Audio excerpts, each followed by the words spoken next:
Yo, what's up, gamer time? How's it hanging, gamers? Okay, so, hello. My name is, Streamtom.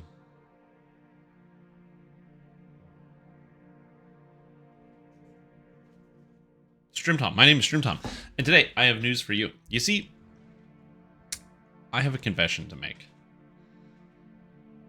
I did something that's very exciting. Damn it, I forgot to change that.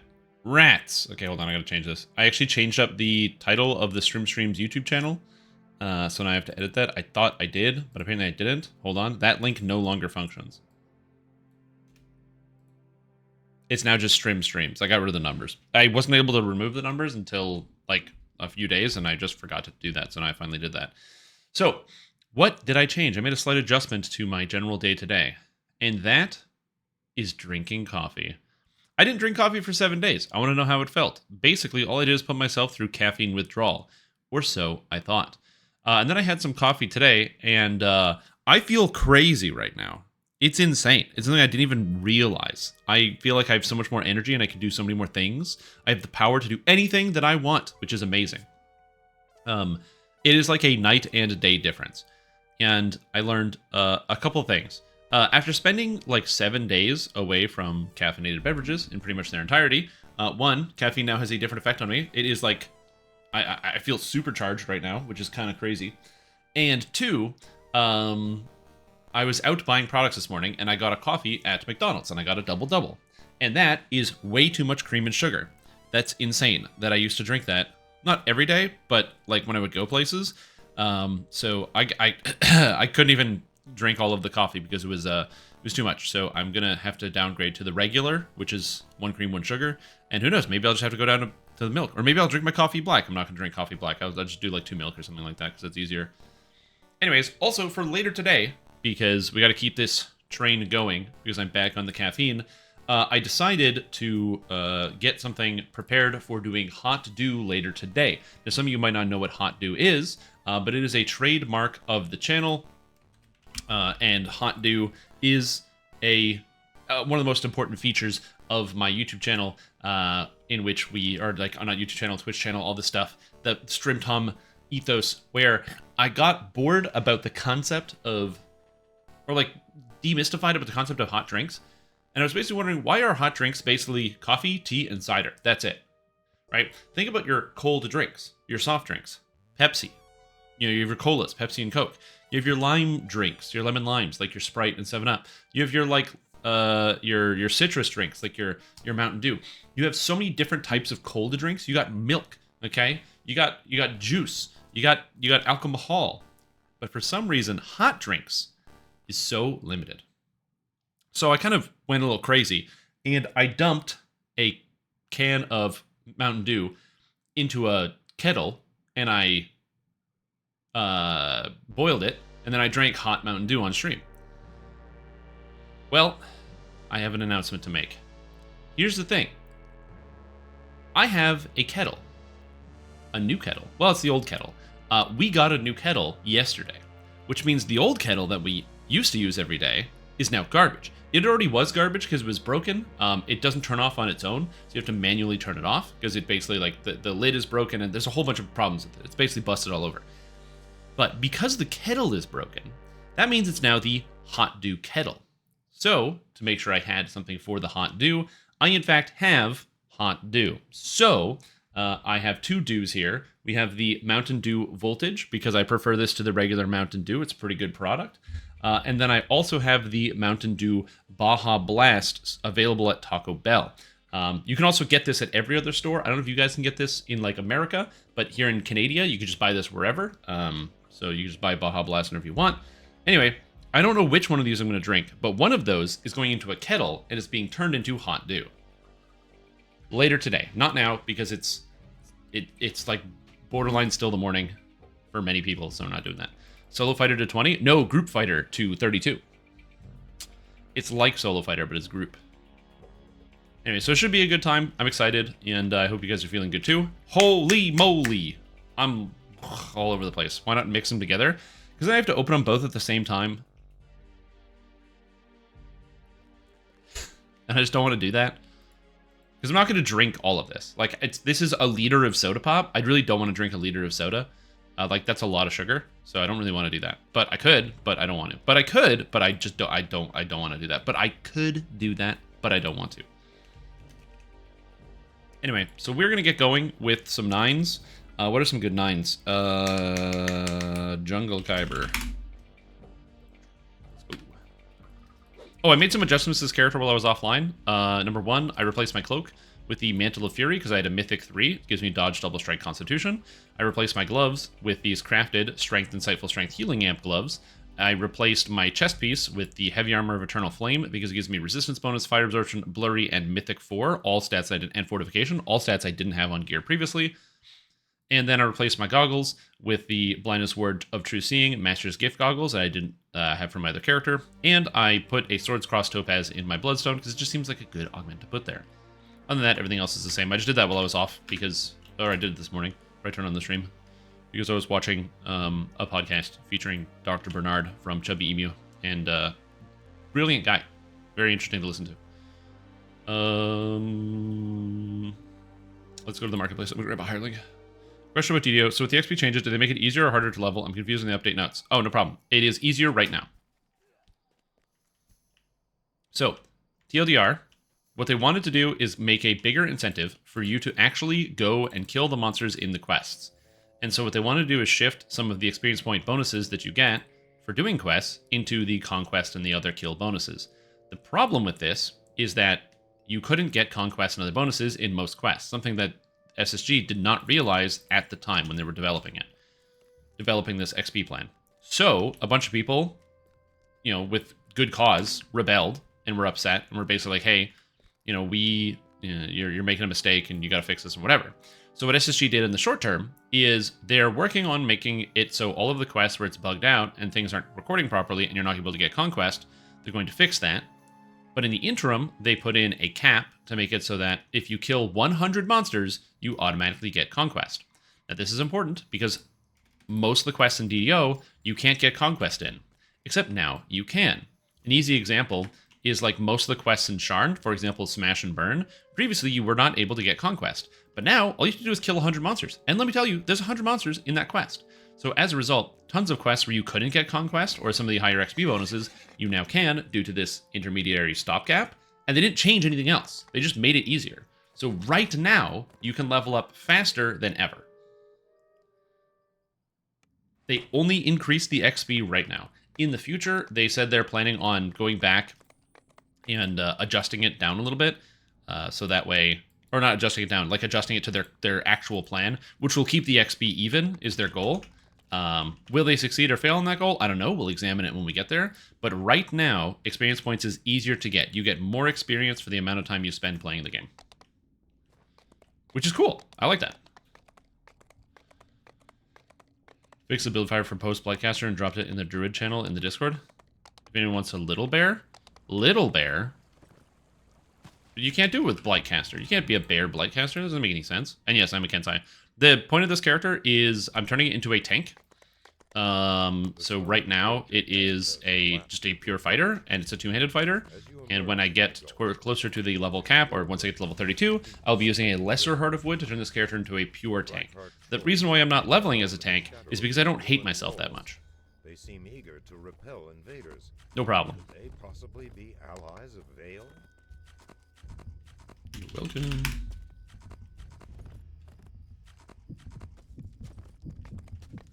I don't know how I'm going to deal with this problem, but this is going to be a hard one.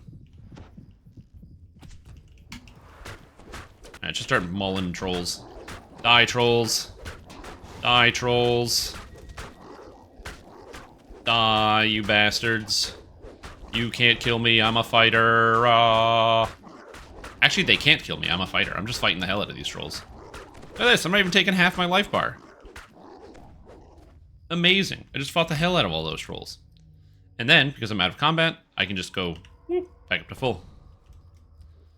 Heck yeah, dude. I gotta say, they made a lot of good changes to Fighter. And Fighter is now really strong for leveling. It used to be, like, very bad, but just the second wind change, so you can heal yourself pretty much to the to the max is really, really nice. On top of the fact that they made a bunch of the other things in Fighter a lot more powerful. Like the Stalwart Defense Tree just gives you way more for the same amount of points. New weapon? Old weapon. This weapon is called the Sword of Shadows. It comes from the raid The Vault of Night, and it is arguably the best sword in the game. Only really surpassed by the Epic Sword of Shadows, which is level 20. The Legendary Sword of Shadows, when they were actually making the Legendary version of all the weapons that came from the same pack, the Legendary Sword of Shadows is a cosmetic, because if they made a Legendary version of the Sword of Shadows, it would be the best weapon in the game. Considering that a level 20 weapon was considered close to the best, a level 30 version of that same weapon competing with level 30 weapons would be a little insane. So they did not make an actual Legendary Sword of Shadows. You die, please. Oh my god.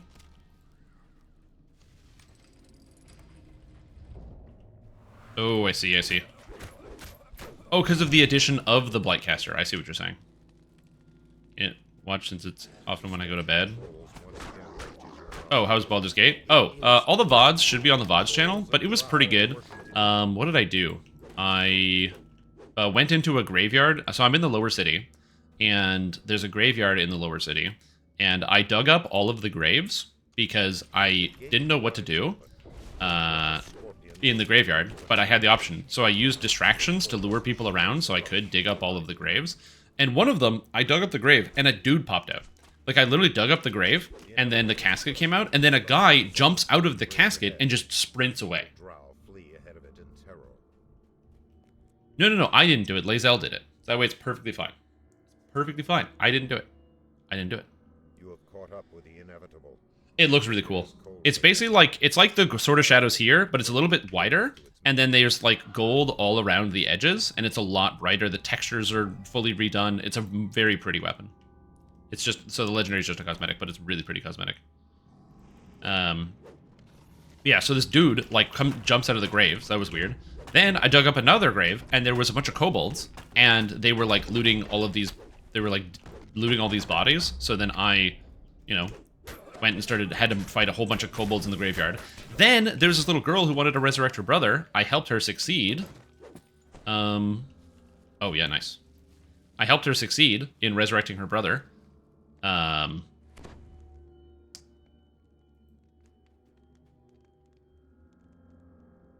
There you go, good deal. Except I didn't really help her succeed because she wasn't casting Raised Dead, she was casting Necromancy, and they all became zombies, so I had to kill her brother again, and all of his zombie friends. And then I found a woman who was selling flowers near her dead husband's grave, so I dug up her dead husband's grave and robbed it. It was a good time. If you haven't checked out and I haven't even gone, I didn't even talk about the mausoleums or a whole bunch of other stuff. If you haven't done the graveyard, I would highly recommend it. It's in the outer city. It's like one of the first things you see when you actually get into the city of Baldur's Gate. And it was an hour, it was almost 2 hours just in the graveyard. Yeah, it is lawfully good. Okay, think about this, right? What am I trying to do? I'm trying to save the city of Baldur's Gate. I'm trying to help them, okay? And as a paladin of the Oath of the Ancients is in tune with nature. Trees, regeneration, and all that, you know, life continuing to go on. The thing is, if you bury people, and you bury their personal belongings, there's no recycling of goods. When somebody dies, they get recycled into the earth. Their spirit, you know, goes away and is taken by the gods. But their body becomes recycled and becomes part of the earth in the future. And so I wanted to be able to, I wanted to be able to help recycle the items that don't simply decompose, because that is the natural order of things. As an Oath of Ancients paladin, it is my job to help the facilitation of nature and recycling of goods, such as metals and other things, like jewelry, diamonds, you know, sapphires, piles of gold. These things don't recycle themselves, so I take it upon myself as a paladin of the Ancients to do my part to nature to assist with the recycling. You understand? No, I was helping a child. I assisted a child. Also, again, for the record, I didn't do that. Lae'zel did that. Totally different. Anyway, my character is a hero, and anyone that says otherwise is going to get executed because I'm a paladin, and I have no... my sense of justice is questionable at worst.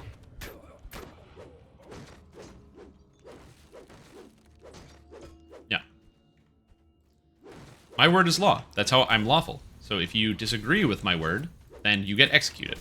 By me. From my law. Don't you see why it's great to play a paladin? Anyone that does anything I don't like, I just execute them without question. No trial, no jury, just execution.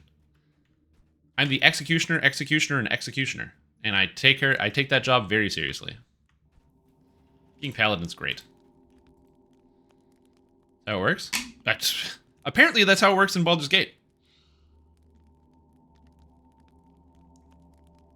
Yeah. And then, after that, I broke into the Gazette, where the papers are made, because they're going to run a story about me, how I'm a bad person, which doesn't make any sense. I don't know how my character could even possibly be construed as a bad person, especially based on all of the things that I just said.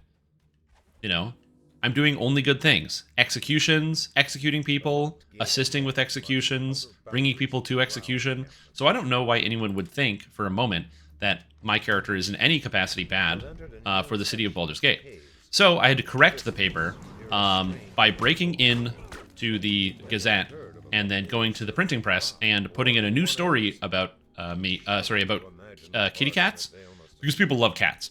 And so I put a new story about cats and how cute they are, and yeah.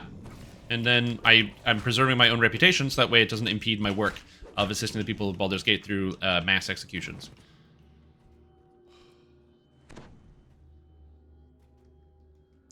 Judge, judge, judge, make everyone feel bad about their lives? No, that's a different type of paladin. Yeah, exactly. The cutest cats ever. Which is also helpful. People need feel-good stories. No one wants to read a story about, you know, oh, adventuring party kills 30 people in town for no real good justified reason. Like, that's a depressing story, and it makes people scared. Instead, I'd rather get a story about cute and adorable kitty cats, which makes them happier. See? Again, I am a real hero. I think it's just important to really make that distinction. A literal fluff piece, that is correct.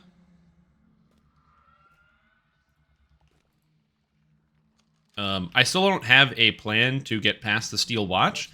So I have this issue where the Steel Watch is trying to arrest me because one of the guards spotted me through the wall when I was entering the... when I was actually entering the place. Somebody outside the building spotted me inside the building, which is hilarious. And I did go back and watch. It was a guard outside the building. It was not anyone inside. Somebody that was standing outside saw through the walls. You can actually see their line of vision going through the walls.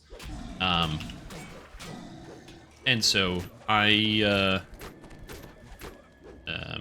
have a few solutions to this problem. So solution one is going to be, you know, at seeing if I can like rest and avoid having to deal with the Steel Watch, and like if they'll go away. The second is going to be seeing if I can maybe just like reload the save and not get seen through the wall hacks that one of the town's guardmen has for getting caught breaking in. And then the third way, if that doesn't work, is going straight to the heart of the problem and making it my next quest to sneak around town until I can find a way to disable the Steel Watch. In the factory? No. In the, not in the factory. Inside the, oh, shit. 1 second. I am a hero. Oh, God. You can tell by how heroically I taught this little girl necromancy. Wicked, how is this skeleton dancing? How is this skeleton dancing? How is this skeleton dancing? How is this skeleton dancing? How is this skeleton dancing? You know, it's funny because there actually is a... I don't know how the skeleton's dancing. It's a good question. There is a an argument to be made that I did the wrong thing because I did have the option to teach her the spell Raise Dead, and I chose, instead of teaching her the spell Raise Dead, to just teach her how to do the necromancy she was doing and assist with the necromancy. So you could argue that somehow I'm to blame, but I don't really believe that, which means it's not true. So, yeah, Oblivion Guard vision. Yeah, it's crazy. Yeah, in the clip there's basically like I'm in this steel, basically the steel cage, and there's guards outside that can't see me, but there's a guard standing, or like guard on the other side of like this wall that's standing here. But then outside the entire building are guards walking around the building, and the guards outside the building can see through the walls and can just see me where I'm standing, which was a huge problem in Act 1 in the beta. So hopefully they fix the guards seeing through walls. I should probably bug report that, but I don't even know how. I should send a clip.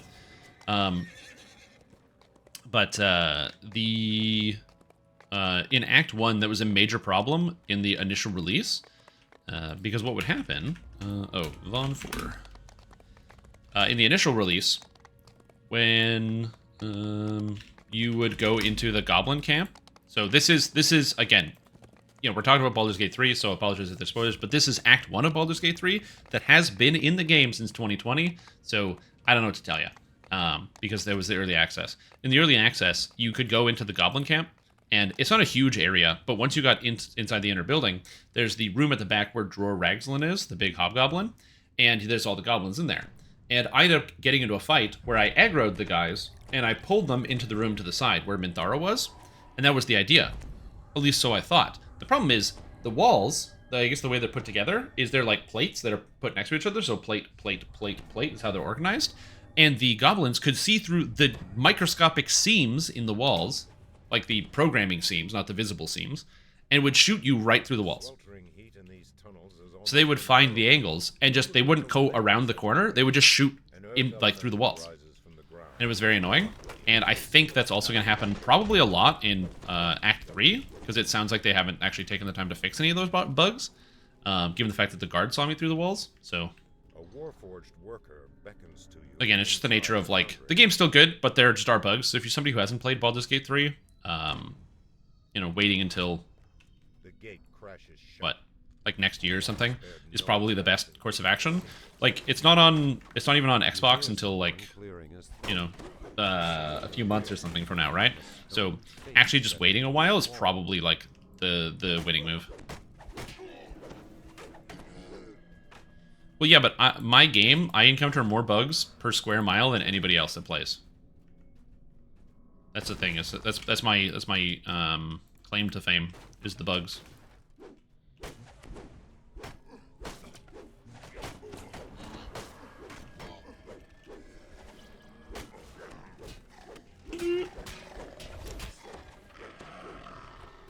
Goblins are magic, they can see through things. Are goblins made of magic?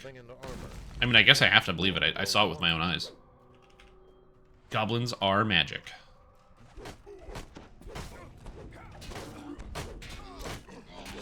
I like that fighters get bonuses with potions. I kind of wish there was something better for that.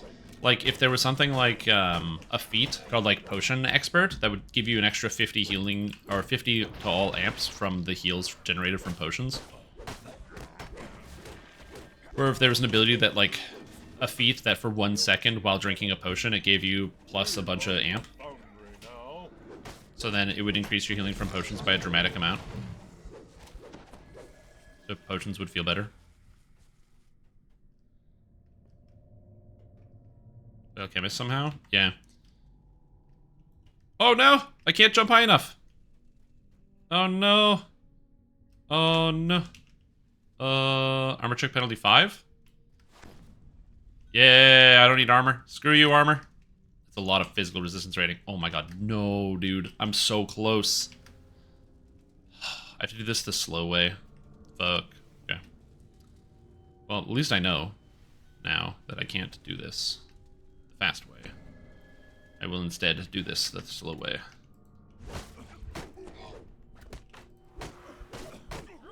Imagine if I had the rage pot. I can't rage because I have a defensive stance active, so I can imagine if I had the rage pot. It wouldn't help me. Did we open up the gate that's down there? I think so, but honestly... That lever... Oh, it's pullable. It's down. Okay, good. It's open. Alright, who thinks I'm going to die into this? The answer is I don't have a shield, so I am going to die. Alright, bye-bye. Yeah, if I had a shield, I would have lived. I can turn it off? No, fighters can't disable traps in DDO. unfortunately. Even though, like, in Baldur's Gate, where you can have, like, sleight of hand, and you can disable traps that way, you can't do that in Dungeons & Dragons Online, unfortunately.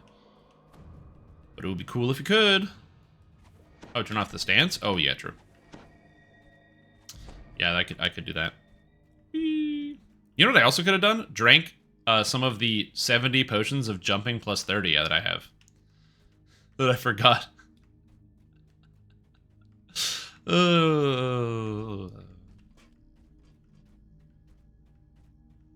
Also, the druid in my party offered to cast jump on me. There were a lot of solutions to this problem. Yeah, there were a lot of solutions to this Totally problem. would have lived, guys, if I was more prepared, which I wasn't. Doesn't count copium. Yeah, it doesn't count. I would have lived if I had been more prepared, which I wasn't. See? I'm glad you understand me. And my desire for copium. Which in this case is just coffee. Don't dump intelligence? Yeah, it's a bad idea. Stay in school. Don't do drugs, stay in school, or else you'll end up like me. Which is not as glamorous as it looks. Smash. Smash. Yeah, what was I saying? Oh, yeah. Yeah, so I'm going to find a way to solve the issue with the Steel Watchers, and it's going to be a good time. I'm very excited. I said yesterday, I was just, like, kind of agitated about it, but that's why I need to take a break and walk away.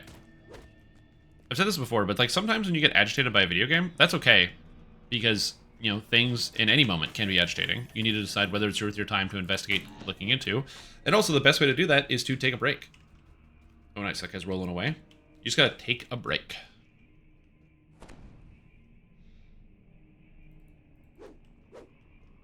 Do more drugs and leave school? Is that what I was saying? Okay, good. Yeah. As long as that sounds like it aligns with my personal set of philosophies.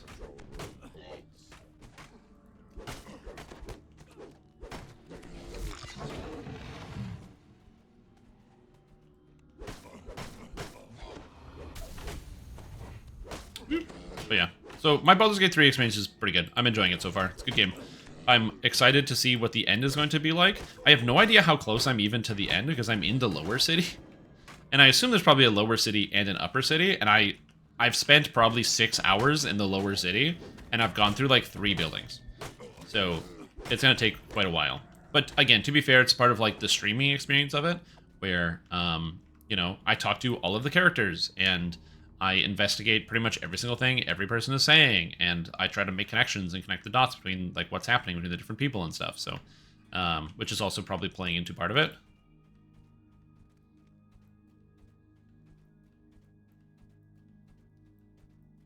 You put in the check out this clip? Yeah, because you did that. I put in your entire line of text.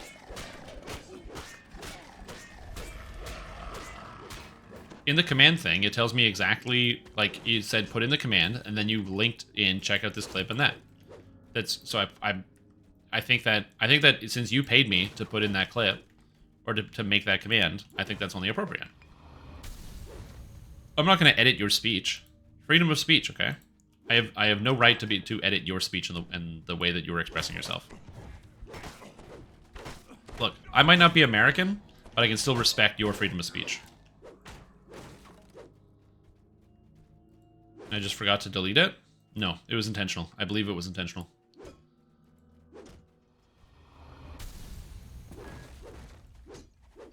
I just do the quest? Oh, I'm definitely not just going to do the quest.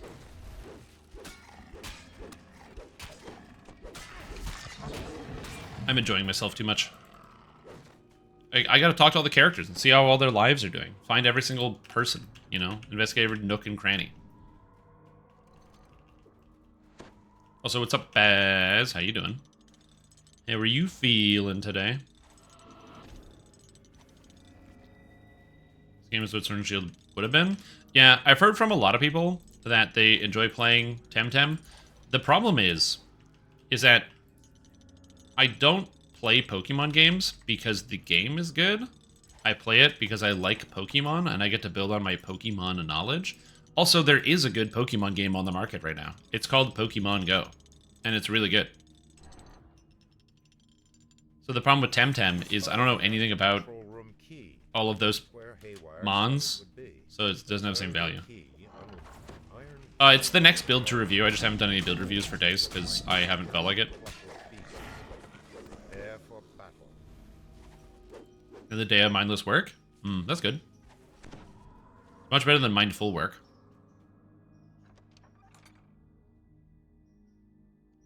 The last of the guards. A toneless voice This echoes Pokemon game that has a lot of new Pokemons. Yeah, except then I don't. But the rules are going to be different, you know. 5 minutes, please evacuate Look. immediately. If you can't learn all the Pokemon through Pokemon chess, but you can play Temtem. Oh, yeah, this is Haywire? Yeah, if you can play Temtem, that means it can't be good. This is too simple for a gamer like me. Yo, welcome. We are heading towards the end, but you can still step in for some free XP. Okay, you don't understand the size of my brain skull. Look at this. You see the size of this skull? You can see it. Look how big it is. Okay? You know what's in here? More skull. It provides excellent padding from head trauma. Yeah, it's just skull all the way back, which explains a lot. 4 minutes. Lose to you on Showdown? I might lose to you on Showdown. Speaking stone. I know you're running for your life, but this is important. Keep your ears perked for further instructions as you That entirely depends on which metagame we play. That entirely depends on which metagame we play. Last door ahead. Keep running until you reach the exit, and as soon as I see someone reach the exit. Because if it's the modern metagame that's right now, I think I'd do pretty good. There ain't time to wait for stress. But if we pick a lot of the other metagames that I don't really know much about, oh man. Rumblings from deep within the factory reverberate down the corridor. Because you know why I would win? Because I already know your strategy. Okay? You know what you open with? Palafin. I guarantee you, this guy opens with Palafin. Oh. The guy who rated Palafin as his #1 Pokemon from Gen 9. Until self-destruct. And with Palafin being actually good, if you open with it, says no, I wouldn't open with Palafin. He's trying to mind games me right here. Literally, he's got the 8D chess. I'm on like, you know, Haywire gestures to the 69D Feel D chess. elemental Okay. energy course through your hands. A spellcaster might be able to channel this power. Bidoof? No, you gotta get him with the Rattata. The old Endeavor Rattata. You just drill a hole in it? No, it breaks the bits.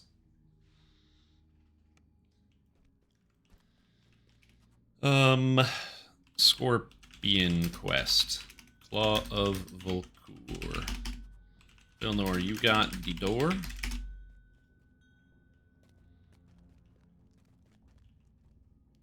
Take care. Any form that doesn't have Ice Q? Oh, did they not add Ice Q in the Teal Mask expansion that just came out?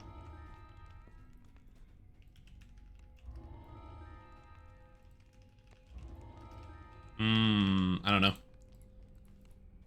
Like, I also don't know. All I know is they added, I think they added Lantern back to the game with no buffs. And they added Magcargo with no buffs. Which, like, come on. Just buff these garbage Pokemon. There's so many bad Gen 2 Pokemon. Just make them all better. Grows out of the ruins of a crumbling altar. A sense of Like, it's pretty bad when the majority of the Gen 2 metagame is just in Pokemon. So if you look at the Generation 2 metagames, the majority of the Generation 2 metagames is Gen 1 Pokemon. Like, there's a couple exceptions, but for the most part, it's just Gen 1 Pokemon. Capcom is porting RE4 to mobile? The new one or the old one? Flickering braziers now show that this Because my plan is... Oh, I could probably do that on Halloween. I want to play the Resident Evil 4 remake, because Resident Evil 4 is one of my favorite games, like, of all time. Fantastic video game. Huge fan of Resident Evil 4. Because I played it on Cube, and on, not Cube, on Nintendo Wii. And on Wii, it was the best, because you actually had to aim at the screen to shoot. So when you have all the shit that's coming at you, and also you're like, it makes you kind of nervous because you're like 14 when you're playing the game, and you're like, oh shit, scary monsters. You're like shaking. You're like,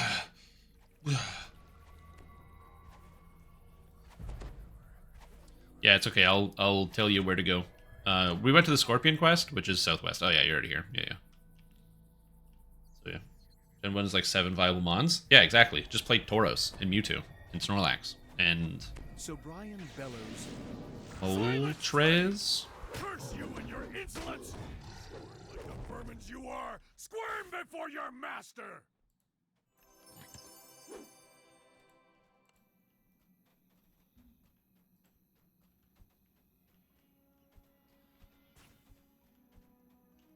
Okay, click the Scorpions. Click them. Iona whispers from your backpack. Got him. There we go. I bet I need this. There we go.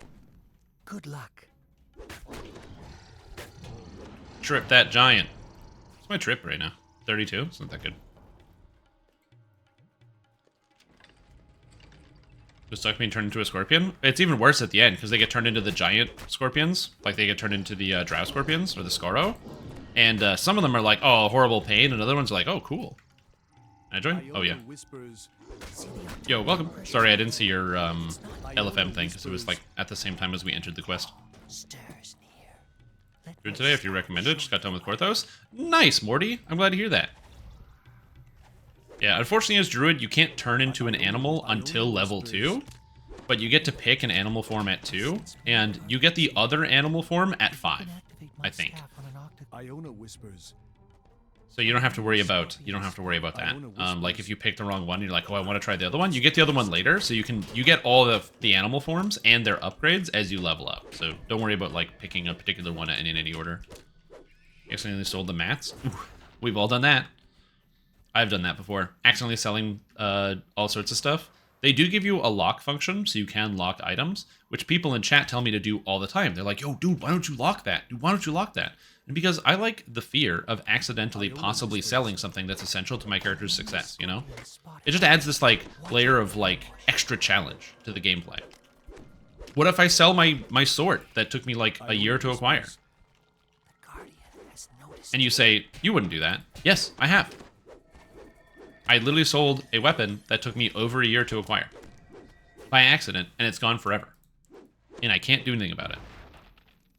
Iona whispers. The Guardian has noticed you. It was good. Lock your sentient weapons, people. Iona whispers. Please lock your sentient weapons. Although, Morty, if you don't know the context, that's like a high level thing. Like an end game thing. So don't worry about that until you hit level 32. They can't. But yeah. Sentient weapons. Lock them. It's a good idea.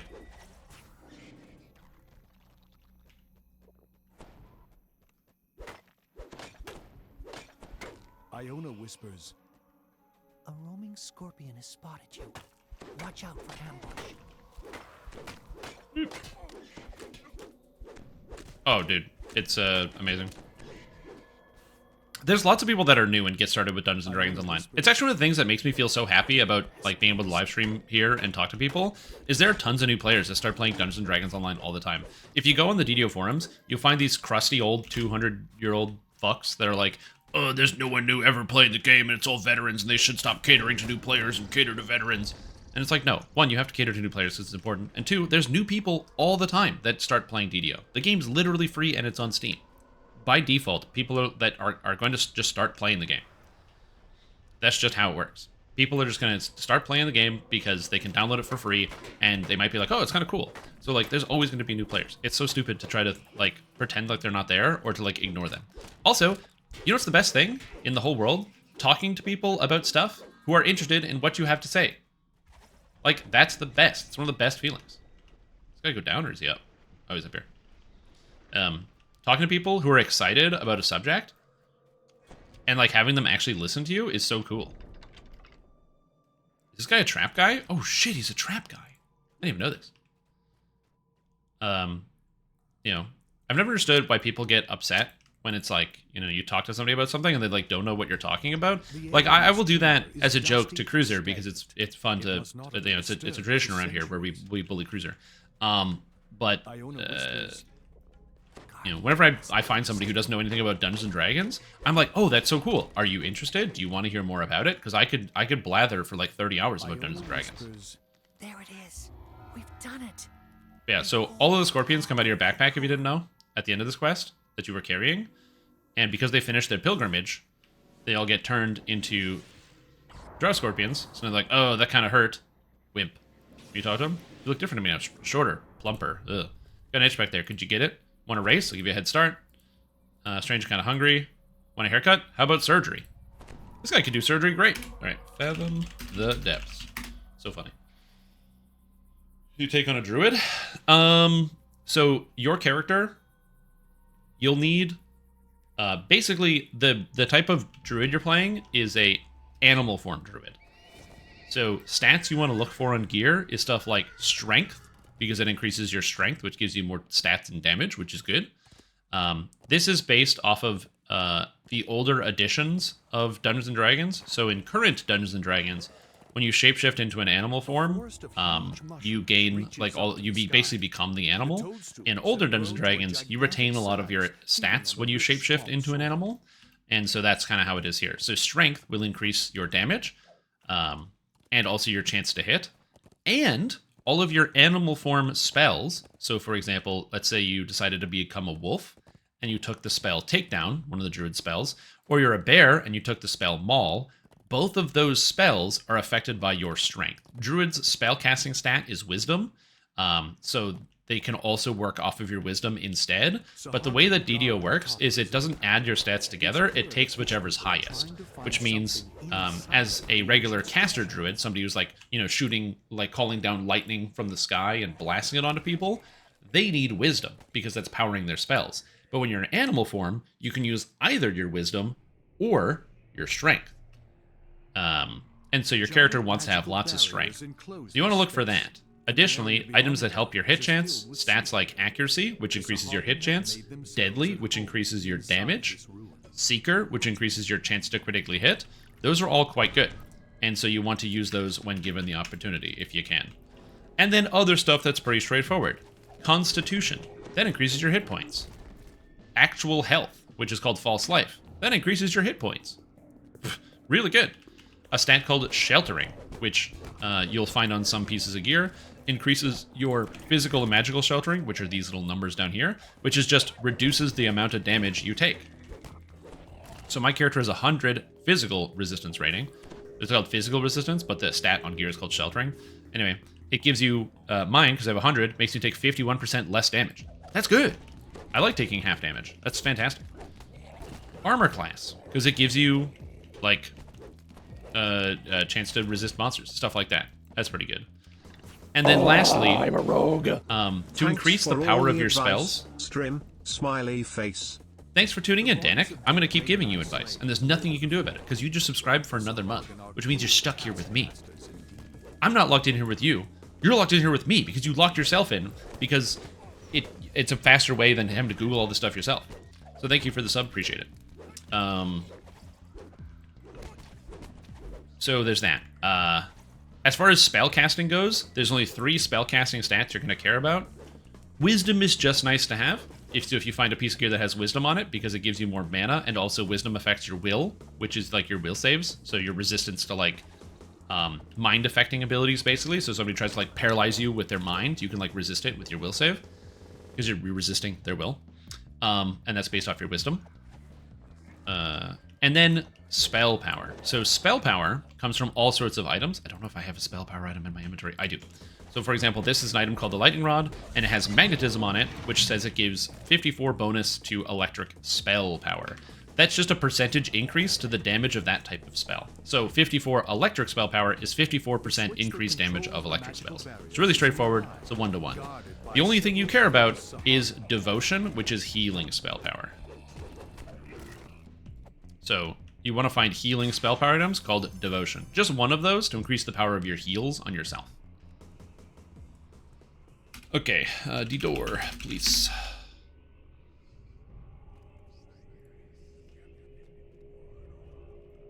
Here we go. The magic barriers vanish, releasing a wall of water that floods the area. Do I go one-handed shield or just whatever's best? If you're going... so for starting out, I usually recommend one-hand and shield because it makes you a lot tankier. And if you're in bear form, so usually you see how my character is a big two-hander. Two-handed weapons give you access to strike through, so that's why I hit multiple guys at the same time. It's a stat called strike through, where I strike through enemies and hit more than one, which is cool. Bears just get strike through, so you don't need to use. So even though strike through is the two-handed weapon specific stat, because if you're in bear form, you always strike through. That's just how it works. So it doesn't matter what weapon you equip. And wolves also doesn't really matter what weapon they equip. Two-handed weapons will give you more damage, but I like having a shield at the beginning because shields give you more defense. They give you like armor class and other stats, and also it's an extra item slot, and shields usually come with a lot of defensive stats. Like, for example, finding a Shield of Devotion, which gives you like that healing spell power I was talking about, is pretty good because it increases the amount that you can heal yourself and others. Or finding a shield that has health on it, or finding a shield that has like offensive stats. You can find shield that has like deadly and other statistics that are helpful. So I usually like sword and shield. Druids are limited on what type of one-handed weapons they can use. You're kind of limited to scimitars. It's the best druid weapon, so I would recommend using scimitar and shield.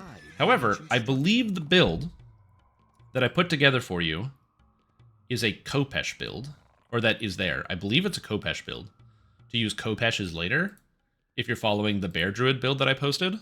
But yeah. Yeah, you also can't wear metal as a druid. Well, you can in the build that I posted, but yeah.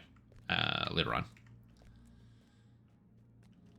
Oh, so armor class, White Plume Mountain next.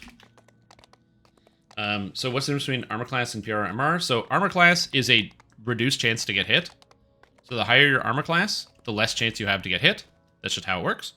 Monsters have to beat your armor class to hit you. And physical magical resistance rating is, okay, you did get hit. How do you reduce the damage you're taking? Yeah. The last two quests are long and bad XP. Yeah, post level 12. Yeah, if you're following the build that I posted, it's going to lead you down the bear path. So in a bear, you can wear a scimitar and a shield, and you're still hitting all the monsters in front of you, which is cool. You don't need a two-handed weapon, and you can be super defensive and never die. And that's kind of the idea behind the build, is it's meant to be like bulletproof, so your character literally cannot die. So you can just explore around and beat stuff up. And it does a good amount of damage because animals just do a lot. Oh, hell yeah.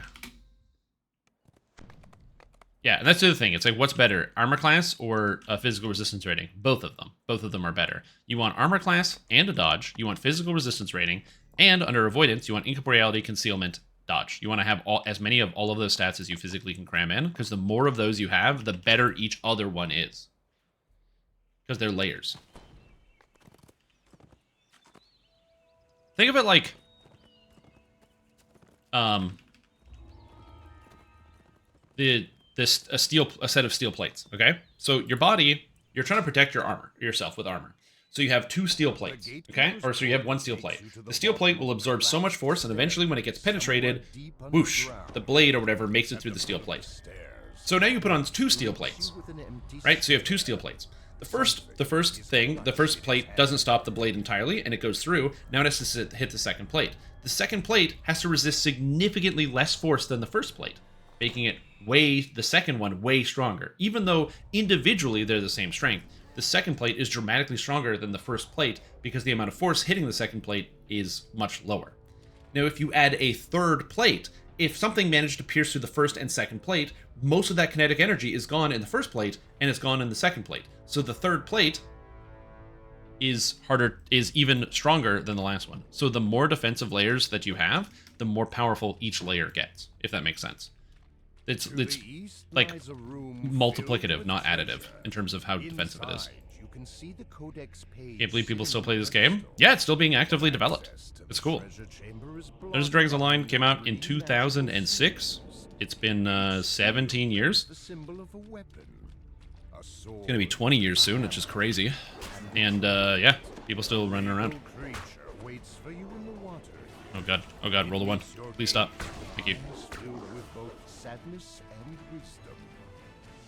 Greetings, challenger. I am required. Does this mean there's some AC that is worthless aside from dodge? Like I'm level 18 dungeons, level 18, and have crappy AC. Is that as good as no AC? No.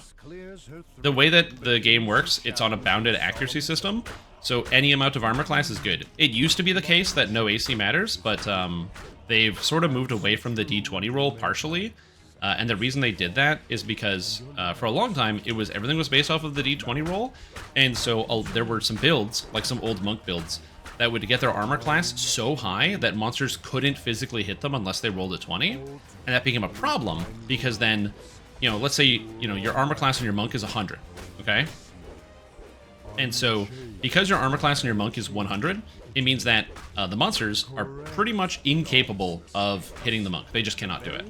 If the designers want to make a monster that can hit the monk with the armor class of 100, they run into the secondary problem of everybody else whose armor class is not even at 80 always get hit all the time.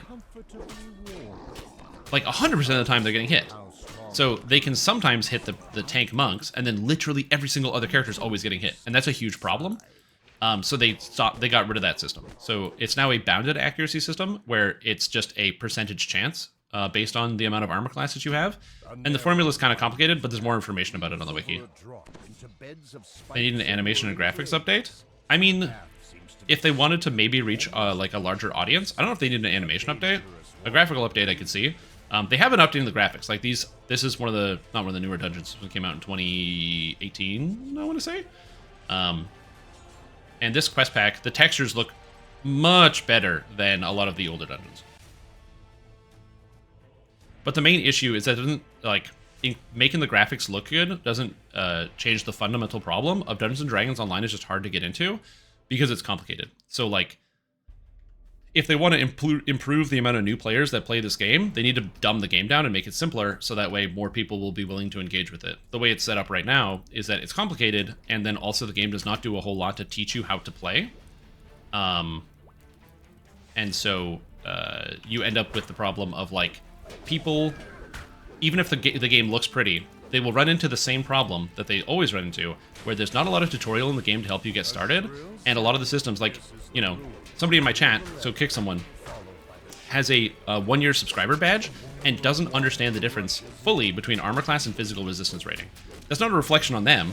That's the systems are just kind of complicated, and you have to dig into it if you really want to learn how all of these systems work.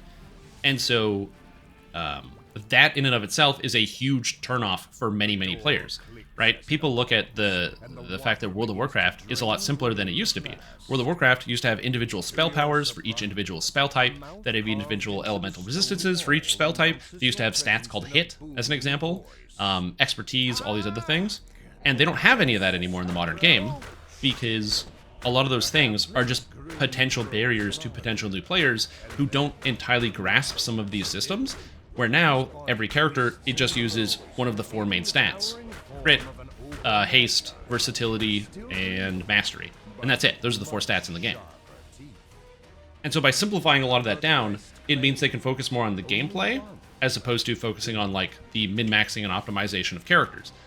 Again, you can use World of Warcraft as an example. You don't make any choices when it comes to your stats, because when you say you pick a warrior, you just level warrior. So it's really easy to understand where your character is and how it fits. You can't make a bad World of Warcraft character because you don't make the character. The character is made for you. You just pick your race and then you go along with it. Same thing with Final Fantasy and other games like that. Dungeons & Dragons Online has layers of complexity, which are an outward turnoff, which makes it complicated. Should have done what D4 did? Nobody should do what D4 did. Diablo 4 made a lot of money in the short term. I wonder how much money they're going to make later. They've already recuperated their costs, but most people have already moved on from Diablo 4, and I'm curious if the next season is going to be able to capture any of the, or as much of the interest at the beginning. One of the wizard's magic mouths confirms your victory as you enter the treasure chamber. Yeah, but again, I'm not saying that they can't make the game with better graphics, but it's more so that that's not a solution that's going to solve the issue of player retention.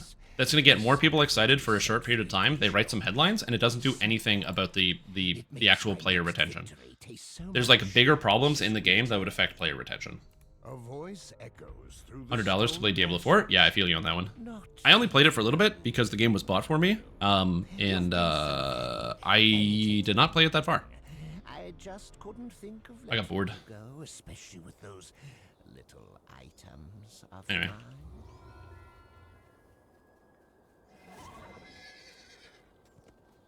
Yeah, I'm kind of confused. I always get, yeah, let's do it. I've always been confused by people that, sorry, what am I saying?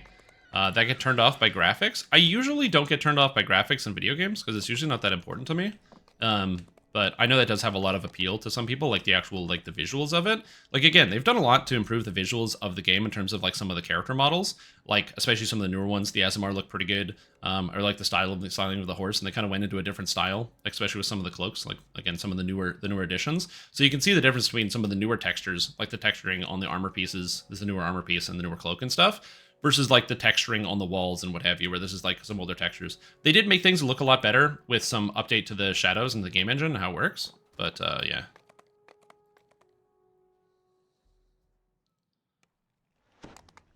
In player retention. So all I'm going to say about this is that the trying to think of the best way to put it. I don't know much about the internal financials of the game because that's not my job.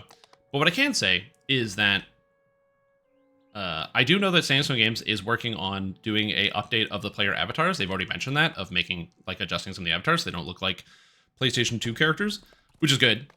But you always have to look at the investment cost of how much money it would take to overhaul some of the visuals of the UI versus, like, the return on investment on something like that. And there was the, so EG7, who is the owner of Daybreak, and Daybreak is the publisher for Dungeons & Dragons Online, Lord of the Rings Online, put out a press release, like a couple weeks ago, where they talked about, name.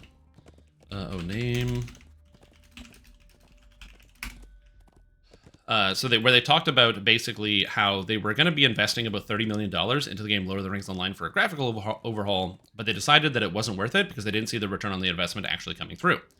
So when you have like a multi-million-dollar company that owns several different gaming enterprises, and they say that they don't think it's good return on investment to increase the graphical quality of the game for the amount of returns you get, I would be willing to believe the multi-million-dollar company that owns multiple game studios has some insight into this, and they can tell what the return on investment is.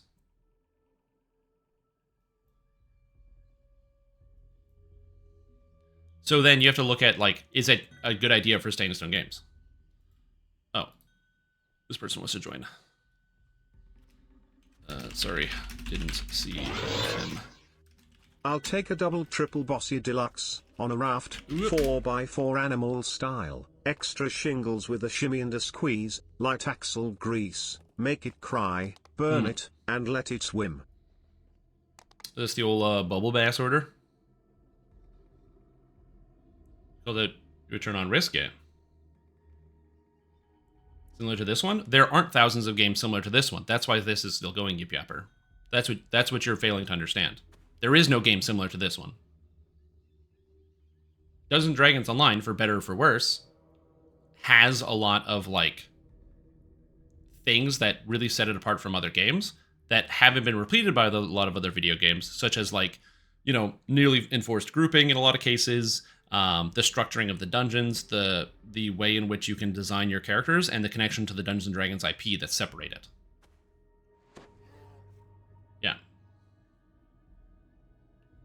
I've played a lot of video games and MMORPGs, so I have a pretty good sense on this one. Never believe a multi-billion-dollar company. I didn't. Is EG7 a billion with a B? I thought it was million. In terms of complexity, yeah, but that's not the only thing, right? It, like, you're missing the problem. If you boil anything down to one thing, right? So if you're talking about just complexity, like Path of Exile is more complex than Dungeons & Dragons Online. But the entire rest of the video game is so different that it's very difficult to compare the two in their market system. Because Path of Exile is designed as a solo game, so it has none of the challenges of trying to have a grouping video game.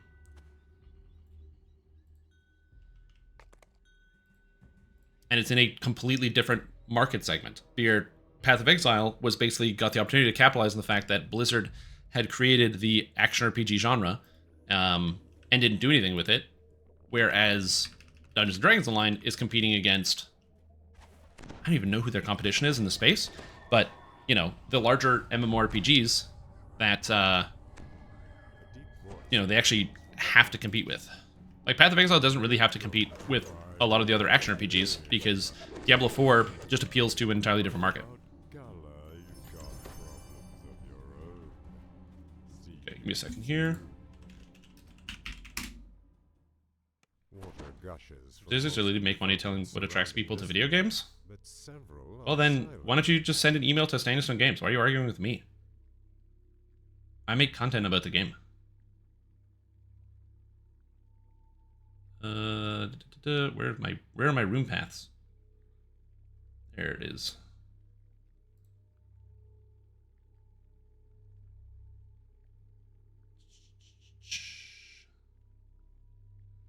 Oops. Alright,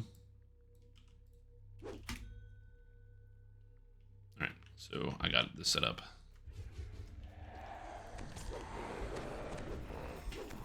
Turned 15 years recently. I turned Century-based deck builder, MMO, anywhere else. Yeah, and like I said, there's reasons for all these things. Path of Exile has fishing. It has something, I'll tell you what.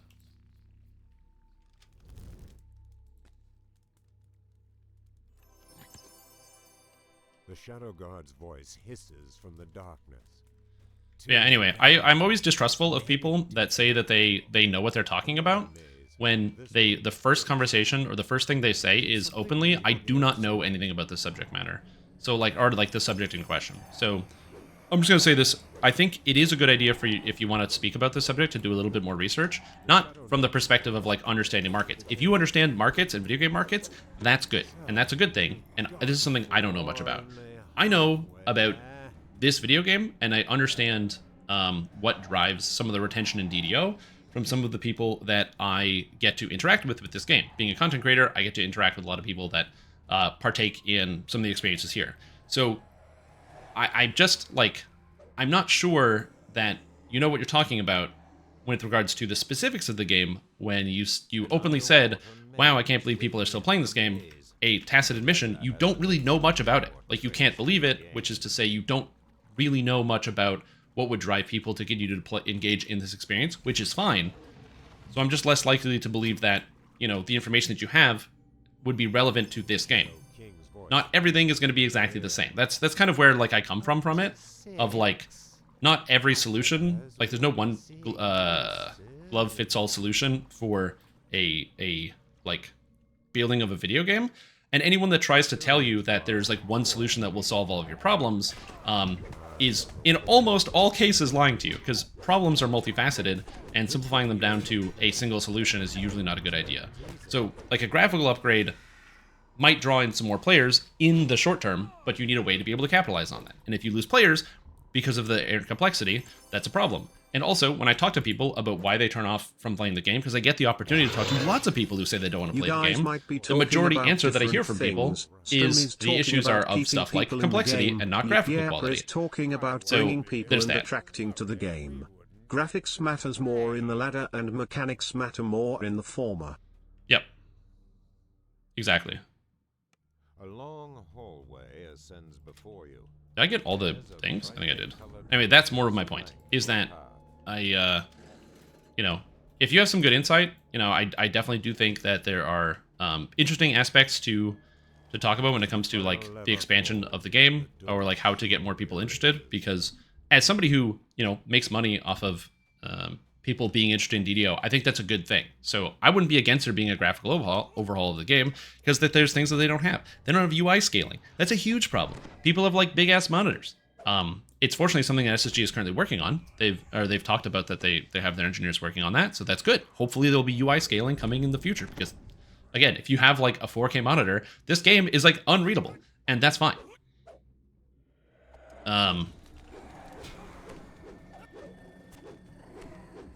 You know, and like I said, improving the graphics. Who would say no to an improvement in graphics, for sure? But I just, you know, especially about something that, you know, the side of things I don't know much about is the finances of what makes some of these video games run. That's something I don't know about. What I do know is actual, like, I have information of talking to the players, understanding what some of the players of this game feel, and the new players, and what turns people off of the game. People leave comments on YouTube videos all the time about how they get stuck, about how their characters stop working, about other issues. Also, the monetization of the game, and how people get stuck pretty early, being unable to, like, do more quests because elite next, because they find themselves just struggling to even do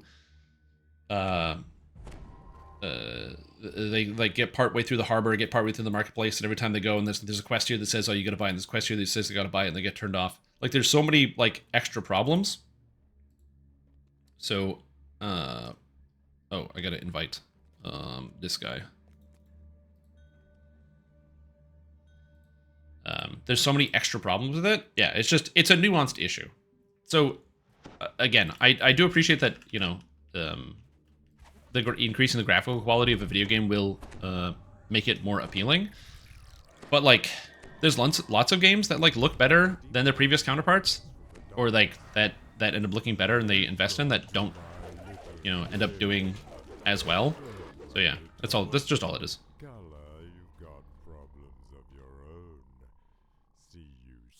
Yeah, it's also like dated graphics is also kind of like a losing battlefield, because you end up investing a lot of money to something that's going to end up looking dated anyway, unless they go solidify into like just a specific art style. Again, cleaning up older textures, I totally agree. Like a revamping of a lot of the older sewer quests at the beginning is definitely a good idea, because a lot of the issues with the game as it exists right now is that people hit the oldest part of DDO at the beginning. So, like, some of the more modern quests look pretty good, especially some of the stuff in the newest expansion, but they don't get to that because they have to spend $20 and be level 18 to go into it. So that's a bit of a problem. So if they decided to revamp, like, change up the character models in the harbor and revamp some of the visuals in the harbor, I could see that. Yeah, lag also has to be a huge issue because there's a lot of performance problems in DDO.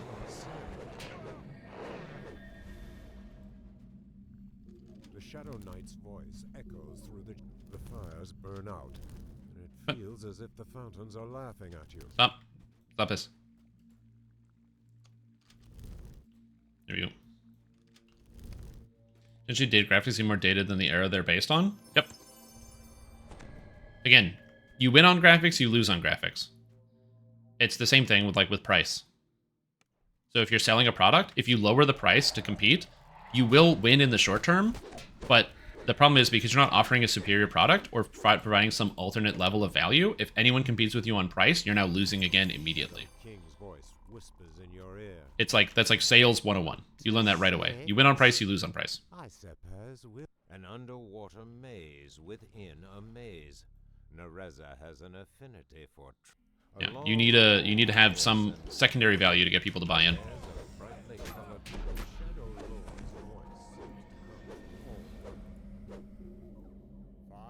Now, granted, there are some businesses that can actually just win on price, and they don't need to have secondary value.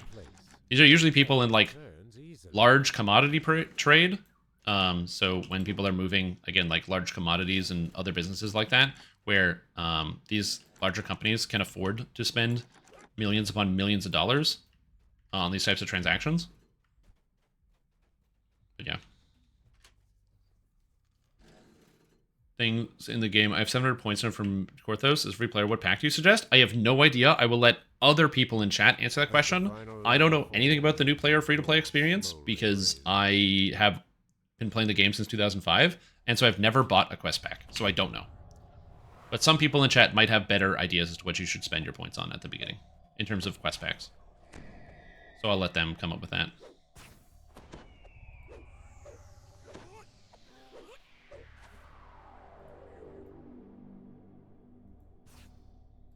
Anyway, We don't need to continue having this conversation because that person already left, because I guess they just didn't like it when somebody was challenging their ideas.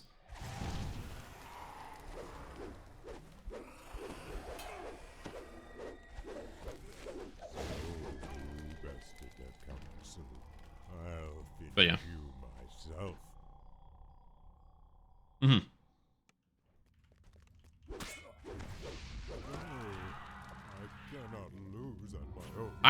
I'm willing to admit I don't know what I'm talking about. Right? I'm very willing to admit that I absolutely do not know what I'm talking about when it comes to like plenty of different subjects. When people aren't willing to admit they don't know what they're talking about, that's when you can know you don't have to listen to them.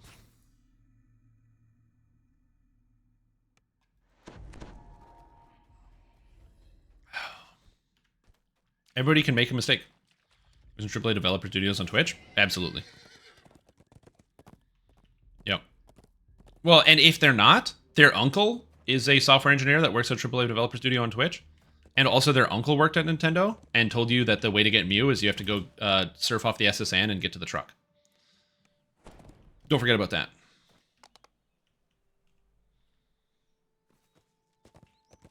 Again, I'm not going to be mad at somebody who wants...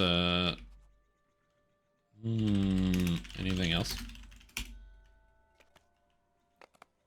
I guess we could normal and hard. Yeah, sure. That's hard normal. I haven't shadow farmed or shadow crypt farmed in a while. Fuck that, yeah. Just play Neverwinter. Here you go. I still haven't played Neverwinter. I do know that Neverwinter is much more popular on console than it is on PC, for the most part. So there's more people that are playing Neverwinter on console, because it's a part of game, or there's like, I think it's like a part of Game Pass.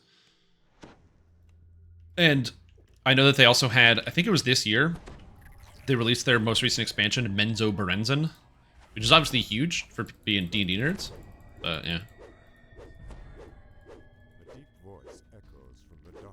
Yeah, it's a very different video game. Yeah. Yeah. If you're somebody who is familiar with like Dungeons & Dragons Online and you want to play a Dungeons & Dragons style game, Neverwinter is not a Dungeons & Dragons style game. It's an MMORPG that uses Dungeons & Dragons. It's an MMORPG set in like the Forgotten Realms, which is not a bad thing. It's just definitely not like, it's not like the rule set of Dungeons & Dragons. It's based off of like 4th edition in terms of some of the execution of it, but it's very World of Warcraft, which again is not a bad thing. That's a style of MMORPG that people like. So, and a style of MMORPG I like because I play Lord of the Rings Online, which is very World of Warcraft. The reasons why I bounced off of the game is because God's voice hisses from the darkness. Two down, many to oh, go. you left? Okay. Yeah, we can reset.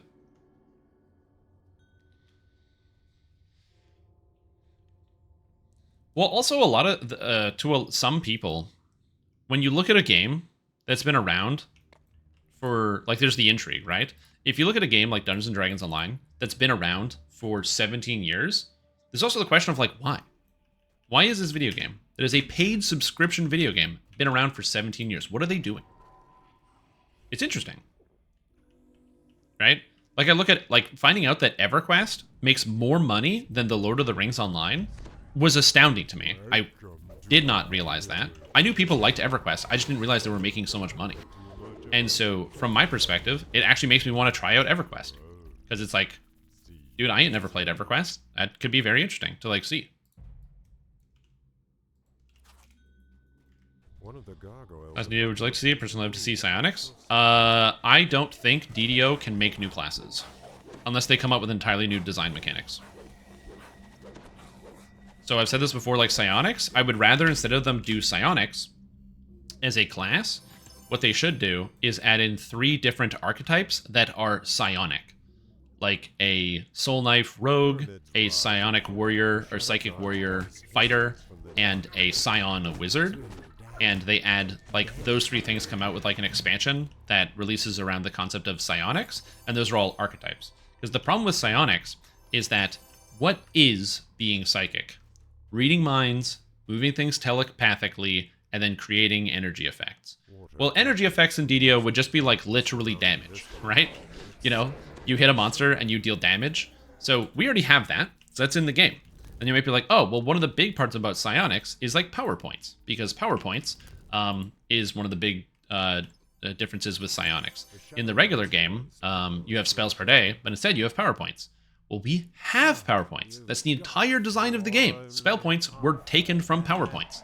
They ran with power points and turned from pen and paper for psionics and turned into spell points, because spell points make a lot more sense for an MMORPG. So they did that. As it turns out, psionics would just use the existing system that we already have in the game. Oh, whoops. So that's already a problem in and of itself. And then also a lot of stuff that you can do with psionics and is like, oh, you know, mind reading. That's very cool. But also, you know, that is not something that people are, or that's, the problem is that's not something that you can do in this game, because that is a non-combat ability. A lot of psionics is like non-combat stuff, or barriers, or warding, which again is stuff that they can't do. They've already established that right now the tech doesn't allow them to put up like a physical barrier that monsters have to go around. They can't do that because of like a whole bunch of problems. So yeah, you're like, it wouldn't be just force-based? Right, but is that a whole class? Is a whole class just a class that does force damage? And the answer is probably not. But what they could do is they could do archetypes. How about psionics? Soul Knight, switch a it rogue around. that has force-based, like dagger stuff, right? Or psionic warrior or psychic warrior, a fighter that adds force damage to its attacks in a form of psychic damage and uses like different psionic abilities. Or the Scion, a wizard that focuses on the mental and has a bunch of mental-based spells. They get 3 abilities at the same time. That's me. They get 3 abilities at the same time, or they get 3 different classes, and there's no way to add psionics as a way that's like actually interesting and different, but they can fully add psionics to the game. TRs reset so they can get back to 0? Yeah. It allows psionics to be in the game, and sidesteps the fact that we already have psionics. All spellcasters are just psionics. Like, every spellcaster is just a psionic in 3.5. So that would be the main issue. So, like, I don't see them adding new classes, but I see them adding new archetypes, because archetypes are awesome. They can make so many interesting ideas off of archetypes. Like, when you sit down and you think about, okay, let's imagine they made a psionic class. They made a character called, like, the Scion or whatever. What are the 3 trees, and how do you fill them? And how are they different? How are they, like, distinct? Then, how do you... And you might say, oh, well, then obviously you said Soul Knife, Psychic Warrior, and Scion. Why wouldn't that be in one class? Because they're vastly different.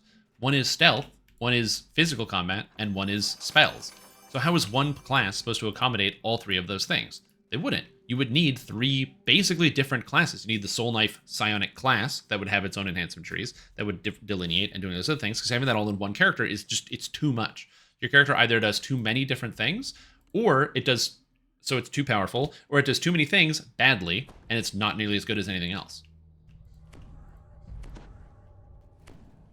It's like an issue, right? Where if you have too many ideas in one place, it actually makes the character worse, because if any one of those things is too good, then it pushes aside the reason to actually engage with other types of content. So it's weird. It's a weird thing. Don't worry too much about color. You've got problems of your own. See you soon. Again, so this is not me saying that these ideas are bad, but like it's the challenge of coming with a new DDO class. Yeah, look at Artificer. It's the worst class in the game because it has a melee tree, a tank tree, and a spellcaster tree, and it's too much. The tank tree can't actually tank anything because you have no way to intimidate monsters and or cold aggro on stuff. The melee tree just does less damage and doesn't interact with the rune arm because it's based off of the spell tree. And the spell tree isn't very good because they're meant to be a support character and they don't have a lot of really good damage spells. And the problem is, if you make those aspects of Artificer better, you start to edge out other classes really heavily because it doesn't have its own niche. It just tries to do everything. Water gushes from most of the fountains surrounding this one. Yeah, but then you face problem number 2. People get mad when they know they're being sold power. Right? So if SSG says, oh, we're adding Scions to the game, and then all of a sudden, Scions are literally better, or like Psionic characters are literally better than everything else, well, that's a bit of a problem. Got 4, only halfway there.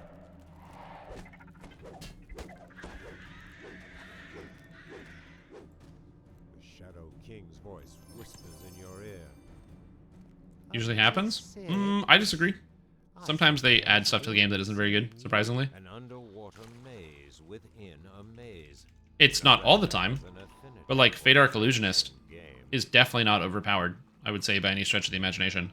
It's good. Fate Arc Illusionist is good, don't get me wrong, but I would not classify Fate Arc Illusionist as overpowered.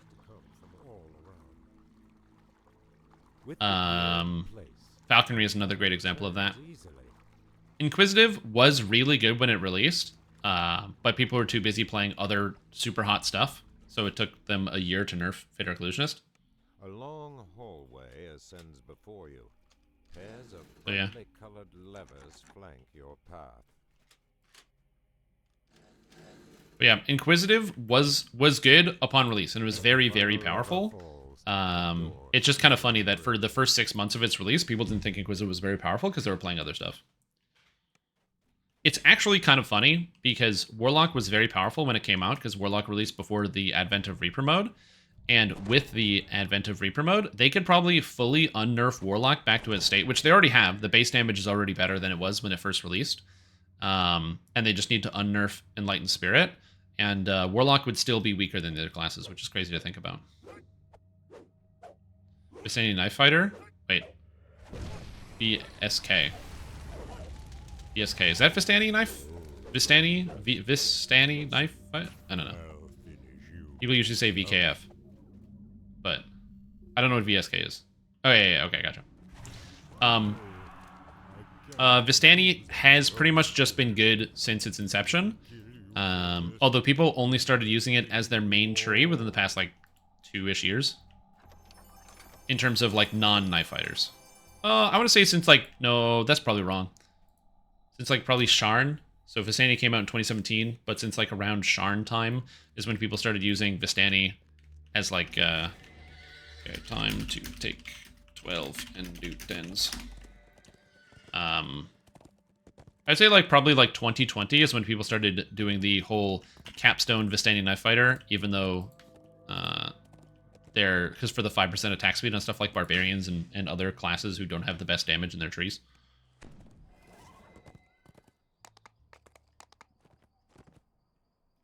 Yeah, Alchemist definitely was really good when it came out and was insane. But it didn't have the crazy meta warping qualities for some reason, which I don't understand. What was the S nerf?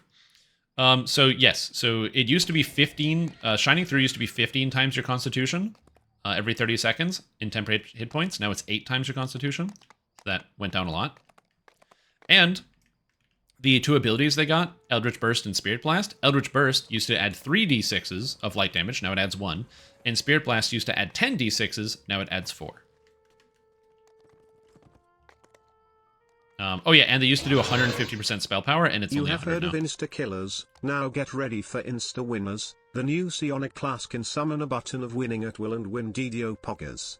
Watch out for their crazy new class trees called Winning 1, Winning 2, and Winning 3. Embrace variety by having 3 different colors for your button of winning. The trees are so AP efficient, you only need to spend 1 AP and get everything in the tree. There is only 1 core and no other enhancements. Why use Perfect game. enhancements when you can just win? Perfect video game.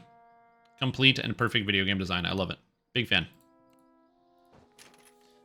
So, also to answer possibly some people's questions that they might have on this, of like, you know, so it's like, oh, Strim Tom, are you like it? So you're saying you're like against, you know, this like whole pay to win thing where it's like you can buy it. No, I actually don't care. If I'm being honest, I actually just don't care.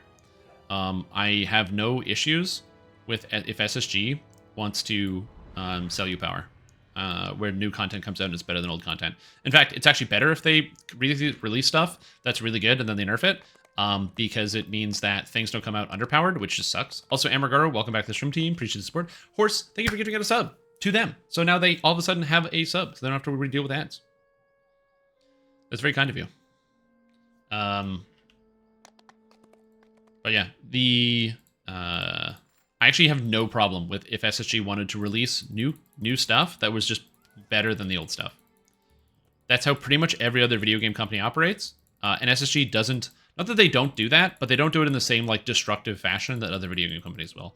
And I'm going to use the best example I can think of on short notice is League of Legends. Pretty much every new champion in League of Legends takes such a colossal shit on the rest of the game when it comes out, for the most part. Or at least when I used to play. Maybe it's not like that anymore, but when I used to play, every new hero was insanity. So for the first 2 weeks of its release, everybody would just ban it in competitive because it's either so good, whoever gets it wins the game, or it is so good, whoever gets it wins the game, but the player who gets it doesn't know how to play it yet, so you lose because they're useless because they don't know how to play the new champion. Yeah, Yasuo is a great example of that. So, as a result, or like friggin' even Braum, when Braum came out, it was crazy. It's like, oh, it's like Taric, except he has this like defensive ability. He can jump to you to shield you. He's got the stun, but it's a passive. Like, you know.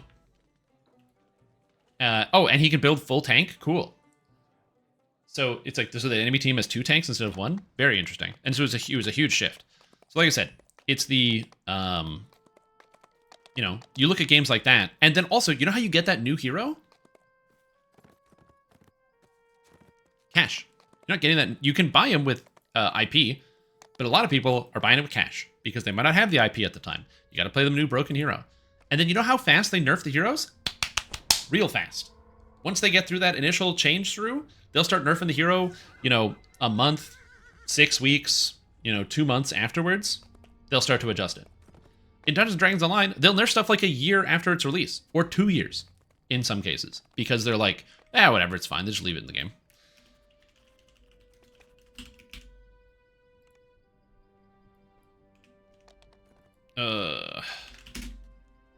So this is not me saying that it is okay to do stuff like that type of behavior, but like that's the behavior that I'm used to in other video games, where they will sell you something and then nerf it real fast. Yeah. But in DDO, I would be okay if they release stuff that's really strong, and then they ended up nerfing it like a month later. Like, all right, sounds good. Or not even a month later, like way after. Like, if it was DDO, they'd be nerfing shit, oh my god, like several weeks late.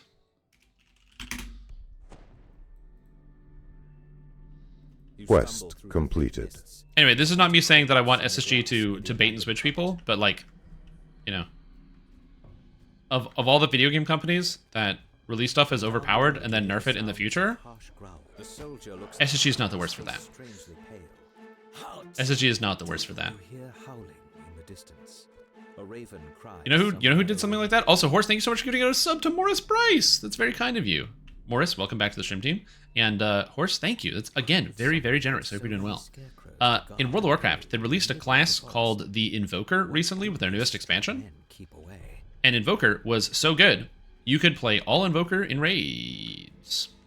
Because you didn't need anything else, because it was way too strong.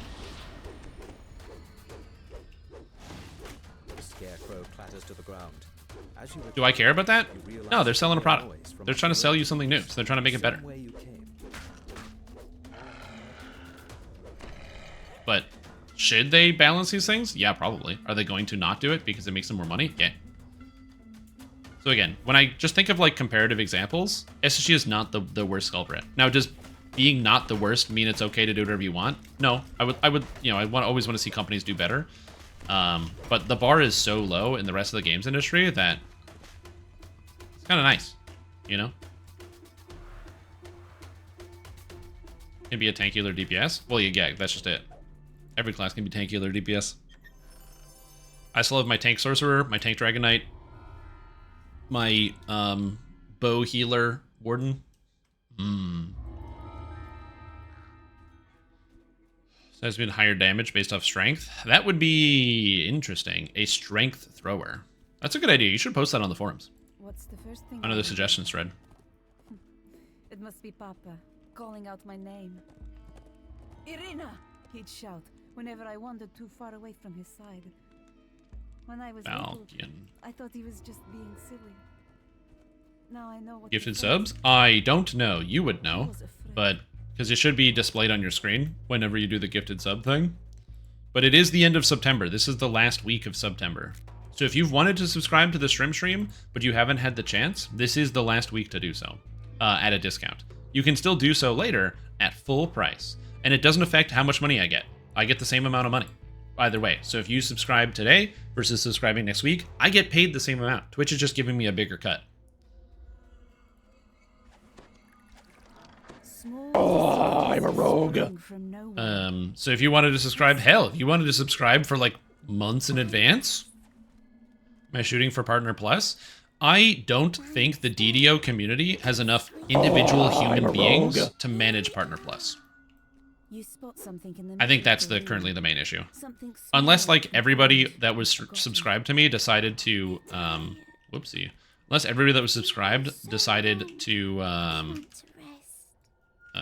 go tier 3, I don't think there's physically enough people to hit the Partner Plus metrics, unless everyone was tier 3. And again, I don't give any extra benefits to people who are tier 3 because I'm a small operation here, and it's adding extra layers of things between the like hours of streaming plus the YouTube videos and other stuff. It gets complicated. So I'm just grateful to people that do it. It also gives you access to the high tier of cyberbullying. Some members in the chat, such as Ipsum and Cruiser, experience high degrees of cyberbullying thanks to their higher tiers of subscription. So that's also a part of it. Trust me, it would be cool. I would love to carry that torch.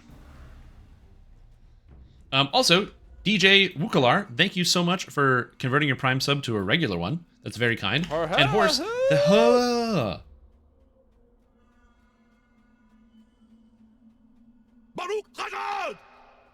well, that's going to be going on for a while.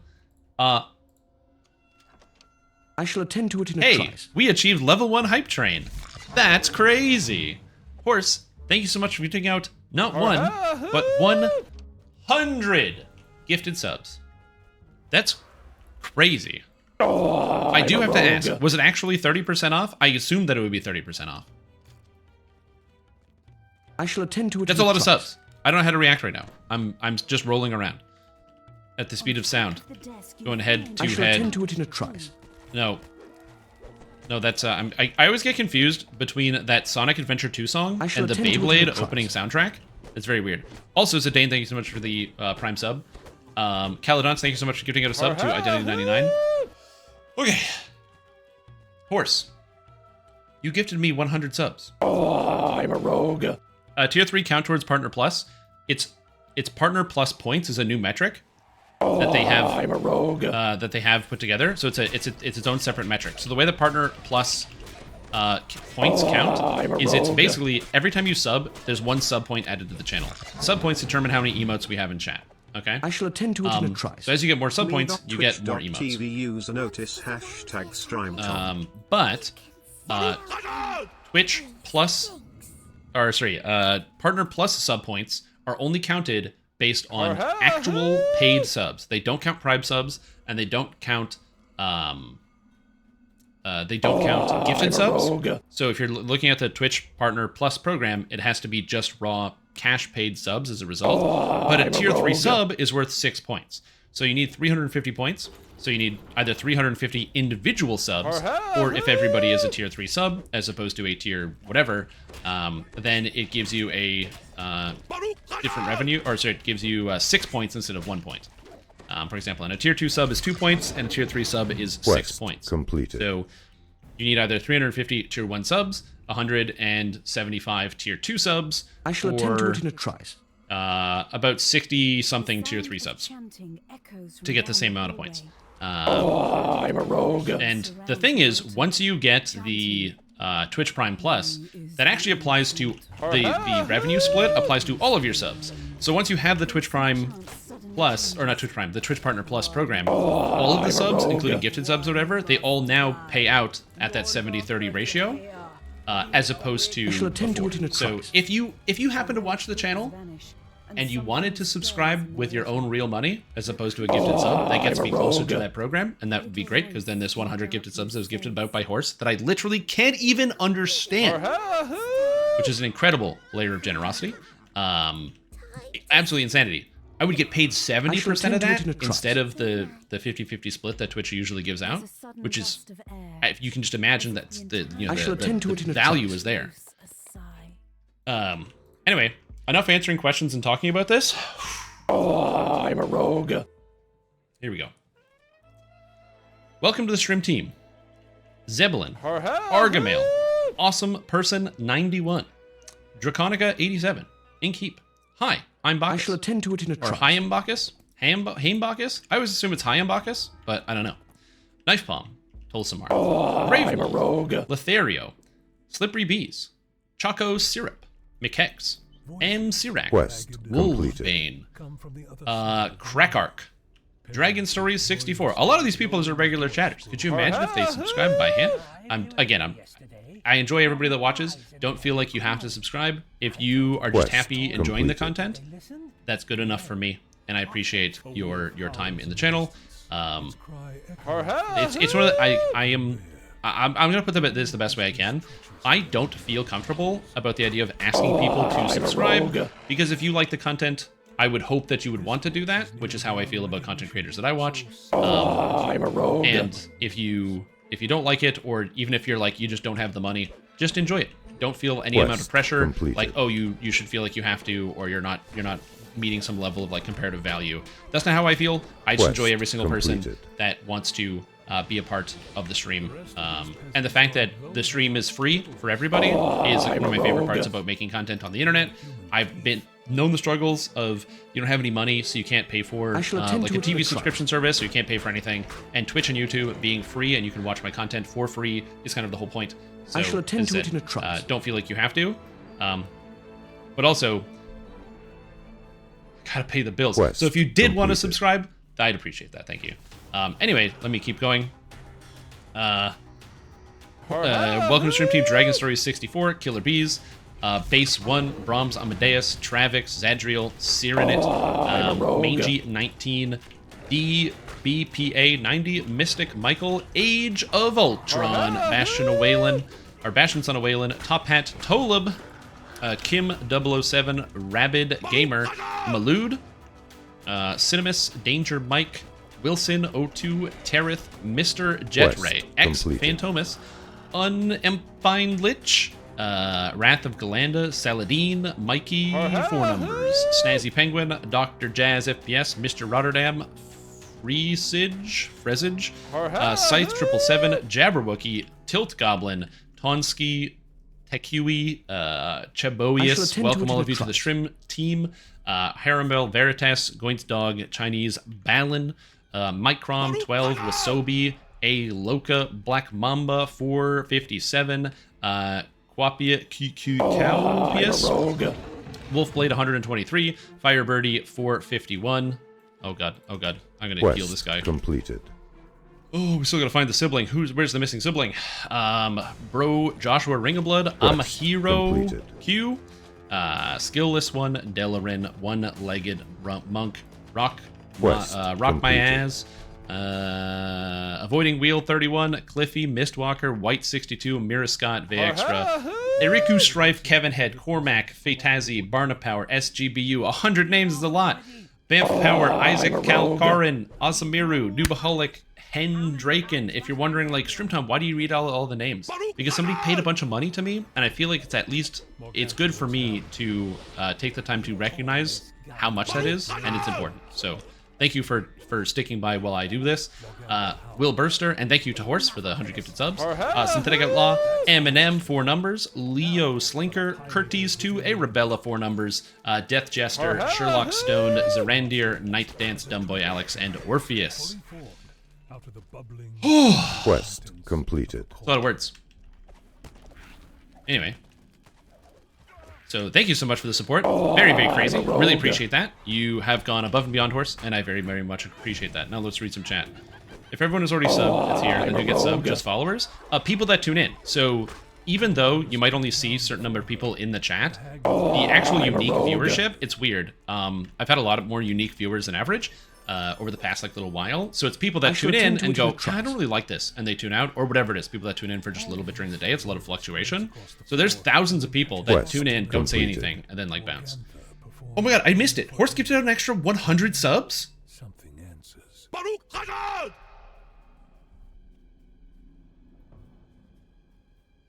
Dude, that's crazy. I shall attend to And it yes, in I a use the trice. Sword of Shadows all the way to level 32, Byzaniac. 32, not 20. This is one of the best swords in the game, so I'm not going to stop using it until 32. Holy shit! Rise, you old stones, and Oh, I'm a rogue. Oh my god. your cry of anguish echoes in the woods. The air is unsettling. Dude, that's so many. And also, Cult of the Ocelot gave out 25 subs. Thanks, you guys. I really appreciate it. It feels weird to still, at the end of this, one, I am shocked. I'm flabbergasted. I am in a state of elation. So it's very confusing. But I'm very, very grateful. And I hope you are all enjoying your day and doing very, very good. It also feels weird. If you got gifted a sub and you wanted to like convert your sub that you got gifted into just convert it into like a regular sub. Not saying you have to, but if you did want to, then that would get me closer to that Twitch Partner Plus, which would then get me an extra 20% on all these gifted subs. That would be very cool if you wanted to do that. God, I feel so bad thinking like that. But you should. I should. Marketing is important. Anyway, oh my god. Oh. I shall attend to it in a Anyway, trice. I have more to read. In Plex servers configured on the mainframe servers. People know something about Plex. Good. People are answering horse. Also, Ludacris, thank you so much for 27 gifted subs.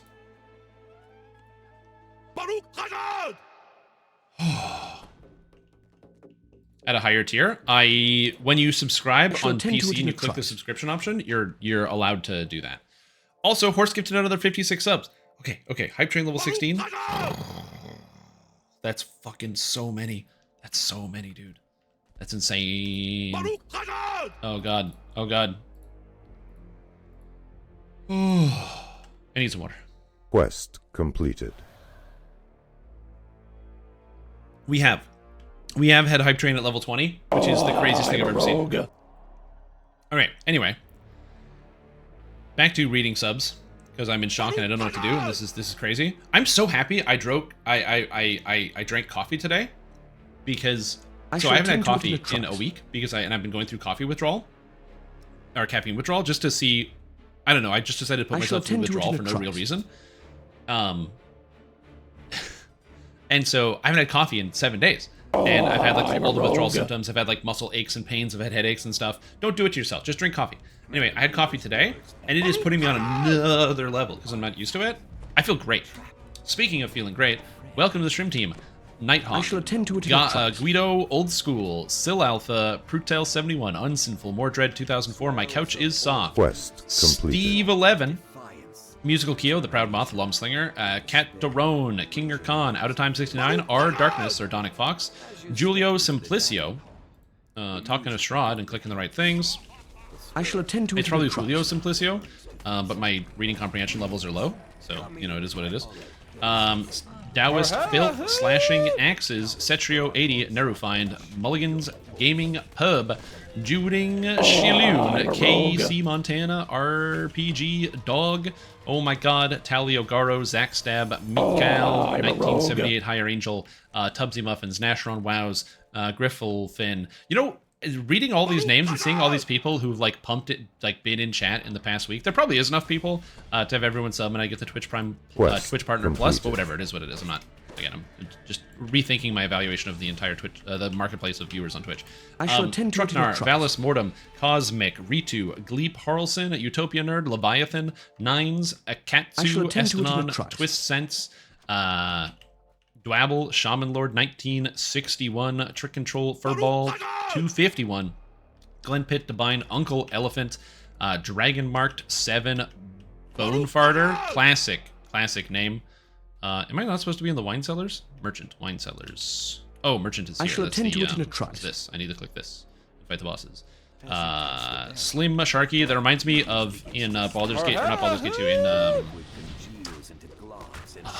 what is that video game? Borderlands 2, when the guy is trying to come up with a better name for Bullymong, and he decides to tell the computer to call them boner farts. Classic video game. Anyway, I shall attend to it in a trice. Cambo 7, La Rockanoli, Nuclear Phoenix, Original Hun, Rage, DDO, Viter 1, Ren Fox, Bananatron 9000. Welcome all of you to the stream team. Ignaci, Valkowski, Well-Dressed Gorilla, Tame Hammer Rants, Walk-On Warrior, Krylon, Snufferhots, Starry Night, Gravisers, Bunny Yip Seeker, Falxon, Michael Az, Mongoose, 628, Sensitive Sensei, Makatone, Mr. Ragnar, no. I always say that name wrong every time. I'm going to continue to do it, so Mr. Ragnar it is. Nyarlathotep, not high enough level, keep going. Haydunce, Zerin, Carrion, Epic Striker 10, Sebastian, Wraith, Tefor Coffee, That Canadian Ginger, Orticon, Bubbly Rock, Najili DDO, Seju, Bubby Peanut, Sen Zero, Swoopy, the Dad Bod Gamer, Syndrakai, Nemeth, Who Can Make, Groove Dog 105, I shall attend to it in a Wonder trice. 16, and Azuleria BDO. Thank you so much, all of you, for tuning into the stream and for being here so the horse can gift you one of 100 subs. That's a crazy number, and I'm very, very appreciative. Thank you, thank you, thank you. This is not to underscore the fact that while I've been talking and saying things, we're on Hype Train level 17 because Mr. Dirac decided to gift out 50 subs, which is insanity. Again, you guys are so generous. It's very, very kind. I really appreciate it. Holy shit. I'm gonna try to catch up on chat in between reading some names because I have actually have to have 2 chats open so I can actually read everything. Because it goes down too far. Yes, this is insane. Again, thank you for your unbelievable generosity. You have shown me such kindness, and I only hope that I can create content that you guys can enjoy and continue to enjoy in the future. I have done some cooking streams. I don't really have anything to cook right now, but I probably could do a cooking stream in the future if that's something you guys want me to do. I have the tripod now, so I can mount the camera. I just need to get a better mic. And I can get all that set up, but I have a tripod and everything, so I can actually get like the proper thing and the way it's supposed to be set up. So it, we'll see. Game Meter complained about a video about Guild Wars 2. About a video about Guild Wars 2, like this new video that you wanted to complain about. I will listen to you. Before I listen to you, I gotta read out another list of names because the Cult of Ocelot gifted out 25 subs to Ariel Bronx, VHC Ignacio, Stumpy Oz, Z Radian, Hodgepodge, Hawkstone 88, Chris Band, ZZ, Sligathor, Mr. Jolie, Brittany 2009, Safe, Sergeant Snipes. Thank you so much, all of you, for tuning in. And so you can be gifted subs: Tim Doors, Dasrin, Floor Porpin, or Floop Porpin, Lord Zevon, Real Buren, Thunderkiss 72, Melange, MTL Brent, Jehusafit, Comet, Yamura, 4, Scary Nubbin, and Fuppin Kiwi again. Thank you so much, the Cult of the Ocelot. I appreciate it. I hope you're enjoying the day. I hope you're enjoying the content. I hope you're doing super good. I am paying so little attention to what's going on in the game right now, which is honestly really hard to navigate Strahd's Castle when I'm currently just staring at the chats and 100 subs. Dude, what is happening? This is insanity. Woo! Yes, there's always more. You'll notice if you're an astute viewer, if you keep looking, you'll see the names of other people that tune into chat every once in a while who are just somehow unsub, but they pop in all the time, which is crazy. So again, I'm very, very grateful. This is absolute insanity. Well, that makes my month. So I guess I don't need to stream anymore. That's all I needed. Thanks, guys. Catch you later. Catch you next month. Just kidding. I'm not going anywhere. Holy shit. I don't even know what's happening right now. Thank you for another 100 gifted subs. That's very generous and kind. Hype Train level 18. I can't believe it takes 100 gifted subs. I can to get to the next level of Hype Train. Absolute madness. Also, Horse, thank you so much for giving out a sub to Zamek. It was right there so I could read it. Okay. Next layer. Google, I'm trying to find a video telling me how to set the time to watch from soon. I shall attend to it in a trice. All right. So back to work of reading names. Welcome to the stream team from Ludicrous series of 27 gifted subs. Goliath TV, Oriel G, Trilogy 2022, Morris Twitch, Dillis04, Original Godspeed. Again, these are all people that have typed in chat in the past month, so like, I see the names. Fairlina, The Ret Dream, Alucarnd, Karsten86, Hamesy, Anna Carno, Old Skull 81, King Donkey, Romeo 15, The Dog Chief, not bands, Wax Lyric, Lobo 4 numbers, Hexagonal, Bazkoth, Krieg, NN, I shall attend the to it in a references, trice. Zavik, Elijah Robinson, Vamel Kyber, Brody, Vin Rodis, Querver Chapin, and Grand Patek. Again, Grandpa Tech, that makes way more sense. Oh my god, my ability to focus is all over the place. Ataraxia, Reclamation. Quest completed. Holy god, oh my goodness gracious. Again, thank you so much. Really appreciate all the gifted subs from everybody. Ludicrous, thank you so much for the gifted subs. Very, very generous of you for the 27. Very, very kind. Oh my god, and Nerosoth for the... Dude, I have so many names to read. I have so many names to read. Oh, that's exciting. That's not bad. That's very cool. This is an unprecedented. This is insane. What is happening? I shall attend to it in a trice. What is happening? This is crazy. Anyway. I shall attend to it in a trice. It just keeps going. AI Stream Tom, read the subs. I don't have AI Stream Tom. I just have Stream Tom who's trying to do two things. So that way there's at least like video game to stare at. So if you're like, I shall attend to like it in a sitting here in slack-jawed amazement, you don't have to like scoop up the drool. You can just stare at the screen and like let the drool just kind of pitter-patter onto the floor, and it's not a big deal because you're still watching something entertaining. I'm gonna get plus 4 strength here because plus 4 strength is good. Now my strength is 46. Let's go borderline first life character. Anyway, I need one. I shall attend to it in a trice.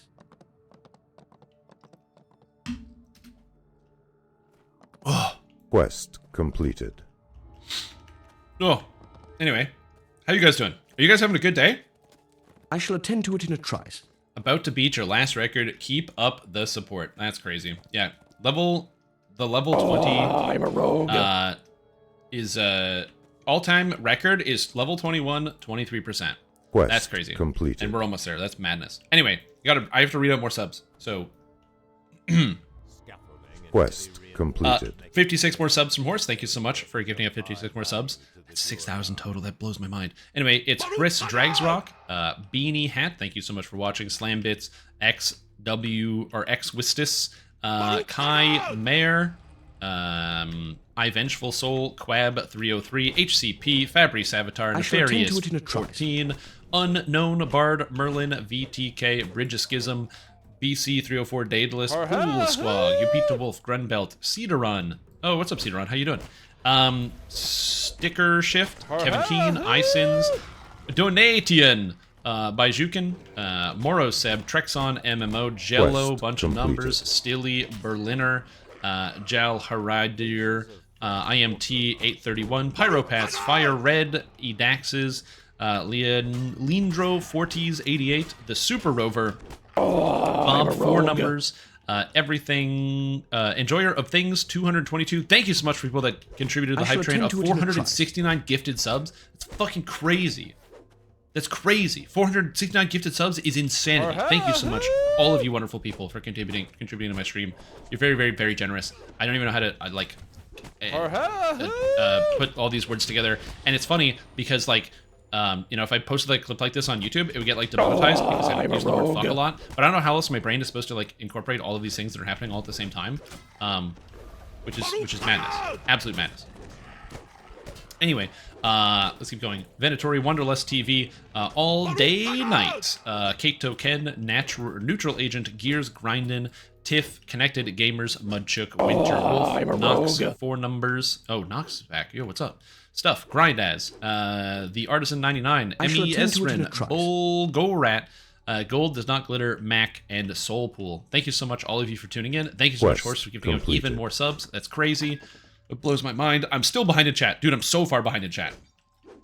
I don't even know what's happening right now. Hope you have a good time. As you can see, there's a sub madness. I'm having a good time. I'm having a really good time. I'm very grateful for people tuning in. It's a combination of things. The video game is really fun. Fighter is amazing. I cannot wait to put a video about this. I drank coffee for the first time in 7 days, and it is exactly what I needed for a day like today because I really needed the energy.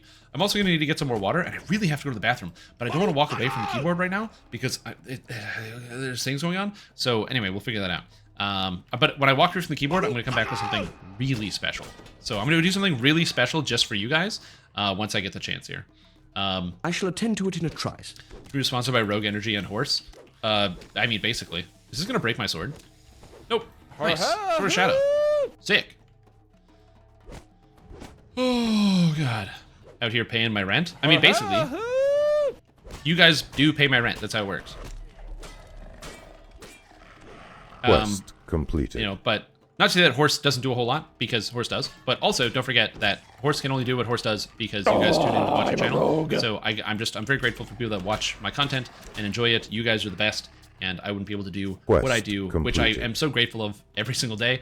If it wasn't for people just tuning in just to say hi and to see what's going on and what I'm all about, which is usually incompetence in Dungeons and Dragons and in video games in general. But you know what? Hey, sometimes you gotta build a market for yourself, and that's what we do here. Anyways, as I said, I'm just very grateful for everyone who tuned in, and you're all really, really, really great. Oh, and I've thought about the idea of doing a subathon, but I've had two problems with it. Because I'm not like super rich and famous, if I did decide to do a subathon of some kind, I would need to, one, make sure I had a fully clear schedule, and two, I don't want to drain individual members of the community or make people feel like they have to contribute to a sub to do something like that. So I would need to probably make the time be kind of long, which would mean I might end up streaming for like an entire month, which would be really disruptive to my whole life.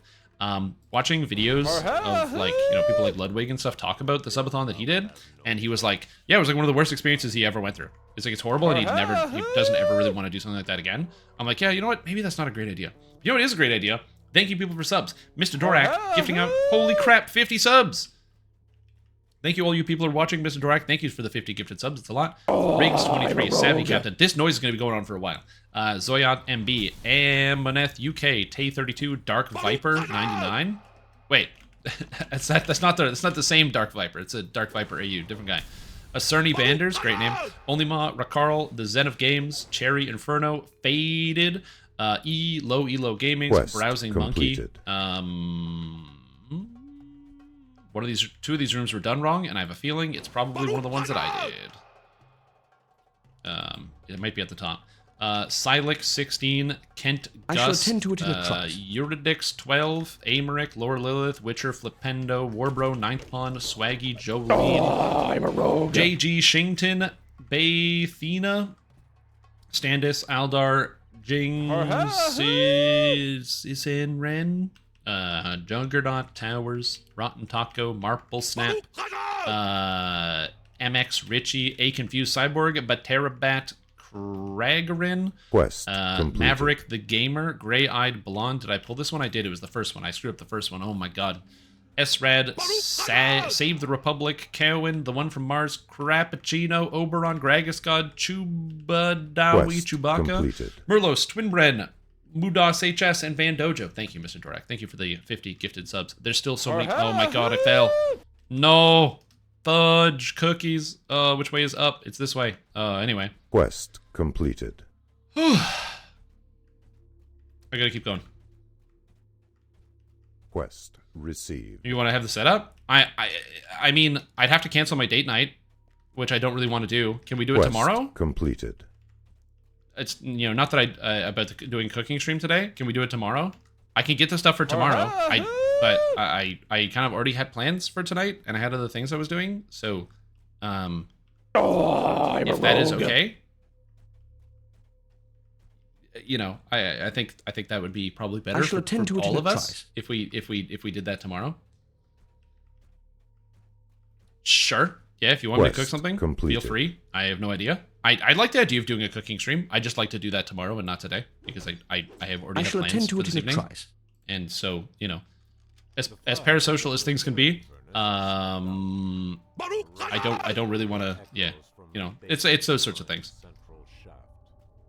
Give me a social life upgrade. Well, it's more so like, I've been in situations where, so I used to work in sales, and when I was in sales, I shall attend to it in a trice. I would, not do holidays. So no Thanksgiving, gotta miss that. No Valentine's Day, sorry, I gotta work. I shall attend to it in a trice. It hurt a lot of my social activities, and so I try to not over prioritize work when I can. And so I really don't like canceling plans to do stream things if I can avoid it. Because I already spend a lot of time doing stream things. And, I'm a rogue. You know, if something is as simple as can we do it tomorrow, that would be ideal. So I'd like to do that tomorrow if we can. That would be kind of the goal here. I'm not trying to like flex on anybody or anything. That's just it. Quest completed. How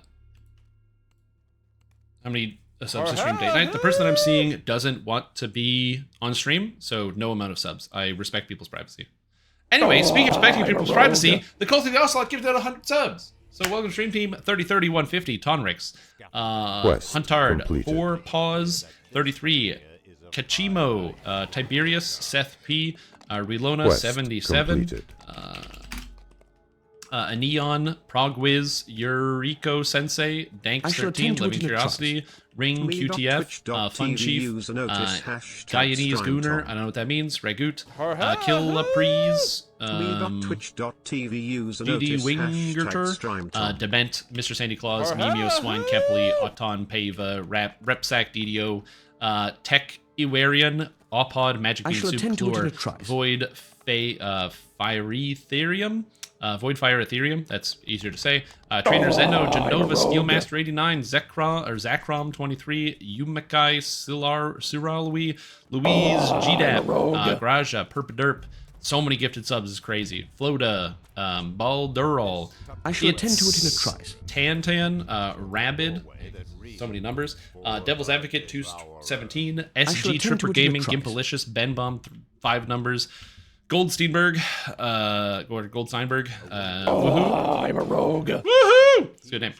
Draco Noir, Sirith, 5 numbers, Muckworm, Villavaldi, Below Average, Mitch, Darth Dubious, Eritrakos. Too late, mortals. Quest Midnight completed. Insomni, Crow Plays, Born to Respawn. That dude's Sunny, Sleepy Dude, 4 numbers. Quest Commander completed. Starstrider, Knife Edge, 42.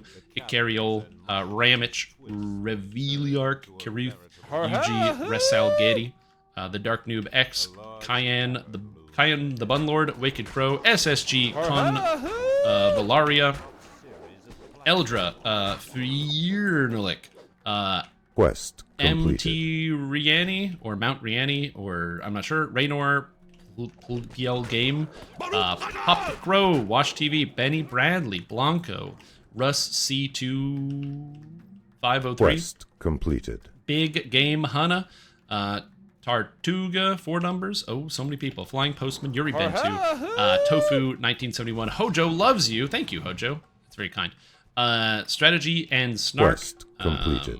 Lazy Lex, Dark Blazerith, or Blazerith, Ryhig, Karen Christ. I'm a rogue. I think that person's a bot.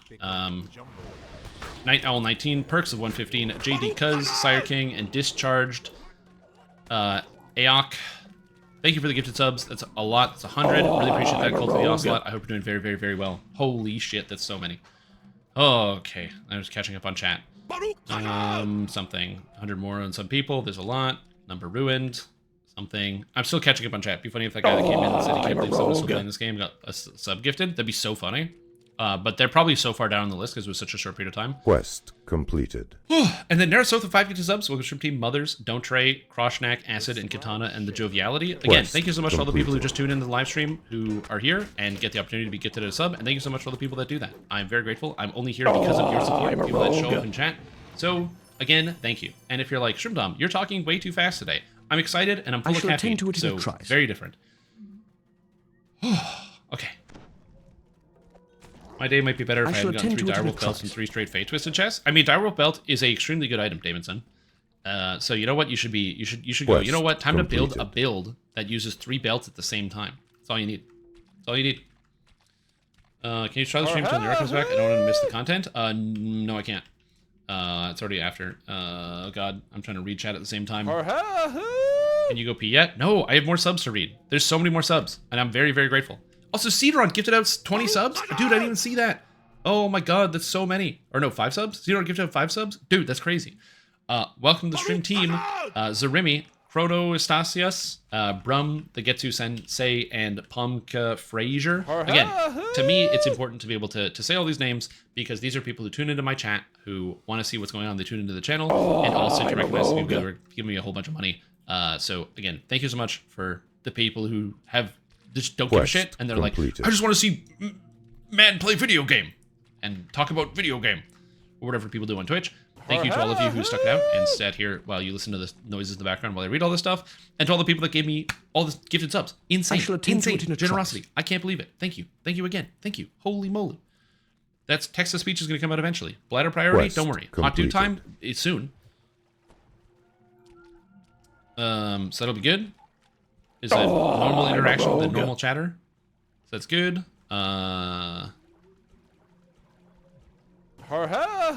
Did we get both keys? I only see silver key in the chat, so I don't know. We didn't find any. I didn't find a key.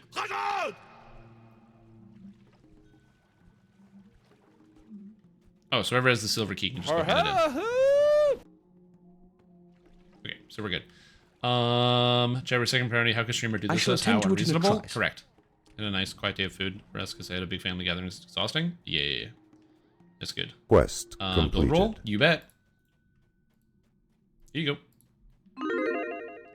We need more caffeine. Quest completed. God. So that sounds like a big waste. Fuck. It is a big waste. Quest no, I can't. Completed. I gotta be happy that people are tuning into my channel and supporting me directly, and so I gotta stay here. I'm a rogue. Yeah, I don't know what you guys want me to make, but I can try to make I can do a fun recipe. I'm totally down to cook something on stream for all of you. I'll cook enough for everybody. Okay, it's gonna be a good time. Quest what I'm gonna make, completed. I don't know, but I'm gonna figure it out between today and tomorrow. It's gonna be a huge surprise, and it's gonna be something I can feasibly do in a short period of time.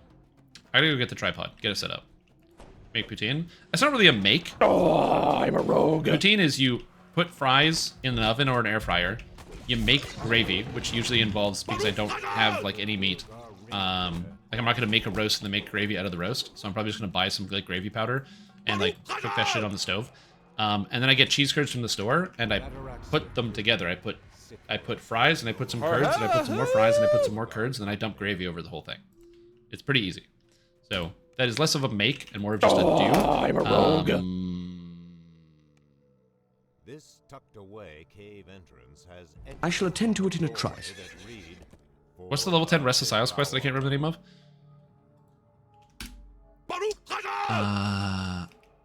Hiding. Oh yeah. Hiding in plain sight. Texas waffles and chicken and waffles. Yeah, the problem with that is that it would be very difficult to actually get that done just because of the noise in the room, because the air fryer is really loud. Also, I wouldn't be doing a whole lot, although you know what? Chicken and waffles does sound awesome. I shall attend to it in a trice. Chicken and waffles does sound pretty good, and that is a doable thing. So I could definitely do that. I shall attend to it in a trice. You know. What is this? I don't get it. Is this a pizza ice cream cone? I shall attend to it in a trice. Oh shit. That's a great idea. Pizza cone? Honestly, fantastic idea. I've had something like that when I was in Boston. There was this restaurant called Four Corners Pizza that served pizza cupcakes, and it was pizza in the shape of a cupcake. But yeah, can I do it on Friday? And advertise it? Yeah, sure. I'm down. Am I doing anything Friday? Quest completed. Nope. I am doing stuff on Saturday.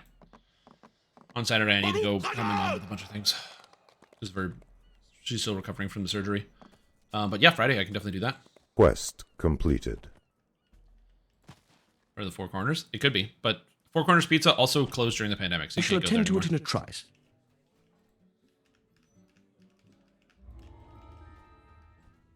But when they were open, I went, and it was pretty good.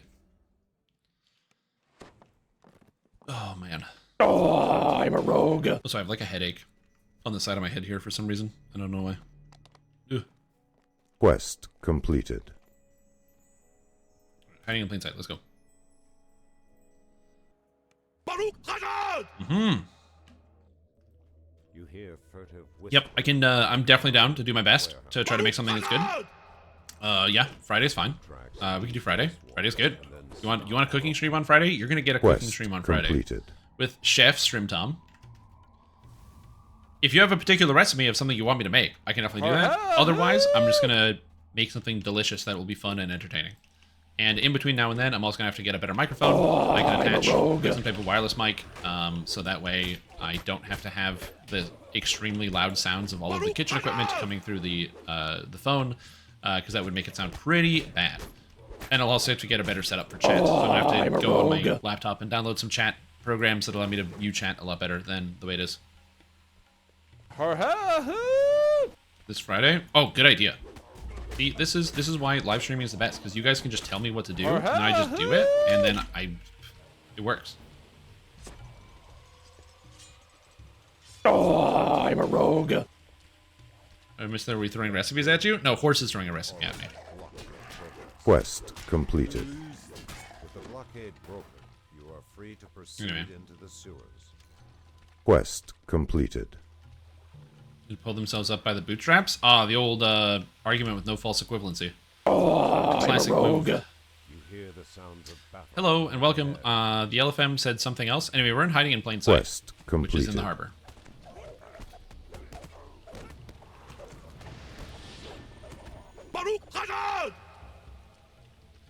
I missed so many people. Quest completed. Hiding in plain sight. Oh, you haven't made a bloomin' onion? No, I haven't made a bloomin' onion. Oh, deep frying in my own house? I would have to make proper precautions so I could deep fry a bloomin' onion in my house. I don't have like a Dutch oven or like a deep enough pan for deep frying, but I could go get one. Beyond, this gate was closed for good reason. The sounds of scurrying rats are gone now. Oh, I'm a rogue. Yeah. I mean, I don't think I'm gonna burn the house down, but I'd have to be like really I careful. shall attend to it in a trice. So I'd have to make sure I take all the proper safety precautions and stuff, but... This Plague Reaper is what's gonna kill me. Because if the Plague Reaper hits me too many times, I can't heal. But it didn't kill me. Nice. Didn't hit me. Sweet. Yellow stream to recipes. But yeah, I'm definitely down to... I'm down to do my first attempt at home deep frying, which means it's going to take me a lot of time to do some research about how to do it in my own house, and I can make a delicious bloomin' onion and feed it to my roommate. Quest completed. Great grill time with Stream Tom. I technically have a backyard. I'd be mildly worried about like filming in my yard, but I think it would probably be okay for the most part. Oh, I'm a rogue. I can't believe that's still going. That's crazy to me.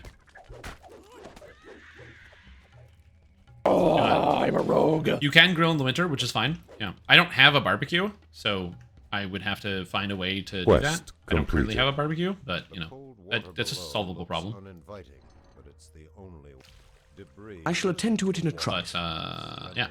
Anyways, Swept down into the sewers. come to Nashville. Yeah, I'll just come to. Well, if I'm good, trust me. There's a lot of reasons. There's a lot of things I'd love to eat if I went to Nashville. That's a fact. I shall attend to it in a trice. Mangles in the backyard, stream ran, safety first. I would just set up the tripod, so I wouldn't have to worry about it. I shall attend to it in a trice. Yeah, because I don't know how many of you guys are like, you know, black belt level geoguessers out here that would find my house in like 2 seconds and figure out exactly where I live. Shut down the blades in the drainage. Oh, I'm a rogue.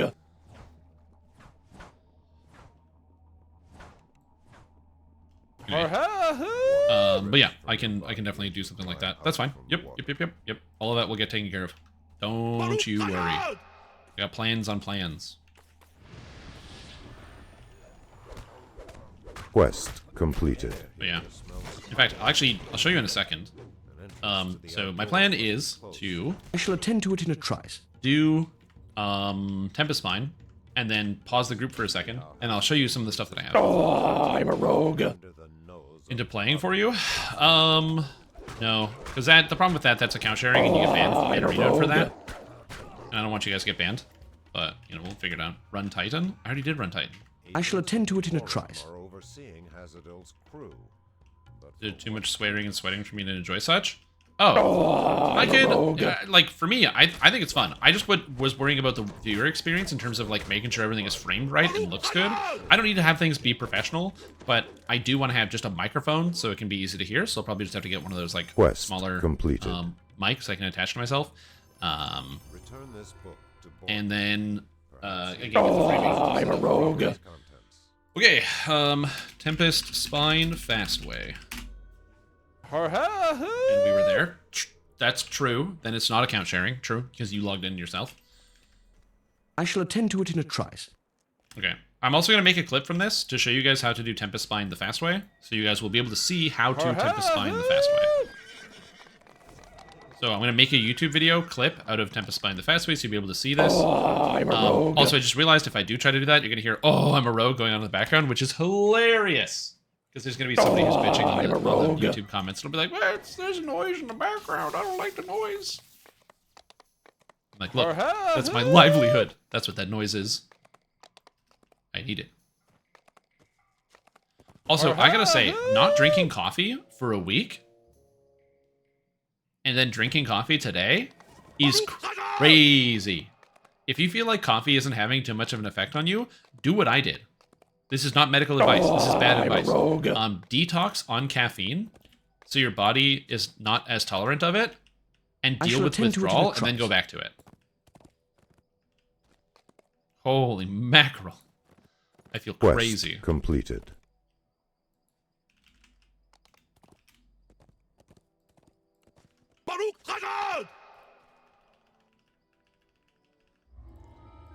All right. Quest completed.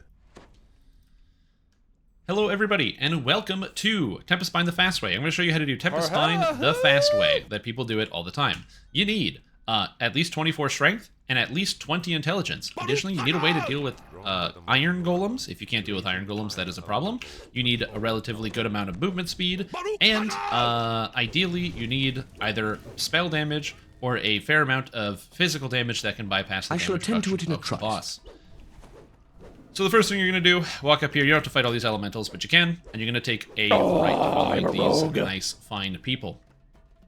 As we move over here, you're going to see... I will turn that down just a little bit. I'm going to turn that down just a little bit, if that's okay. I'm going to turn that down just a smidge. Like so. So it's still noticeable, but it's just a little lower. Anyway, you're going to go through the lava over here.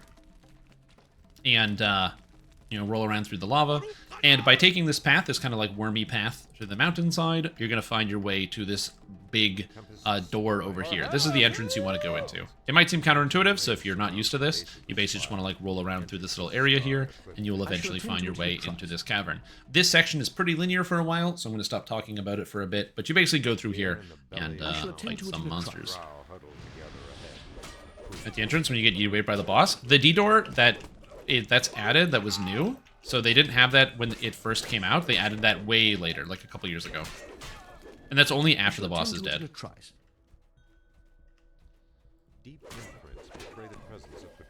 Alright, so here's a trap here, and it's very dangerous. The way that you disable the trap yourself is if any of the enemies are on top of the trap, they will disable it. So if you shoot these guys, these Drow Blackguards, with an arrow, and they have to run through the trap, they will disable the trap as they run to get you. So if you did not know that, if you're not a trapper and you can't get through that section, just, you know, aggro the guys on the other side of the trap with like a bow and arrow. Even if you miss, they'll still aggro to you. They'll run into the trap, and then they will turn it off themselves because they don't want to take damage. It's the only place in the game where that tech is used. I have no idea why, but it's the only place in DDO where that's used. Okay, so you need 20 intelligence to use this rune, which is why you need 20 intelligence. This is the only way up the mountain. And you need a way to deal with an iron golem, because it's immune to fire damage. So you need, if you're like a fire sorcerer and you can't bypass fire immunity, you're out of luck. Once you're done that, there is the fire and ice side over here. So you're going to kill these guys and come into the fire and ice caverns. First, there's the fire and ice. It doesn't matter which one you start with, they both have to die in a short duration. However, it's about a minute between each one, which means you can quickly go from one to the other. So I'm heading over to fire, and I have to kill the fire reaver. So that's what I'm going to do. This side is not very dangerous, and is generally the easier of the two sides. You come in here, I hit the fire reaver, and he's dead. Now you want to get over to ice. So you're going to run all the way back up. And there's going to be a lot of monsters. You want to make sure you're killing everything. Don't ignore things unless you're if you're soloing this. This is where you just want to go as fast as you can. You're going to go all the way up here to the ice side. Quest completed. Okay. Haste again. Go all the way up here to the ice side. And then down here, in this room, is where you find the Ice Flenser, and you're going to kill the Ice Flenser. You have plenty of time, even if you're by yourself, if you can just deal damage quickly enough. The only dangerous monsters in this section are the Ice Flensers themselves, because they can Polar Ray you, and these giant Soothsayers. The Soothsayers cast the spell Destruction, and that's dangerous, because if you make your save, you still take about 400 untyped damage. So you either die or make your save. The ways to prevent yourself from dying is by having access to the spell Death Ward, or by having Death Block and failing your save. Now here's the Olapar rune. I just picked this up. This is the only rune you need. You see, the Storm Reaver has 3 different protections on him. He has his control over the weather. He has his damage reduction, and he has his regeneration. Each rune can disable whichever one you want, and there's 3 separate runes. There's 2 ways to do this. You can either wait there, and that rune will respawn. You can pick up 3 copies of the same one. Or you can just pick up one and deal with the damage reduction and the weather control. You just have to get rid of his regeneration. That allows him to die. If you don't do that, you can't kill him past half. He just heals back up to full. So to do this the fast way, you're going to walk to this dip, and then you're going to jump off. You just go to the dip, and you jump off. By going to the dip and jumping, this brings you to this like little, doorway here, and this is one of the 2 places you need the strength. When I walk through here, these guys are going to be like, we're under attack, and one of them is going to go and run and close the door on you. To open the door, you need a 24 strength. Now, as we move forward through the rest of the adventure here, you're going to whip right around the corner, and you're going to see all these bad guys here. Again, these giant Soothsayers, same thing. They will cast Destruction on you, so you either want to fail your save with Death Block, so it tries to instant kill you, but it can't, or you want to have Death Ward. If you make your save with Death Block, the armor effect, you're going to die anyway, which is kind of funny. So it's not too big of a deal in the regular server, but it's a bigger problem on Hardcore League. Alright, now you'll notice we're actually very close to the end of the quest, so there's not really a lot that goes on after this. What you're supposed to do is we skipped an entire middle section that is a rune, and you're supposed to keep going this way to get the 3rd rune. We're going to skip that one entirely. Hello and welcome, we're close to the end of the quest. You'll notice we are close to the end of the quest, and I have barely done anything. Gonna hit this beholder a couple times, and he dies, and now we're already fighting the final boss. After minutes of just stepping in, we're already at the final boss.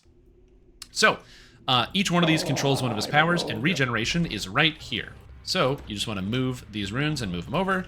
So I'm just going to go here, slap these puzzle tiles. I'm ignoring all the monsters. Swordjack can only knock you off once he gets under half health, so you don't have to really worry about him knocking you off the ledge. He might kill you, but that's about it.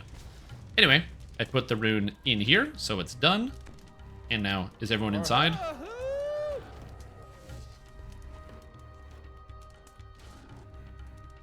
believe everyone is inside. Who is missing? Anyone missing? Speak now. Anyway, now that he's under half, he's going to start throwing people off. So he just did. He just threw whoever that is. Completed. When he gets under half, he starts throwing you off. And you just kind of... I'm waiting for everybody to get in. And right now, I took off his regen. So that's why he can go under half right now. He will not go back up to full health. He doesn't have his regen. He still has... completed.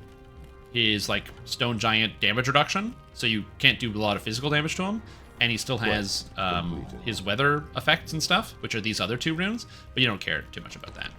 Anyway, his damage reduction makes him nigh immune, but not entirely immune, so I can still damage him with critical hits, and he dies. So my critical hits are still dealing.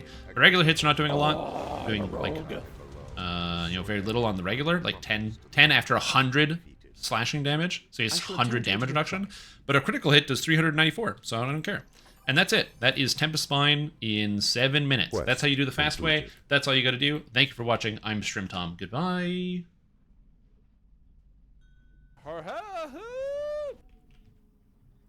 And there we go. That's how you do it the fast way.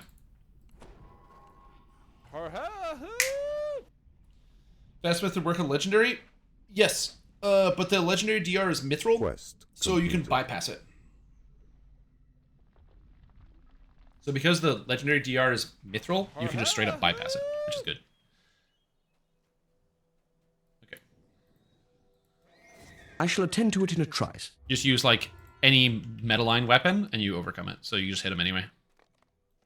Oh, I'm a rogue. Why do storm giants have mithril DR? Oh. Oh, I'm a Games designed that rogue. way. Okay. Taking a break for a bit. Thanks. Alright, I'll be right back. I have to really use the bathroom because I drank a lot of coffee. Please enjoy the sounds of music. Or is it Crystal? It's one of those DRs. It's one of the DRs, but you can bypass it in Epics. It's not a big deal. I shall attend to it in a trice. Also, DR doesn't super matter because DR is a flat number. So when you hit a monster for like 50,000, it doesn't. Who cares? Oh, I'm a rogue. All right, I'll be right back. Quest completed.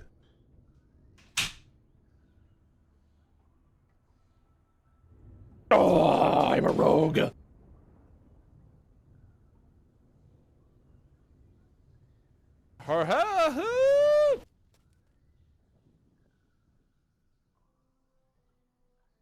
I shall attend to it in a trice.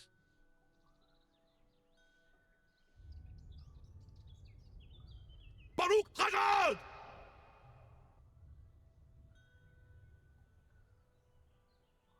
Baruch Hazard!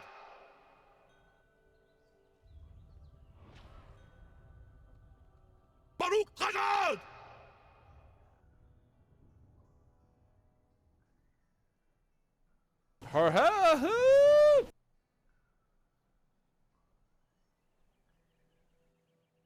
Baruch Hazard!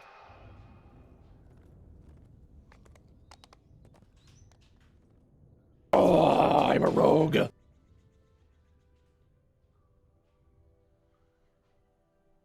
Baruch Hazard!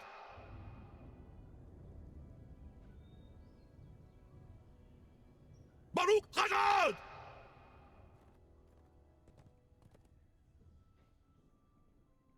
I shall attend to it in a trice.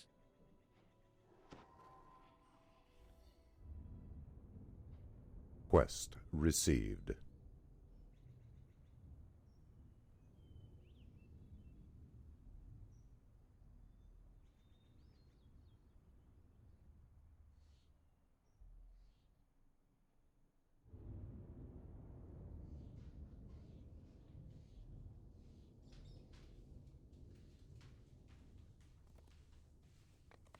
I have to Google something real quick. I don't know the answer to.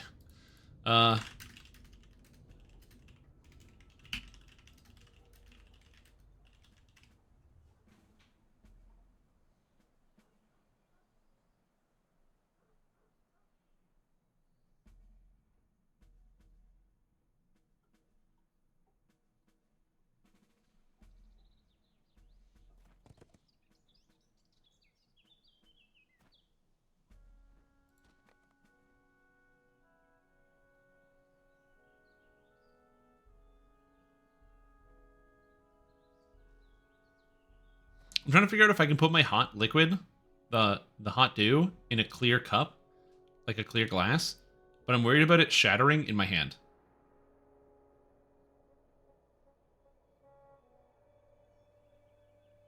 Because glass it's not all glass responds well to heat pressure. So that would be the main problem. Also, you burn yourself, which is a secondary. They're both problems. So I'm trying to figure this out. So that's why I'm rapidly Googling this. Anyway, speaking of rapid Googling, do you guys like the silver roll or the gold roll? Woo! Time for everybody's gold roll of the day. Holy God. Boiling could be dangerous. Boiling, yeah. Yeah, boiling. I don't have clear ceramics. That's my main problem. Okay, anyway. So, I'll just go get a cup. I'll just go get a mug. Mug will be fine. Anyway, speaking of mugs, time for you guys to get mugged of your sun flasks because I'm going to roll and you're going to win or you're going to lose. Let's go. Gold roll. XP potion. Let's go. Let's go. Got a Pyrex measuring cup? I do have a Pyrex measuring cup. Let's go. All right, I'll be right back.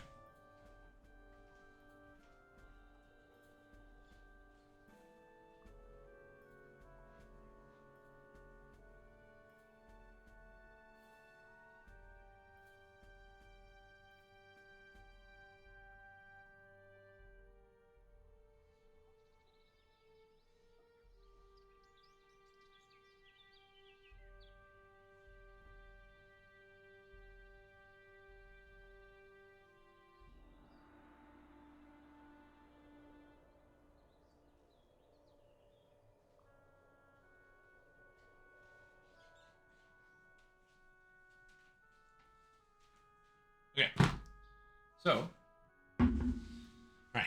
So, hey, this is the old kettle. Now, I call it the old kettle because this is the old kettle that we used to use for like heating liquids and stuff. It's just a kettle, got like a base. You plug the shit in, you put it on, and it charges. The problem is the switch is broken, so it doesn't turn off on its own when it starts boiling, which means that if you're not paying attention to it, just hot air will keep coming out. It doesn't make a noise or do anything. It's sort of like having a kettle on the stove. The problem is, because this is not on the stove, it's usually in different places, so it'll be like near a set of cabinetry, and if your cabinetry happens to have like some type of coating or glue on top of it, it'll peel all of that, which is hilarious. And second, it doesn't like close properly. There's like a hinge that's broken in the back here, or like, sorry, on the actual internals. So it doesn't actually close. It just doesn't like, you see, it doesn't go together. It's just kind of like separate. Anyway, so this is the old kettle. It's broken. We got a new kettle. Turns out it's also broken, but this kettle has already been designated my kettle, which means I can do whatever I want with this kettle. And so I have two things. I have Mountain Dew voltage, because that's the best Mountain Dew. And then I have Mountain Dew Baja Blast. So we're going to make some hot dew today, ladies and gentlemen. I'm going to be putting it in my Voodoo Spice mug, because it's going to be spicy. However, before I do this, I don't know which one I should use. And so I'm going to have you guys vote. Which dew for hot dew? And we have, this is voltage, Baja Blast, or Mix 'em for Max Dew. You guys got 2 minutes. Please vote in the poll. Vote today. Well, I figure out where to put this. You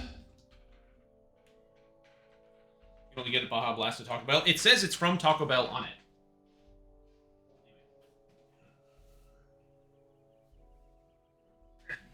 Alright. So, this might short circuit everything.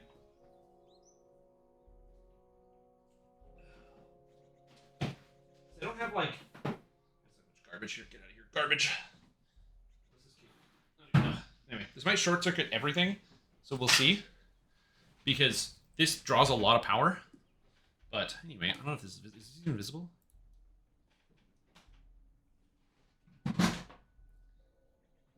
a weight here. Let's get this weight out of here. Show that ass. That's what I'm doing. I think they were like diet. She didn't like them. Yeah, it's Taco. It says Taco Bell on the side. See the bell? Man, that camera cannot focus that close. Taco Bell. Ew. All right, you said multi-class them. I'm just gonna view the results and assume that they're probably close to done. Okay, not even close. It's mix them for maximum dew. So we will be mixing the dew in here. So here we go. Also stop the recording and restart to prevent file corruption. Oh, I can pull this off of Twitch, so it doesn't matter. Twitch has it in the situation that this happens. I can always just grab it off Twitch. So, we have the voltage. So we have this.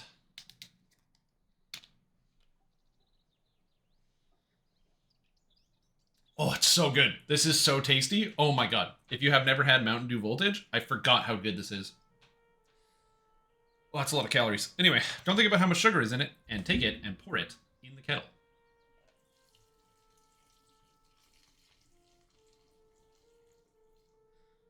So just let's pour like half of it in here. Something like that. All right, next is the Baja Blast. We're going to mix them together. Anyway, do this.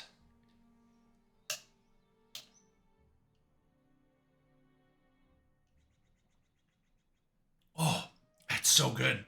Man, Mountain Dew is so delicious. Oh, man, I can see why people drink Mountain Dew all the time. That makes sense. Dude, it has 73 grams of sugar. That's fucked. That's so much sugar. Oh. Whoa. Oh, dude. That's crazy. Even says on the back, 73% of your total daily value of sugar. That's fucked. That's so crazy. Anyway, here we go. In we go.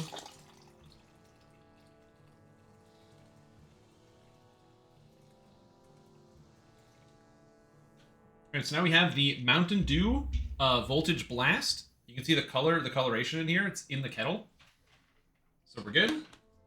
And again, this doesn't close. And now I just put it on the kettle here. Nice. Now it's going to cook. And when it's done, we're going to have some Mountain Dew. Holy fuck, that's a lot of sugar. Gonna burn out your kettle? The kettle's broken. This is the garbage kettle that we're throwing away. And instead of throwing it away, I'm just gonna fill it with Mountain Dew. Yeah, the kettle's already broken. So before you're like, oh, you're gonna burn out your kettle? Yeah, it's already burnt. Like, don't worry about it. Anyway. So we'll just hang out for a bit. Yeah, this ain't my first Mountain Dew, ladies and gentlemen. This ain't my first Dew. I'm excited. I'm excited for this. Where did the idea come from anyways? Okay, so basically, I was sitting here thinking about the fact that when you drink hot drinks, what do you drink? Hot drinks. Go. Coffee? Tea? Maybe cider? I'm out of ideas. Cold drinks. Cola. Your all the different types of sodas you got. You got your root beers. You got your all this other stuff. You know, cold drinks. Milk is a cold drink. Okay? Beer. Wine. There's like 1,000 cold drinks. But the hot drinks are limited. So my thought was, why don't they make the cold drinks hot? Why can't you have hot Mountain Dew? And the answer is you can. And it's not good. I learned that on stream. I can smell it because it's boiling. So all I can smell is the dew. This is amazing. Ugh. Is there like a shitload of caffeine in these too? There is caffeine. There's more caffeine than sodium citrate. Oh, this? Yeah, this is my D&D table. This is an actual physical table that I used to play D&D. So this goes on top of another table. Oh, I'll move chat. There you go. You can see the kettle. Anyway, this goes... So next to this is another table that's out of frame that you can't see. And this table rests on top of that table. So basically it's a table extender. Is it hot dew time? It's right there. You can see it. It's cooking. Oh, it's so loud. It's steaming.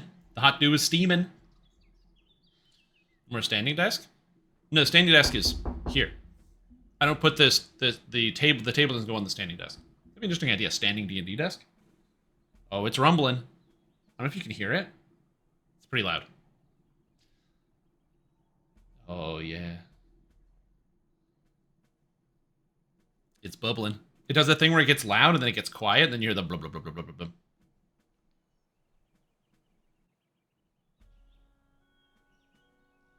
All right. The hot dew is boiling. All right. So we now have the boiled hot dew. You can see that the steam is coming off of my kettle. Now pour it into the cup.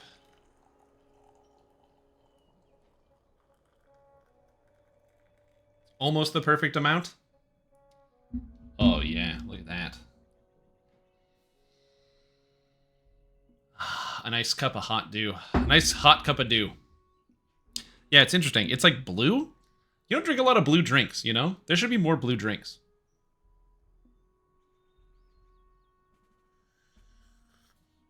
Ooh, that's hot. Mm. Oh, that's really hot.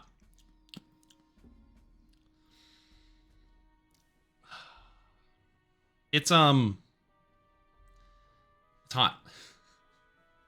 Never seen a hot blue drink? See? Science. You know why you haven't seen a hot blue drink? Because this is not that good.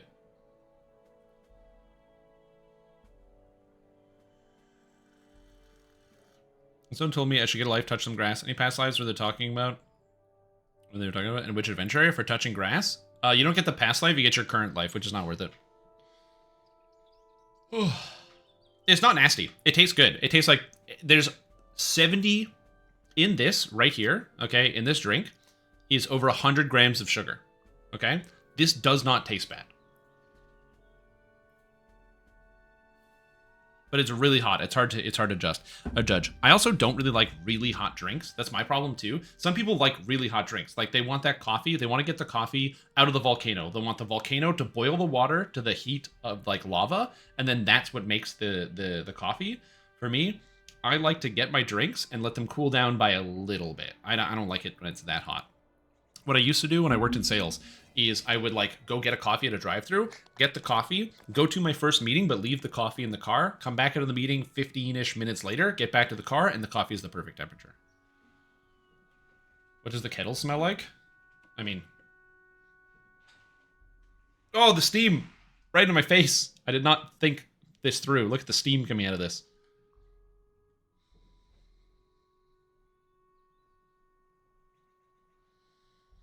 It smells like, kind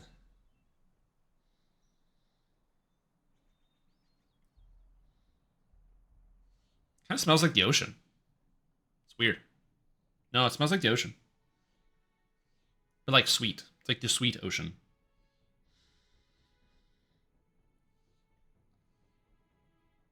Put the steam back into play PoE. No. Anyway. Pure dew steam, yeah. Extract dew lung. I don't think that's going to be a problem. Mountain Dew straight in the lungs. Yeah. It smells like the ocean. I've never been in the ocean since. I've been in the ocean multiple times. I went to the ocean this year. I went on a vacation. It was nice. I had a nice trip. I guess it smells like the Central American Ocean. Hot dew steam engine when? This is to imply that they don't already make steam engines out of hot dew. Which is false. They definitely do. That's the... for those of you that don't know, the steam engine actually took a long time to develop because they could always boil water. In fact, people used to boil water to clean it, but it wasn't until the invention of Mountain Dew and then people started drinking hot dew that they realized that they were getting so much power from the Mountain Dew, they could boil it and put it into an engine with a turbine and use it to turn turbines. So steam engines are all made of hot dew. Engineers know about this, but it's not common knowledge to the rest of the population. Also, I love the fact that there's a Strimtom thing behind me and I'm wearing a Strimtom shirt. So good. You can buy these, by the way. Actually, you can't buy this one. This one was made for me by my girlfriend. And that was made for me by my friends. But you can buy other shirts. How steam engines actually work? Yeah, that's how that functions. Steam enters a channel, which then turns a wheel, which then generates a magnetic field, which is how you generate electricity.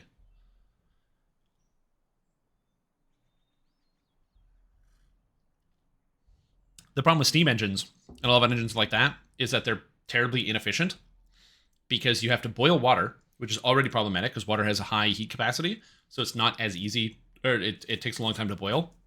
The reason why I use water as opposed to more explosive things is because they're explosive. So like, sure, you could boil like ethanol, but ethanol is flammable. So that's also a huge issue. But the other problem, so that's problem A. But then problem B, and then also water is heavy. But it's non-reactive. So that's the nice thing as a fuel source. You can just basically continually cycle the water and you can just keep reusing it. You don't have any type of issue with that either, which is great. Yeah, nuclear reactors are steam engines. That's a good way to think about it. So the way a nuclear reactor works is that you have a, this is way simplifying it, and I am not a nuclear physicist, but TLDR, they basically, you create a nuclear reaction that generates a tremendous amount of heat that then gets filtered into water, which pushes turbines that then creates energy. You have hydroelectric energy, which is where you just use the forces of nature. So for example, you build a dam and then you have a huge dam that then builds up a whole bunch of water. And then for the water to go from here all the way to down here through the dam, it has to pass through the dam, which then powers turbines and generates electricity. That's hydroelectrics versus nuclear, where you use the heat from a nuclear reaction to then move water to power turbines. It's the same kind of concept. And the reason why, in general, a lot of people see nuclear energy as being like a good, safe alternative because to like conventional means of energy is because the total level of pollution is very low. Because again, most of the energy is generated from water and just the radioactive material, which is expensive and you have to deal with at some point. But the spent rods are much less dangerous than the active material.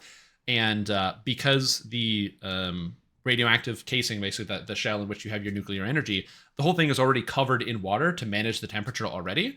And so, yeah, it's not as bad. But yeah, dimensions and nuclear reactors work. That's a super oversimplification. It's a super oversimplification, but yeah, that's basically it. And also nuclear material, so like your things that you go into reactors, they the amount of energy you can get from such a small source is so massive, which is why a lot of places, you know, and I'm hopeful that Ontario will build another one, is going to build more nuclear reactors, because the energy you get from nuclear is from a smaller quantity, and it doesn't have direct, like, there are direct impacts on the environment, but they're really contained because they're only in the nuclear fuel, which then you can deal with in a smaller quantity, if that makes sense. Explain a fusion reactor? You explain a fusion reactor. It's fantastic technology. If you hear people tell you, like, not to say that there aren't dangers for having a nuclear reactor, because everyone has heard the stories of nuclear reactors where bad things have happened, whether there was in Japan, where there was the reactor that got hit by the earthquake and caused there was a minor meltdown, or you have, like, you know, obviously Chernobyl and stuff. But the majority of nuclear reactors don't experience these types of problems, and you can make safer reactors. Yeah, Fukushima. You can make safer reactors. Yeah, you just have to take the right time to build them and do it properly, and then you're all set. And it's just like a better thing.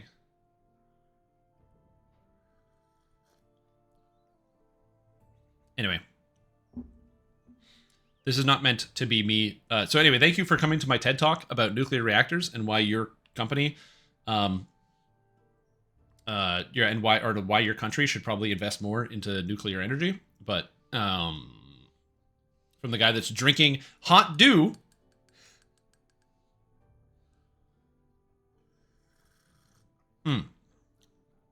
Anyway,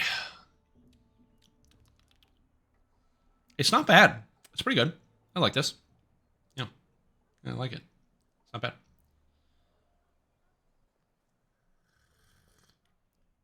Shroom physicists? No, just go. You can just go watch the minute physics videos about it. It's really easy. The thing about learning things about the world is that there are so many, like, child-friendly websites to teach you about concepts you don't know about. You just have to go watch them, right? ASAP Science, Minute Physics, these people that put, like, tremendous amount of work into simplifying topics that make them really easy to understand. So you can just, like, get it on, like, a base level and understand why these things are important.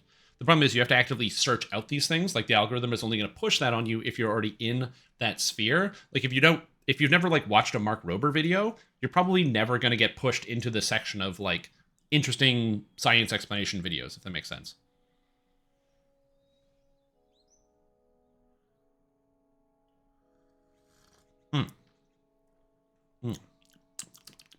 That's good. This is good. I'm going to be honest. This is way better than the first one. This makes me realize that Mountain Dew is not nearly as good as Mountain Dew Voltage and Baja Blast, which are, like, leaps and bounds better.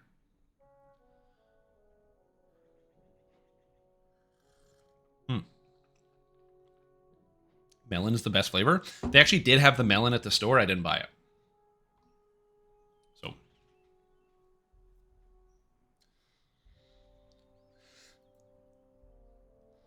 Anyway. The shakes become a warning. I have no shakes. I am stable. Yeah. I've never had Livewire. I don't know if we have it. How much sugar is in that? This cup is about 100 grams of sugar. Yeah. If I didn't have diabetes before, I do now.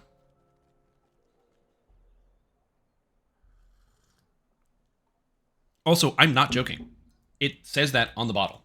On the bottle, it says that this bottle of Mountain Dew has 76 grams of sugar in it. That's crazy. That is a crazy number. Anyway, I'm just going to quickly jump off. I have to clean the kettle. So I'm going to just clean the kettle real quick, because if I don't, this is going to get really sticky and bad. So I'm just going to clean the kettle. I'll be right back.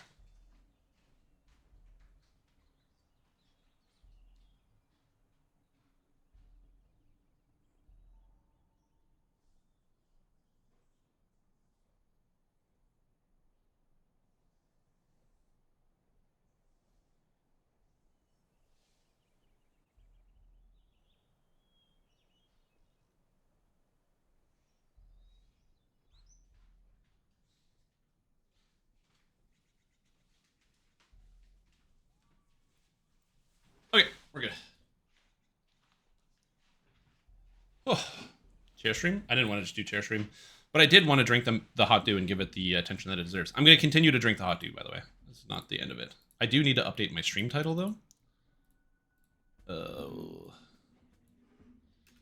Cooking stream Friday. We're doing a cooking stream on Friday. What are we cooking? Don't know yet, but we'll get there.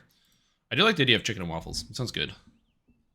Teaching me how steam engines work. But yeah, a lot of people, again, a lot of these things are like, you just don't know. So the best way I can explain the universe and why I find so many things so interesting is that you don't know what you don't know. Right? That's one of the most fascinating concepts to me, is once you accept that there are things that you don't know, the world begins to make a lot more sense. Because there are people out there that assume that they know everything because they hear something. But you always have to understand, about any topic, there is always things you don't know, and there's always things you don't know that you don't know. Right? So, even something that you're like, oh, I don't know how a steam engine works. You might not know how a steam engine works, but you also never think about steam engines. So you don't even know that you don't know how a steam engine works, if that makes sense.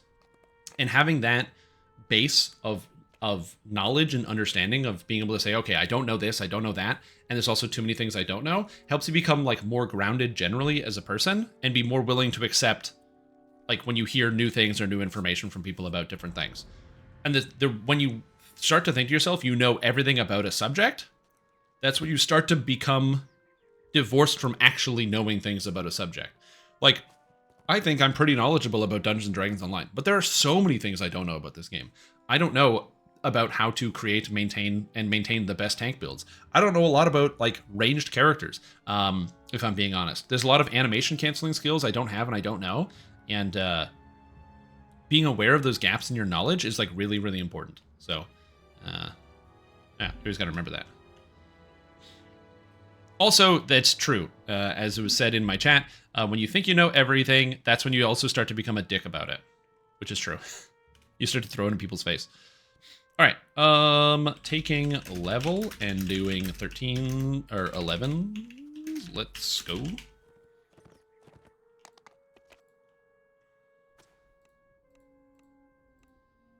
What do I do now? Well, my skills are maxed. Repair? I guess I could do tumble. Sure. By the edge of the Stormreach market, a pensive form scans the thronging crowd. There we go. She is searching for heroes. Heroes let's do some willing to face an unknown foe in the ancient ruins. And next is oh, that person wanted to join Barovia.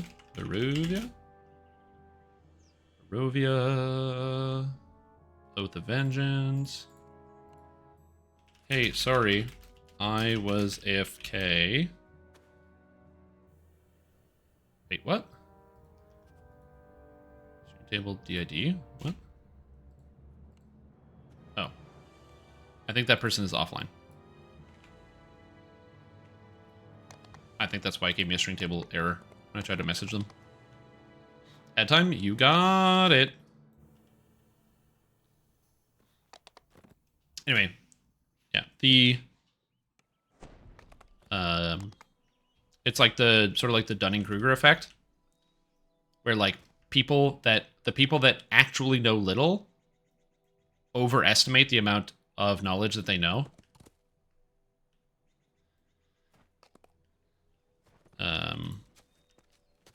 Way more than the average person. So like, or like there's a direct correlation where the less you know about something, the more likely you are to rate yourself as knowing a lot about a subject. There was like I watched this thing that went over estimations in like technical fields, and it was like of like people that were like workers that were surveyed in like different technical fields. Over 70% of workers labeled themselves as being in the top 95%, or sorry, the top 5%, basically, in the 95th percentile, which is impossible because if you survey, 100 people and 70% of them, so 70 out of 100 people say they're in the top, 5%, doesn't really make sense. So we'll see. Wait, this new Lamannia? We have new Lamannia. Hold on, hold on, hold on. We have Lamannia. Hold on, hold on. Okay, I'm going to take a second to read these patch notes. Hold on. We have new Lamannia patch notes. Update 62, preview 2, balance refresh. Hold on. Welcome. I'm just reading patch notes. This is a generalized balance portion for update 62, containing buffs and adjustments across many places. For this pass, we focus more on AP cost reductions and a few high-cost trees, alchemist, and imbue system. For spell power scaling imbues?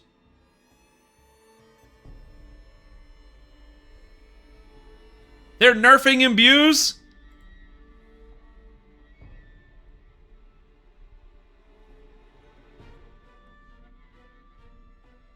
And they're buffing Blightcaster imbue?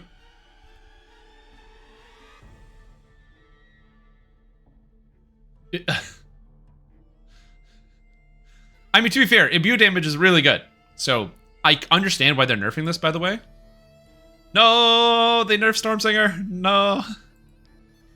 Oh well. At least you can still double up on Magic Maximize.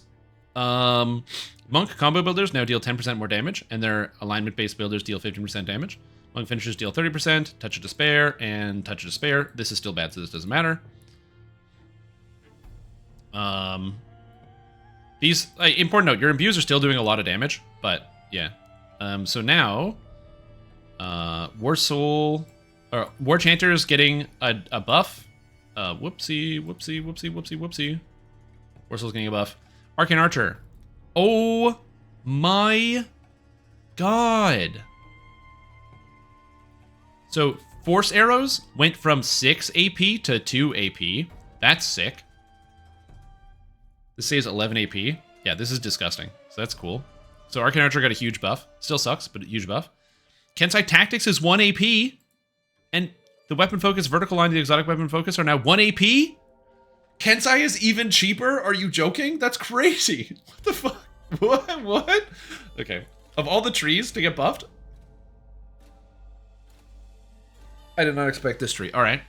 Okay. Dwarf, Shield Mastery is 1 AP. Actually crazy. Because Shield Mastery, it gives you max dex bonus on shields. It used to cost 2 each. Now it's only 1. Actually crazy.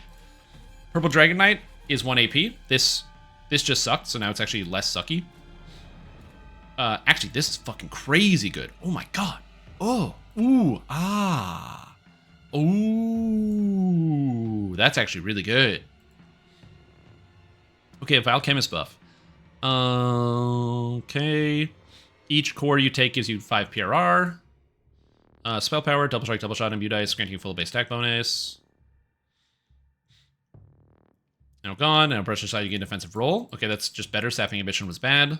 Tier 4, simple throw weapon mastery, simple throw weapon expertise. You can now use your higher intelligence. Okay, this is no longer requires 12 levels of Alchemist, which is really good. You used to need 12 levels of Alchemist to get intelligence for simple thrown expertise. Now it's just tier 4, which is way better. Venom's Grip. So they just buffed up the capstone. Sure. And also it looks like, yeah, it looks like you don't need to be in Orchidium anymore. So you don't need to be in Orchidium to use Vialchemist now, which is good. So that's good. Apothecary. Looks like, you don't need to be in Verdonite.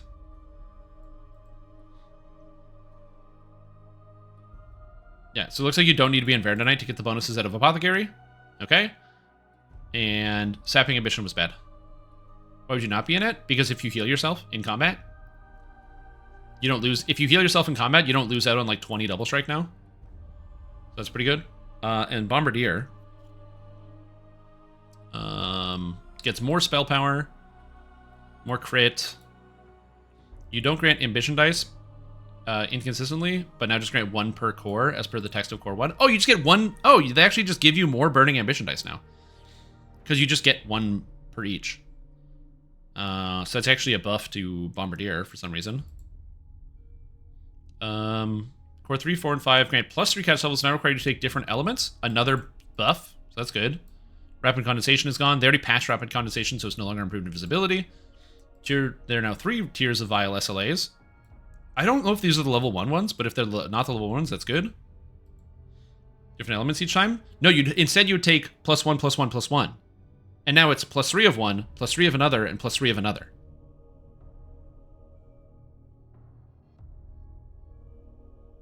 Yeah, it's just straight up a buff. Now you get +3 at level 6, as opposed to +1 at 6, 1 at 12, and 1 at 18. Yeah, cool. So TLDR, imbue nerfs, except for a buff to something. They should add in the druid ones in here. Because they missed druid. Stormsinger. 1 second here. Let's just get rid of this. Don't forget to make sure the druid imbues fire and water elemental form get the D8 treatment. Other than that, looks good. It is a D8, right? Or a D6? I'm just double checking. They made it worse? No, it's the same. Mechanically, it's the same. They increased the damage by 33%, and then they reduced it. They reduced the damage by 1/4. It's about the same. Because they already imbue as a D6, now it's a D8 at 75% spell power scaling.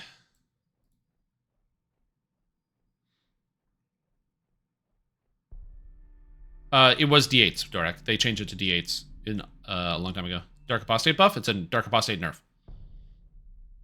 I'm just double checking on Druid. 1 second. Classes, Druid. I realize I'm not doing the quest, and I apologize. I should definitely do that.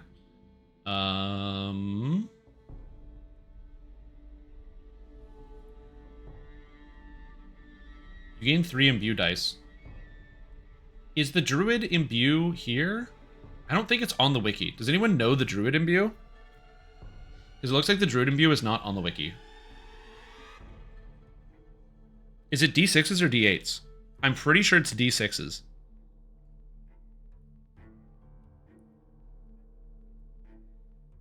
Alright, well, somebody with a Druid, let me know. Because one of you plays Druid. And then this one. Weapon scaler revamp. Isn't this literally the same thing?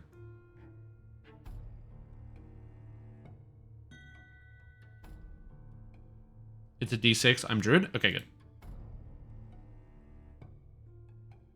Alright, good. Thank you. Post reply. Oh, Poggers! You can now get +8 tomes from the top raids. Let's go! Barbarian enhancement trees has new icons. Corrected icons for Blightcaster imbues. Cool. Text and Draconic Incarnation and Epic Strike. Sure. Corrected the text. Oh, fuck. Is it no longer strength? Oh, God. Ice Edges no longer falls off when you die. Good. Biochemist Poison Shot now works correctly. Good. Brightbane Emerald now gives insightful bonus instead of competence. Great. This is sick. Very good. Feral Charge now correctly appears on the character sheet. Because this is bugged, so that's great. Engineering. How automatically generate tooltips for active attacks. So the following statistics are automatically placed within the active abilities tooltips, no longer need to be added in by hand. Bonuses to threat range multiplier for the attack cooldown. New bonus percentage damage increase for that attack.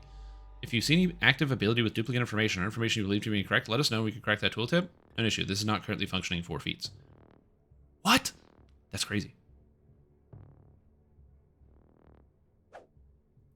Okay, and just active attacks.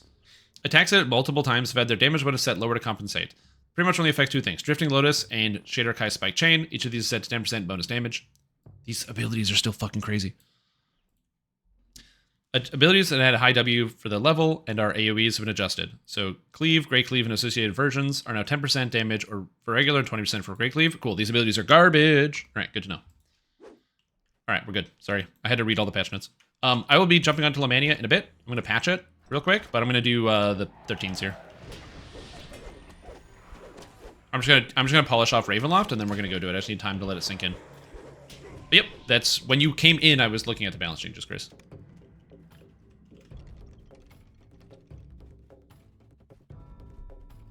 But yeah, W abilities 90% damage. Is that additive with melee power? It's multiplicative. Mr. Lift, it's multiplicative. And it also is multiplicative with adrenaline as well. So adrenaline is a 200 or 320% that multiplies the 100%.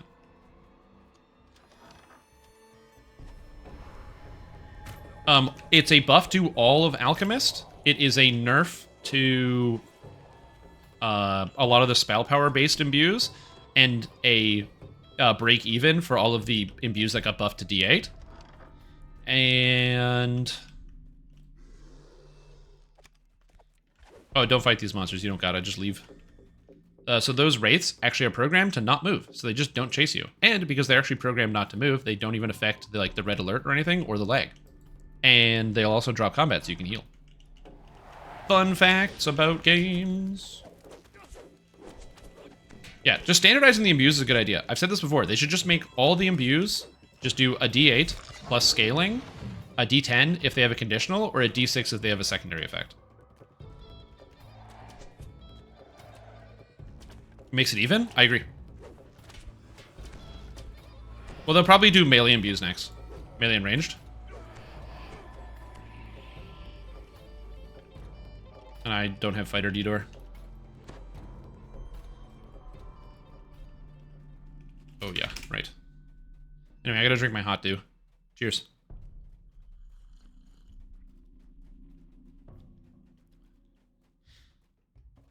Yep. Which just now do useful due to more damage. It's still 10%. Who cares? Who cares? The problem I have with the auto crit, with the Earth Finisher, you can line it up pretty quick. If you have a lot of keys, so late game. During the leveling process isn't helpful, but during the late game it'll be pretty good. The Revenant shakes his head. Argynvost's light has vanished. His beacon will never shine again. All that is left is Strahd's Endless punishment. And I will destroy anyone who tries to end his Yeah, the monk finishers still aren't great, but they're better than they were before. And that's good. On the commander's body, you find a large silver key. Well, so Vile Chemist received a buff in that it got a spell power buff, a pretty sizable one, as well as no longer needing to be reliant on Orchidium, which you still want to be in, but it doesn't brick your character by leaving Orchidium now. And it means that Vile Chemist multi-classes are a lot better, where you don't need 12 levels of Alchemist to get Intelligence to work on single thrown or simple thrown weapon expertise, which is good because you needed it before, and so this is a better change. Good change for the game. That being said, it still has the problem where you just don't get enough spell power out of it, so they just need to amp up the spell power on it. Yep, it gets more dice as well. Yep. You use the silver key you found on the commander and the outer gate to Argynvost's mausoleum. But yeah, overall, by the way, I'm very excited about these changes. These look very, very, very good. So I am not upset about these changes. Now, if there were only some way to they look good. The light to the beacon atop the mansion. Your eye is again, you might be like, imbue damage nerf? Yeah, I can see that. By the way, imbue damage, real good. Like real good right now. Like real good. Like real good. Like real good. Like real good. Remember, only gets one hit. Yep.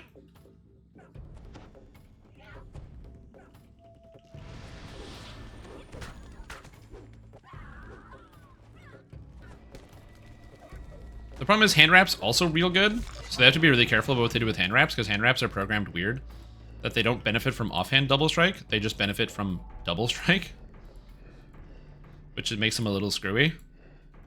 They're also not offhand weapons, so they don't get half of damage scaling on your like two-handed weapon or two-weapon fighting hits. They just get 100% scaling. So they're strong. The beacon flashes with a brilliant light that can be seen throughout the valley, and from somewhere a voice Yeah, whispers, it's a buff to those things. Jim, since you got Sonic Blast Nerf, can you get NS nerfed? What is NF? NS.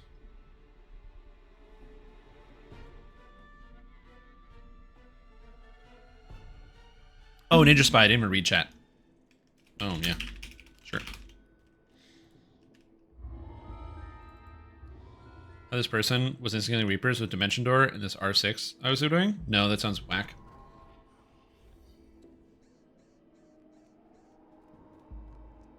Then they get full double strike? It's because it only goes in your main hand. So offhand double strike only applies to your offhand weapon, and it's not an offhand weapon because it's in your main hand. It's a programming error, not a deliberate decision. I don't even know if SSG knows about that. I'm sure somebody must, like, people talk about it, so I'm sure they must have heard it. But it's because it's one physical item and not two items, it means it acts as though it's one item. You have returned to Castle Ravenloft, this time uninvited. Yeah.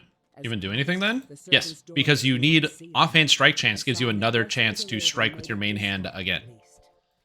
Again, all the offhand stuff is just using the stats from your main hand, if that makes sense. Jesper's last report says he went off to steal a potion from a coven of witches, whose lair is at the top of the South Tower. Yeah, I know that Reapers will take D-doors, but did they kill? I thought they just went to the beginning of the quest. I thought that's how that was working. Yeah, you can use that to get rid of, like, Doom Reapers and stuff. They automatically die? Interesting. Okay. I thought it would just dump them at the beginning. This is the South Very Tower different. Stair. Following it all the way to the top should get you close to The Heinz Mayo Chup?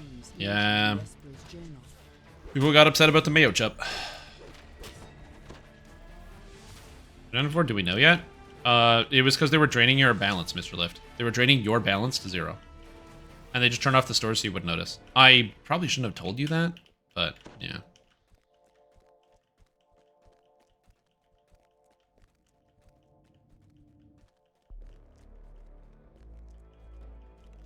True.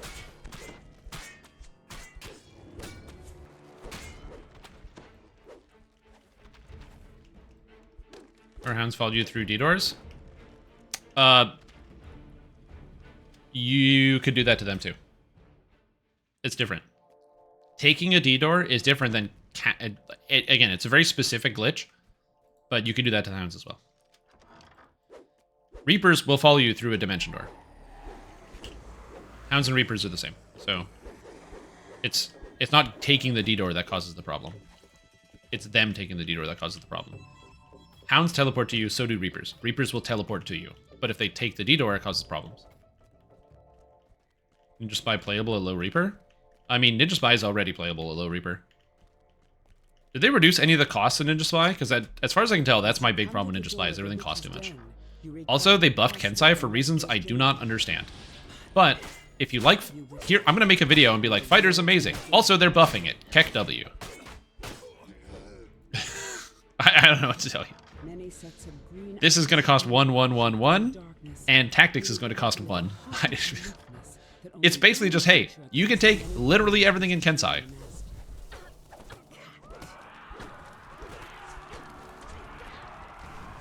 You can just take everything in Kensai now. The withered forms of two hags glare at you from across their cauldron.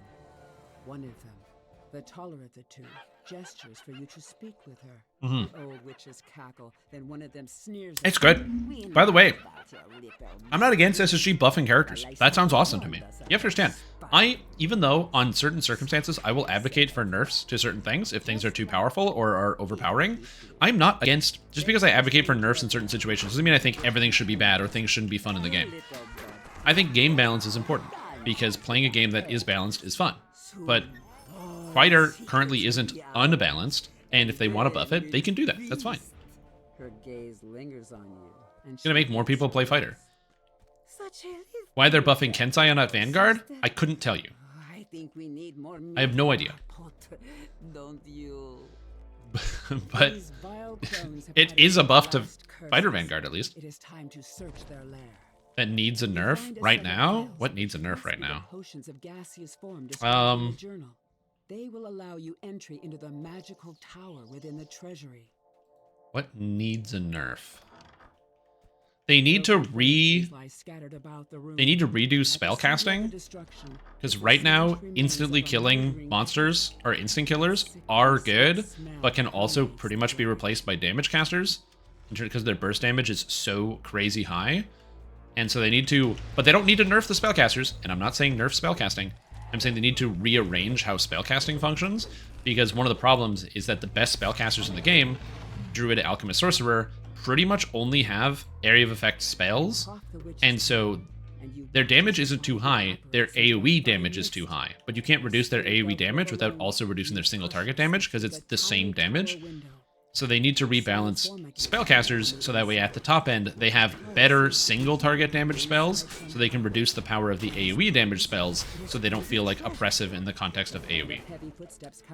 But that is that's a lot of work and a separate problem, and so it's like more nuanced. Because spellcasters don't do too much single target damage, and you can tell because spellcasters are not great at dealing damage to bosses and raids. So single target damage is not their problem, it's the AoE damage. But for a lot of spellcasters, their high-level spells are AoE spells, so reducing those damage would just make a bunch of them useless, and we'd go back to pre-48.4 days, where you didn't bring spellcasters to anything except for instant killers. So they would just need to readjust spells, and it would just take a lot of work to do that.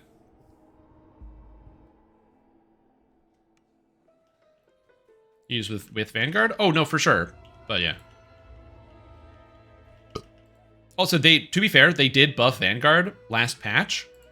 I didn't update the preview. Give me a sec. You're going to hear a Windows bloop. It's me. This is my Windows bloop. Don't freak out. Okay. This is my Windows bloop.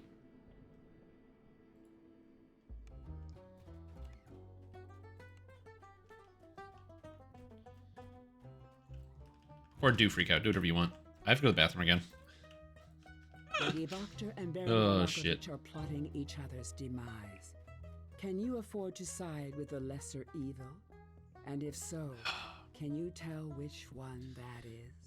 Also, can I just say again, thank you to all the people that tune into my stream, that come and say hi, and make your presence known. I really appreciate all you who tune in. Thank you to all of you who participated in the second biggest hype train on this channel of all time, and gave me over 400 subs. That's madness, that's insanity, that's crazy, and I am eternally in all of your debt. I hope you're still enjoying the content, I hope you're feeling good, and I do plan to deliver on the promise of let's do a cooking stream this Friday, because let's do a cooking stream this Friday, it sounds like it's going to be a lot of fun. So if you're interested in tuning into that, make sure you show up on Friday for the cooking stream. What are we going to cook? I don't know. But it's going to be good. It's going to be, as the kids say, poggers. Last big? 21. We got to 20.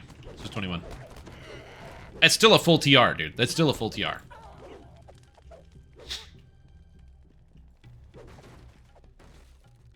Oh, also, this week, I will be releasing the How Do Sneak Attack and Threat Work in DDO. It'll be a video that explains how Sneak Attack works and how Threat works in the game. I think it's something that a lot of people don't understand, and so I'm going to do my best to explain it. I'm going to tap somebody on the shoulder to see if I can get a volunteer to help me go through some of the mechanics, because I just need a second person to showcase how some of the aggro mechanics works. But yeah, trying to think, is there a low-hanging fruit in EDs for spell failure reduction? Yes, macro tech, tier 2, left side. Wrath. Macro tech, tier 2, left side.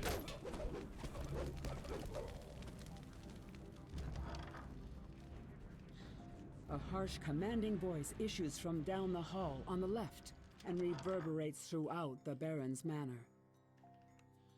You filigrees don't want to spend that many points in macro? There you go. Yeah, there's also... the filigrees will work. There's a lot of arcane spell failure filigrees. Because you can get Otto's filigrees, you can get Zarigan's filigrees. There's a bunch of different filigrees you can use.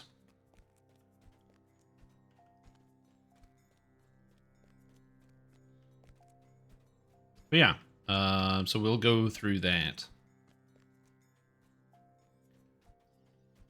Oh, did you reincarnate your tank at Cap yet, Wrath? Or no? No? Okay, cool. Then at some point later this week, I'll probably tap you on the shoulder, because I just need somebody with a tank who can like stand around for the purpose of a video, to just showcase how aggro mechanics function. And so I might borrow you for a video for like 5 minutes. At some point. I'll message you the time ahead of time, and you can accept or decline at your leisure.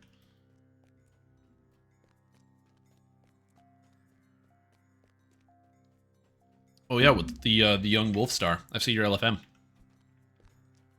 Lady Fiona Voctor smiles confidently.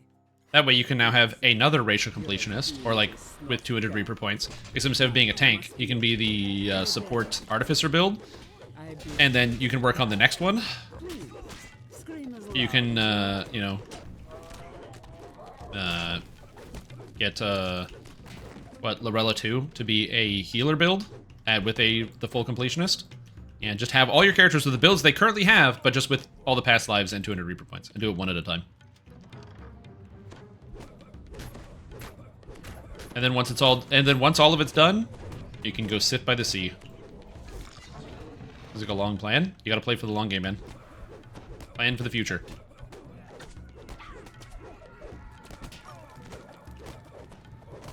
And revel in your glory. Also, remember when I said Fighter is not great at soloing Reaper? I don't know what I was talking about. This character's sick. I'm blowing up everything. To be fair, I have good gear. But this is good. Just Liquid Courage is so huge.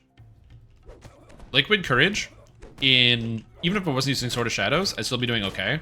There's also cheaper Swords of Shadows. You can use Tail of the Scorpion, Zoom, and Epic Zoom at 20. Epic Zoom is almost as good as Epic Sword of Shadows. Whirlwind, yep. Voctor does a double take. Oh, Go home for Christmas. I'll be home for Christmas. I should, you know what I should do this year? I should put together some DDO Christmas songs. Good idea. Original music. It's a good idea. I'm not a musician, but I can fake it.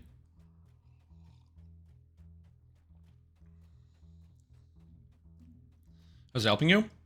So Liquid Courage, it says after drinking you receive 50 healing amp and repair amp. The buff applies to you when you drink the potion, not when you get the effect. So you'll notice I'm gonna click the potion, the effect comes up, and then I get healed. So I get the effect instantaneously. In fact, you don't even need to drink the potion, which I'll show you in a second. You can actually animation cancel it and still get it. So no matter what, when I drink my first potion, I'm already getting healed for 50, I get 50 more amp, so I'm getting 50% more healing from the potion, which is already good. But if you're like me, I'm chugging haste potions every 30 seconds, so I always have the effect up on my character, which is pretty cool.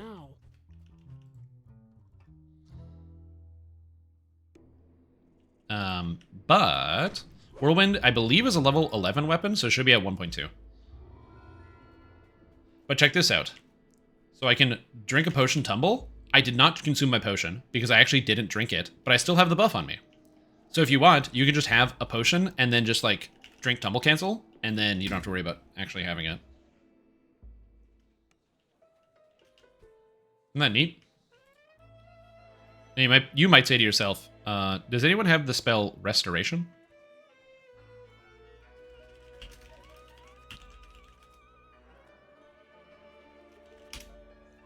You might say, when am I going to use that tech? Also, that sounds like it's a lot of work. I have to like, the APM is, I don't have spider hand stream time. I can't just like, you know, I can't just do that. I don't have the ability. Don't worry about it.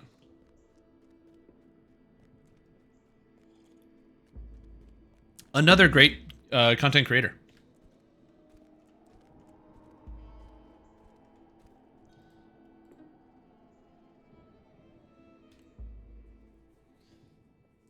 One of my favorite videos that they made was the one about Bloodborne beating the game using only the gun. What a video. What, does it not use the potion up by doing this? Nope, look, 38. Done. I press the button and then tumble.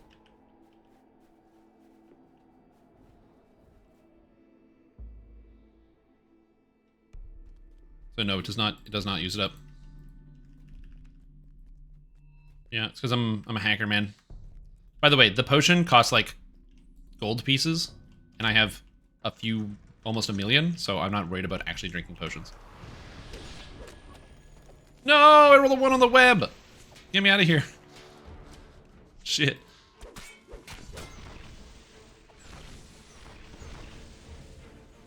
You know, try to copy pasting. You don't got a guide anywhere? I don't know anything about doing macros in video games. That's why I don't do it either. But if you find a guide, hit me up, Float, so I can know.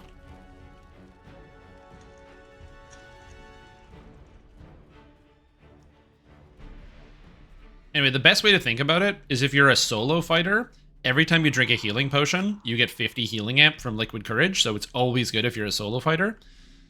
And if you're drinking potions regularly, which you might be drinking potions regularly, it's also pretty good. So for example, I drink a haste potion, Liquid Courage is up, so now I get more healing when other people heal me. Or I can drink the potion and then use Second Wind, and then I get 50 more healing amp, so now my Second Wind is not going to heal me for half my health, but more than my full health total, which is great in Reaper mode.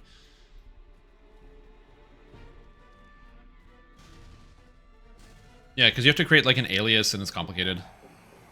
A macro tech? Yeah, it's a macro tech.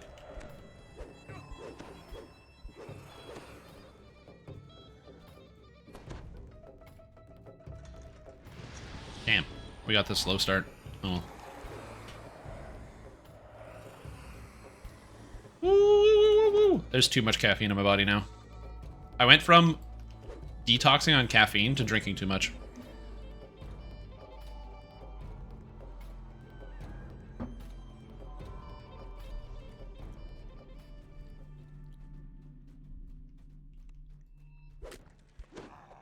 You know what would make this hot dew really good? Vodka. Oh, whoops, wrong way. Vodka would make the hot dew real good.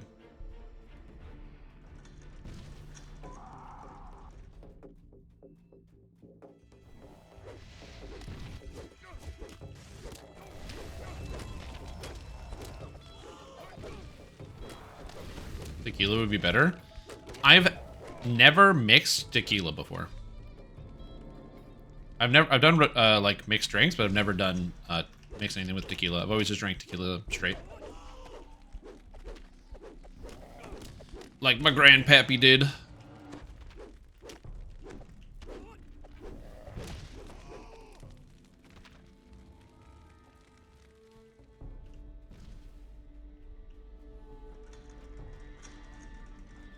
That makes cider and a bit of lime.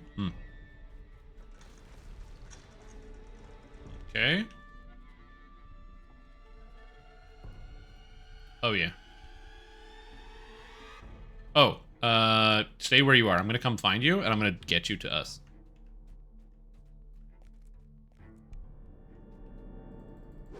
Yeah. Here we go. Alright, so now you hug left. Hug left, hug left. Oh, fight. But then we hug left. Hug left and don't jump. Hug the left and do not jump. Do not jump and hug the left. Hug the left and do not jump. You learn to like tequila? I like tequila. Never had a margarita? Oh, I've definitely had a margarita. I've never made a margarita. I forgot that there was tequila in a margarita. Yeah, I've had some good margs in my time. I've never been to critically acclaimed Jimmy Buffett restaurant Margaritaville. But yeah.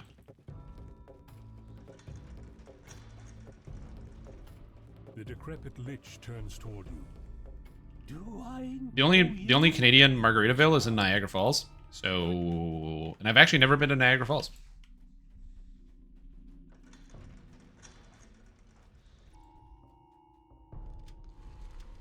Maybe like, but aren't you in Canada? Dude, it's like 7 hours from here. Which is not that far, but do I really need to go see a big waterfall? Okay.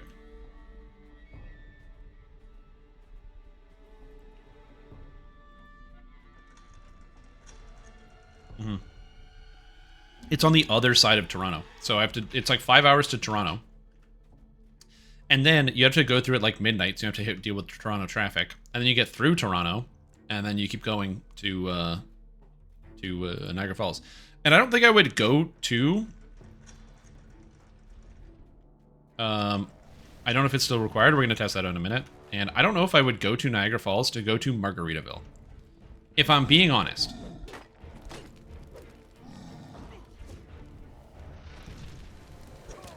More of Canada than me? Maybe. I've been to... oh, it's not here. It's over this way. I've been to Calgary, Edmonton, Banff, so when I was in Alberta, and also went to, what is the name of the dinosaur building? Or the dinosaur place? It's escaping me right now. Drumheller in Alberta. You must need some other password. Oh! We didn't get Etherna? Oh my god, I wasn't paying attention. I forgot we needed Etherna for this. Oopsie. I'm gonna go get Etherna. I've been in Ontario. I've been to Algonquin National Park. I've been to tons of small towns in Ontario. And I have been to Toronto, although I've never gone past Toronto in terms of like staying in Ontario. And then I've been to Montreal and several different small towns in and around Quebec near the border. So tons of places. I've never been to... I would like to go to Quebec City at some point, but I've never been. Then I went out east. I went to Moncton, Halifax, Saint John, and I believe that is it.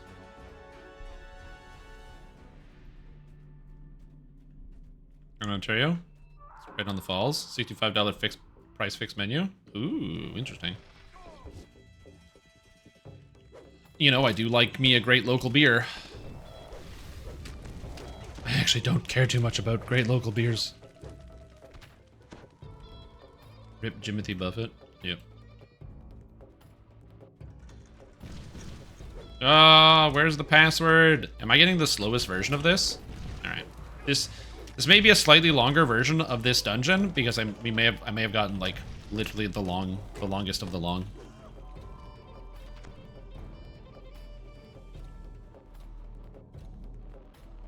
Oh, and a Reaper.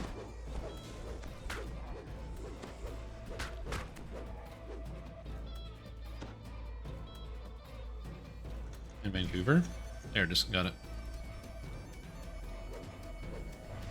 Okay, so I've also been to Kingston. Actually, I did a I went to Queen's University when I was still working in sales, and I got to do a career fair at Queen's, and it was one of the most like demoralizing experiences of my life, because there I am working in sales, and we had to pitch the company to all these Queen's students to be like, yo, you should come work at our company.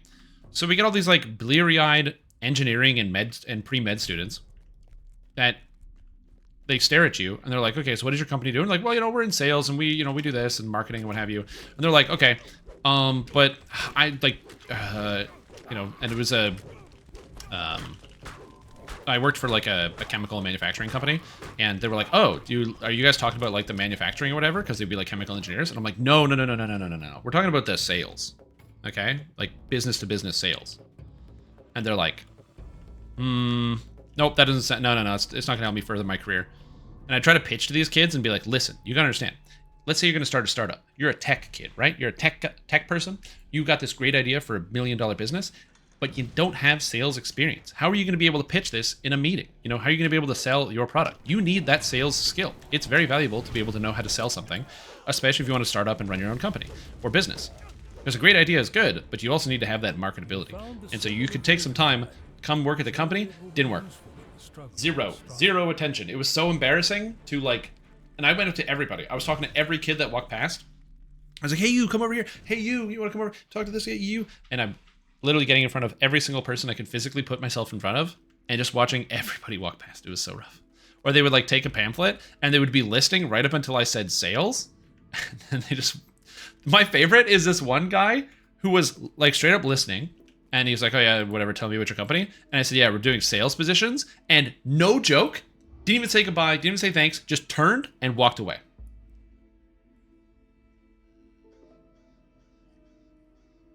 Mid-pitch, just turned and walked away. Didn't say, okay, I'm not interested or no thanks, just walked away from me. Like was looking me in the eyes and then turned and walked away. It was great. That's why he's in, and that's why they're not in sales. That's why they're not in sales.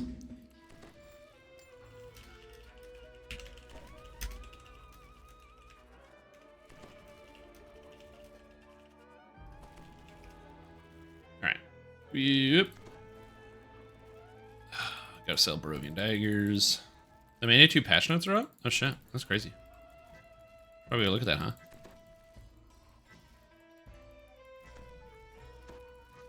And by look at that, I mean we already did, and I already downloaded Lam patch. We're going to be moving on to Lamannia in just a few seconds. Snap. And yeah, we're going to look at it. I'm very excited. I'm not excited exactly for what, but we'll take a look into exactly for what in a second here. When we asked, did the math in RDMB change? It's actually a minus 3.35% buff. Nice, dude. Minus 3.325 or 23. Sick.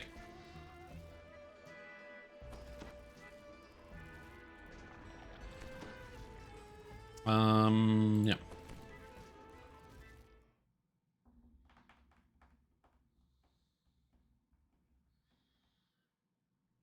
They buffed the RD imbue.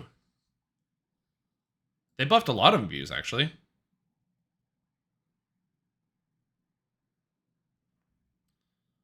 Yeah, they buffed tons of imbues by minus 3.23%.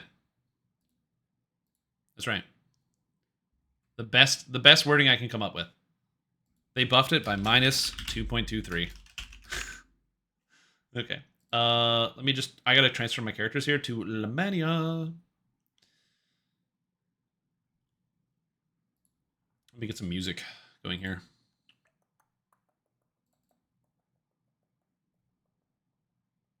I don't know how loud this is gonna be. There you go.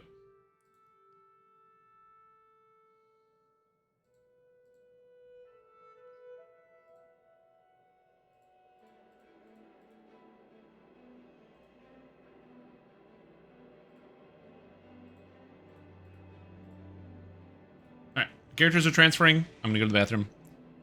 Yep. But will you have to rework your sorcerer? No. It's just getting nerfed, that's all. I'm gonna rework the sorcerer anyway, but it's just getting nerfed. Yeah, I gotta go to the bathroom. I'm gonna drink all this water first before I go and then refill.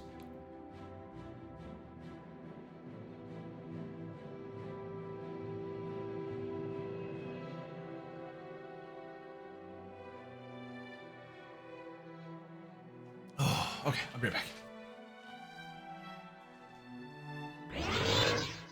Making more hot dew in the bathroom?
I need to add the Majula theme to my my playlist.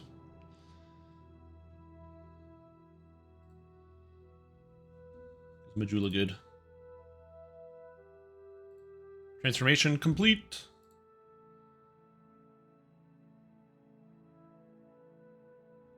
View.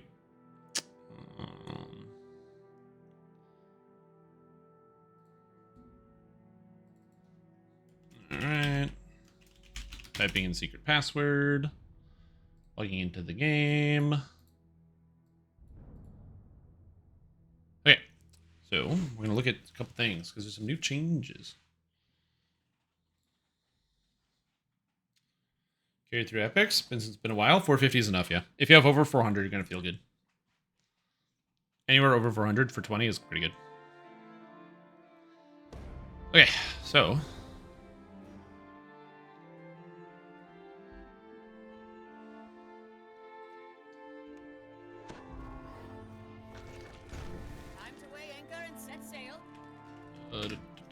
options, audio.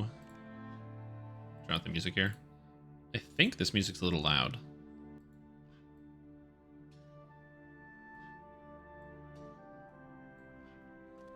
Alright. Time to do 2030, you got it. Yeah, you're good. Yeah, if your book is that high, you're fine. Also, my spell power might look low in the character, but this is an Arcane Warrior build, so I get 60 spell power from attacking, plus an extra 30 from Arcane Siphon, plus an extra 150 from Wellspring. So my spell power ends up being over 1,000 in combat.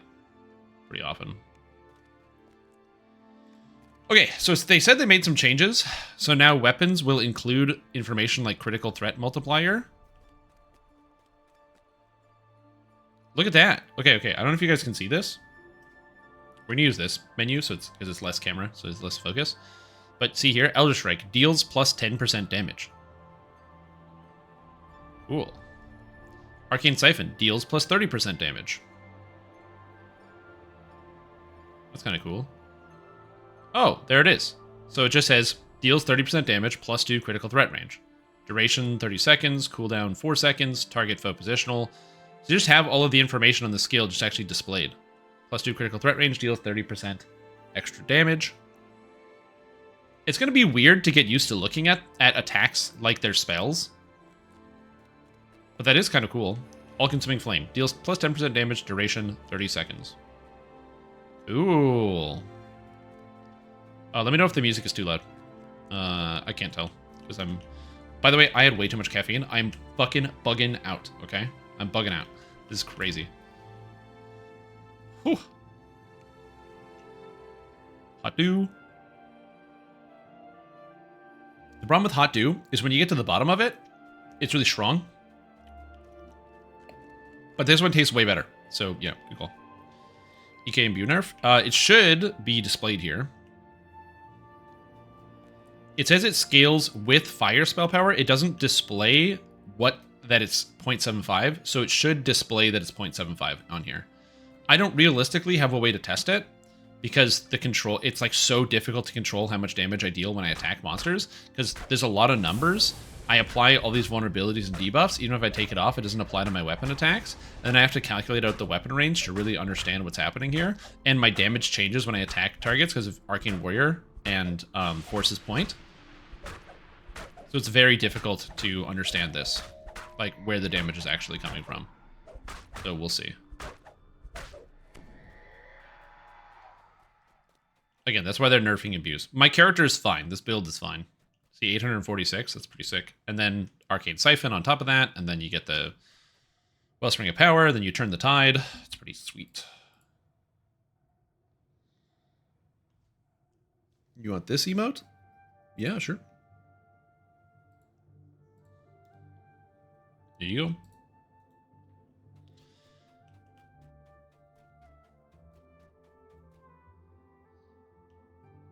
Anyway, so that's what we got. That's interesting. What else is on the patch? I have to look at. Oh, they changed Ninja Spy or something, right? I'm a guy. I got Ninja Spy. Okay, Henshin Mystic, War Soul. I have to respect these trees. All-consuming flame. Quick strike deals 20%, 10%, 20%, 30% damage. All of that is fine.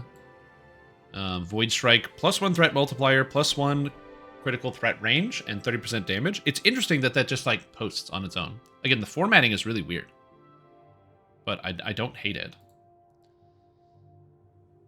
Oh, this attack is so good. It's so much better than it was before. We're going to see the strength-based half-orc sorcerers come back. For those of you that don't know, before the imbue change, there was a time where strength-based half-orc sorcerers were fairly common because this button was really good. I think they nerfed this. I think this was more powerful. If I recall correctly, this was actually doing like times or +5 crit multi instead of +3, and then they nerfed it down. People stopped using it. So yeah.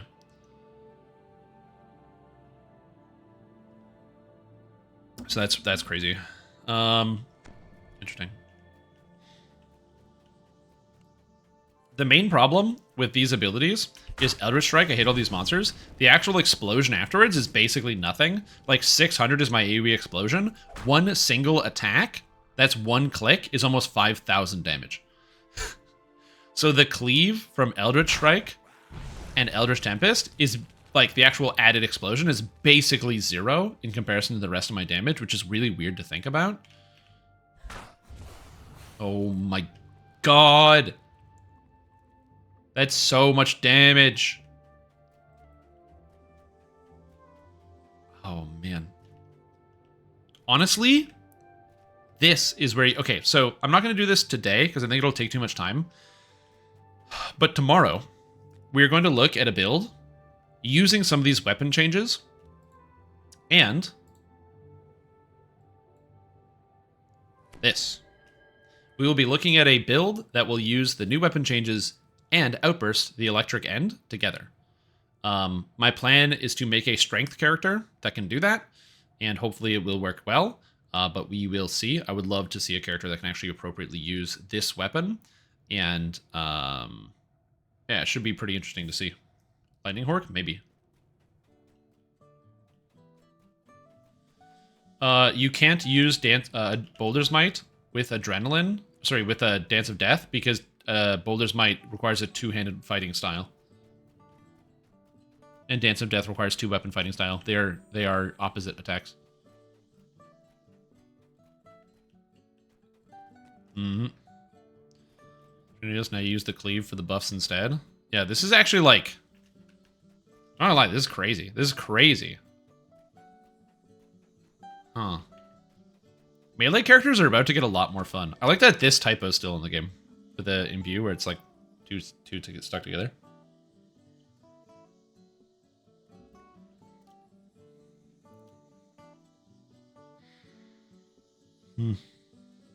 Okay, anyway. Look at the patch notes. Oh. Is there a druid here? Fuck, it's not the right type of druid. Are you a druid? Colonel? No. Where are the druids?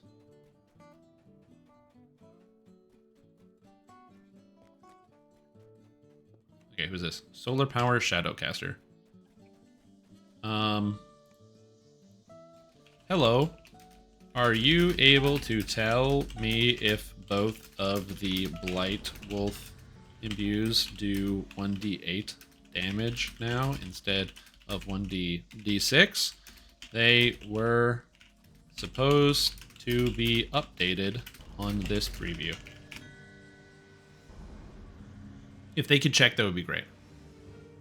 I mean, I can always just go roll a druid and level it up, but that's takes too much time.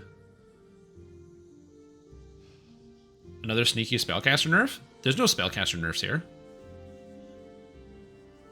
I don't think imbue builds are directly spellcasters. My imbue build is a spellcaster. I sacrifice a fair amount of physical damage in exchange for being able to have serviceable DCs in combat. Which, by the way, I can make a lot better. I should rework this entire gear set. It's like part of the family plus nothing, really. Oh, plus Mage Rite set. But I think I can actually do a lot better with this. Yeah, I think I can Vecna set and make something really good.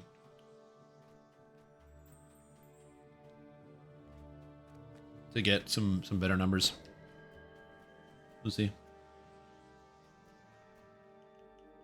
Okay, side changes are pretty nice. They are pretty cool. They're a huge buff. Anyway, let's look up the patch. Give me a sec here. I need the patch information.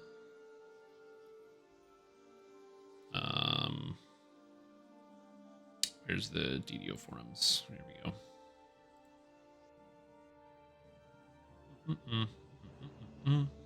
Yeah.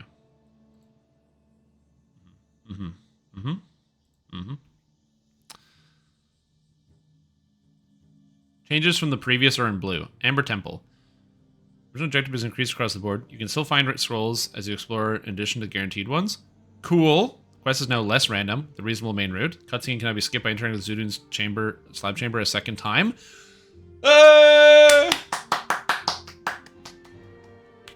We did it! We complained enough, and they did it! Honestly, I'm very happy about this. Good change. And now Amber Temple's fine. I have no problem with Amber Temple now. Good job, SSG. Why buff Apothecary if it doesn't do damage like the trees and is a DC tree? Why buff it? Why not? Also, so you can now get +8 tomes. I am not running these raids to test that out, but I just assume it's correct. Which is very cool.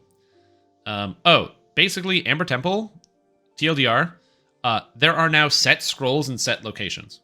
So, if you want to get the scrolls, instead of having to go find them randomly, there are now bosses that drop the scrolls that are like the passwords, basically, that you need to do Amber Temple.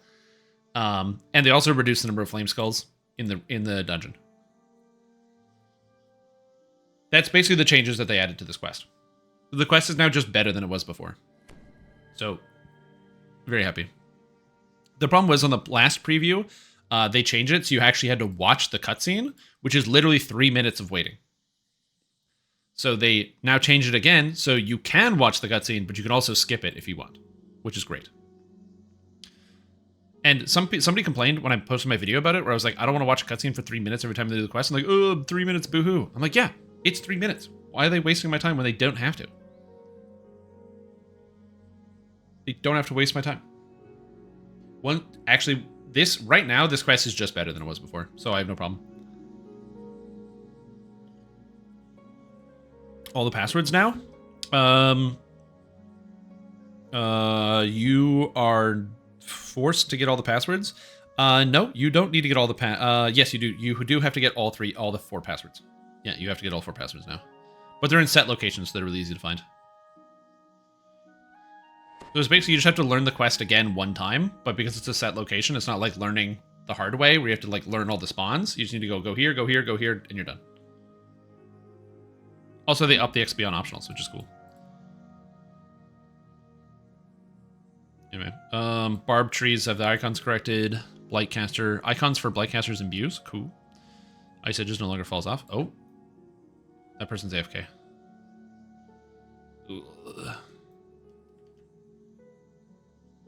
Feral Charge now appears correctly on the character sheet. Cool. Oh yeah, and they changed this. So cooldown, bonus percentage to increase for the attack. And if you spawn the active ability with duplicate information you believe to be correct, let us know. We can correct that ability. Cool. And then the W scaling update. They didn't change this. This is the same. So I don't know why this page is still here. Active attack rebalance. They nerfed Drifting Lotus and Shader Kai Spike Chain Attack. These are not nerfs. These are still buffs. Don't worry about it. These are still buffs. And they somehow... I don't know what this is for. Cleave and Great Cleave suck. They really don't need to be nerfed, but whatever, it is what it is.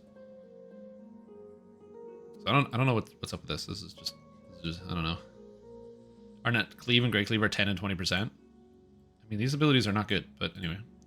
We'll just leave it. I support in part 1, but it's a pity about the scaling back on Great Cleave. I agree. I also agree with Jack that the Cleave and Great Cleave changes are a pity. I agree. Cleave and Great Cleave just suck. So they could probably just leave those higher, but yeah. Hi, I didn't look at the wolf form ever. Honestly, my combat log. Never have I looked at it. I don't understand the lines of my combat log, like at all. Oh. Oh, I meant, like, like on the tool tip, it should be a feat in the feat menu under wild shape. I just didn't want to make a blight caster to check. But it's all good. If they can't figure it out, it's all good. Anyway. So that's fine. I don't really care about this.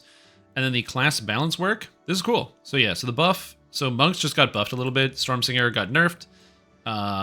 This was definitely wrong, by the way. So that's why they nerfed it. You can probably still take double maximize though, which is still a bug. They might catch it. This is actually a nerf to all of this. So this is a nerf to all of these. Where was Ludicrous with the chart? Did he post the chart? He said I'm making a chart. I don't know if he did it. But anyway, this is actually a nerf to all of these. So keep that in mind. Arcane Archer, they just reduced the AP cost by 11, which is crazy. Kensai has the AP cost reduced by 8 for reasons I do not understand. Yep. Gonna be nerfed? No. Fire Druid? Oh, no. Oh, it says Druid Elemental Forms. I believe we got the Elemental Forms. We're just missing from the notes. Updated. Oh, nice. Cool. Enlightened Spirit and be switched and change prerequisites. Oh, Spiritual Retribution works for blasters. Oh, they could probably change that. Light spell power for warlocks and Enlightened Spirit. There are people who want imbues to scale off of crits. That would make sense and would be better for the game in a holistic sense, but they would need to tone down imbues again because they would be way too fucking good. Dude, if your imbue dice could crit, oh my god, they'd be so much damage. Like, imbues are already, like, really, really good right now. Yeah. Well, no, but that's a separate problem.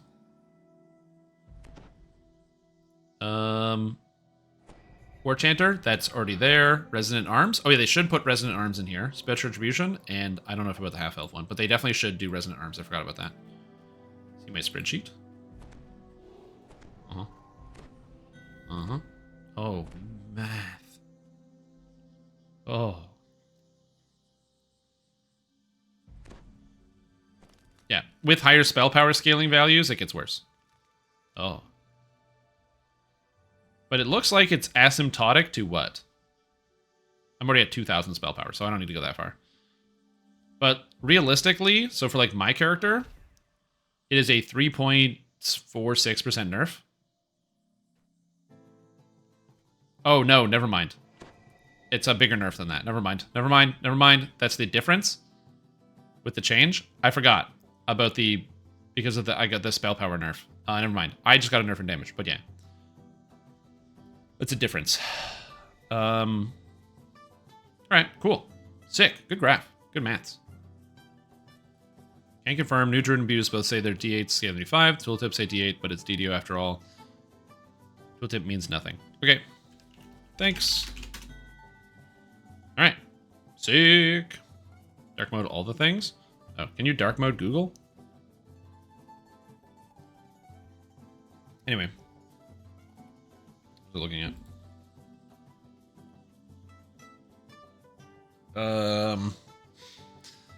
Dwarf Shield Mastery cost. This is so good for tank dwarves, by the way. This one is huge.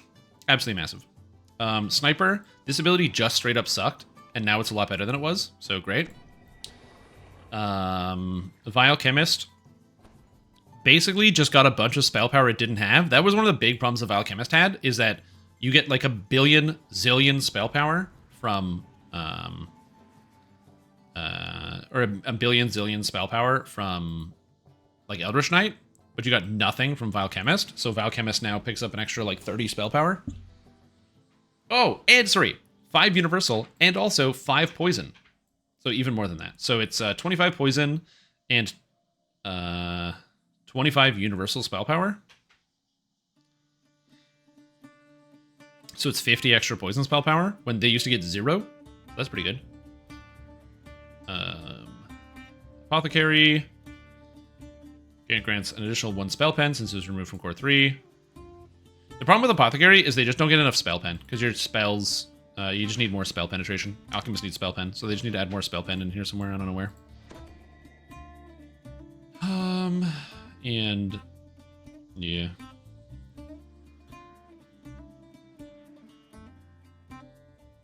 All this seems good. I'm an active member? That's my title? Oh, nice. Why did my picture not load? That's rude. Anyway.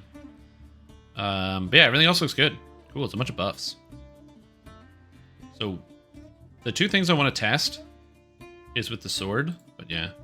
Oh yeah, float. Can neutrals say they're scaling with D8s and 75% spell power? They say they're scaling 75 spell power, so the problem is these ones don't. Maybe it's just this one? Let me check.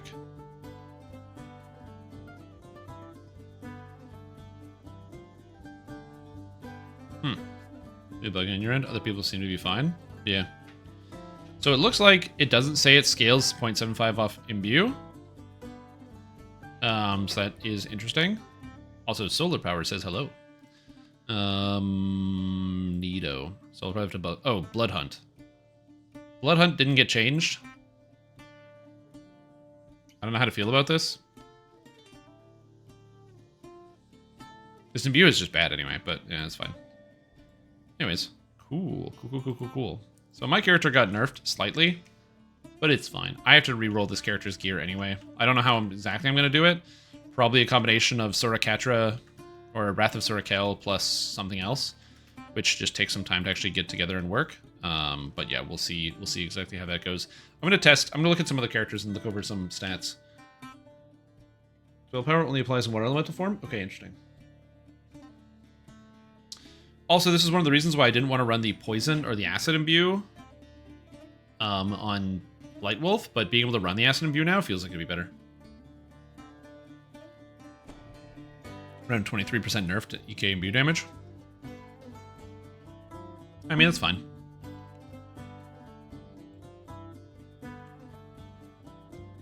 Every imbue build has attacks, so this is going to be... I'm trying to think about it this way. I think that there will still be a nerf to damage in general. Okay. Oh, here it is. Moment of truth. Dragon Breath says... Int, Wisdom, or Charisma mod. No!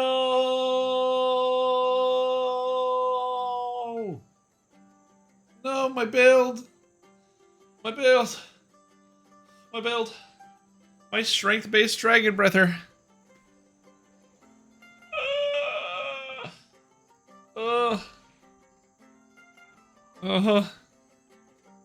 Look at my strength. It's okay. So now it means we can dropkick this into the garbage can, because it's useless. And instead, use Dreadnought. Whoops. And then we're going to grab Dire Charge, because Dire Charge is really good. And we can grab Tactics DCs, probably. You could grab Health, but Tactics DCs are good. Grab Imbue Dice from Esoteric Touch. Grab Weapon Master. Grab Thick Skinned. Double Strike, which is nice. Armor at Dusk, because I got to wear heavy armor.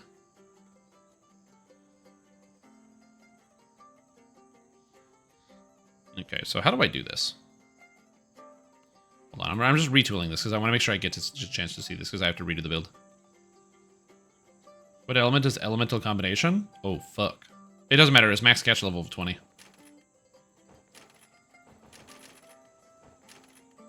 And the second one you take, it basically means that you get Elemental Combination at 15, and at 15, it'll have plus 6. So it'll go to 20. So at level 15, it casts at level 20. That's it.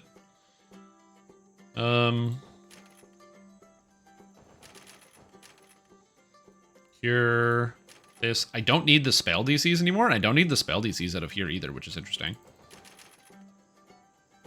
Purity of Mind, Spell Power, this. The healing thing, reduce cost of Quicken. Those are cheaper. Shadows upon you. And then I just take Holy Fireball, and that still leaves me with 7 points left over, which means I can go up here and grab Lay Waste, which I want, and access to Untouchable, both sick. Does this character have Precision? Yeah, I do, so I can get plus 6, or I can just grab plus 3 to hit. Or I can just grab push through the line. Ooh, I need momentum swing. I forgot about that. And 10 health. I can grab lay waste. I can grab untouchable. And I can grab unparalleled accuracy, which is pretty good for melee power. Or I could get weather in the elements. But something like this now is where I would go. So the idea is Dire Charge even tells you what stats it's doing. Does it tell me the DC now? DC, Dire Charge. So I have DC 73 on this character. This is without gear, mind you. I have no stunning DCs or anything. And of course, I can still always Divine Might it. It's now to 82. And then actually put on like stunning gear, get my strength up, get my charisma up, put on endgame gear. And then the idea is that the character now, you Dire Charge in, knock everything over, and stun everything. And then you're Holy Fireballing people as well. And you're constantly belting out Holy Fireball off cooldown. With maximizing power, quicken, and all that. And you no longer need spell DCs, so the gear no longer needs to accommodate spell DCs at all, so you can just focus on crit and damage, which makes it a lot easier as well. So it makes the gearing actually a little bit more simple, which is kind of nice. If I had more points, oh baby if I had more points. You could grab Weathering the Elements, and probably Ascendance here, because Ascendance is pretty good. You don't really need the rest of this stuff, Strike with Fear, what have you. And now also when I action boost on this character, you actually get access to Displacement, and you get Unparalleled Accuracy, so both of these are good. So you get the 50% mischance, which is a stat your character could not get before, which is just, again, nice to have. So the character gets way tankier. And it picks up a bunch more melee power, which is nice, so and hit points, because each of these cores gives melee power and hit points. Alright, I'm happy about this. Also, the new Divine Vessel, plus 50% damage. Yeah!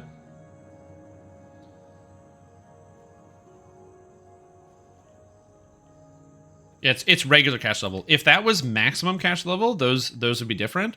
But basically, the best way I can describe those changes is it means that now, Alchemist, when you get to level 6, is going to be able to cast spells.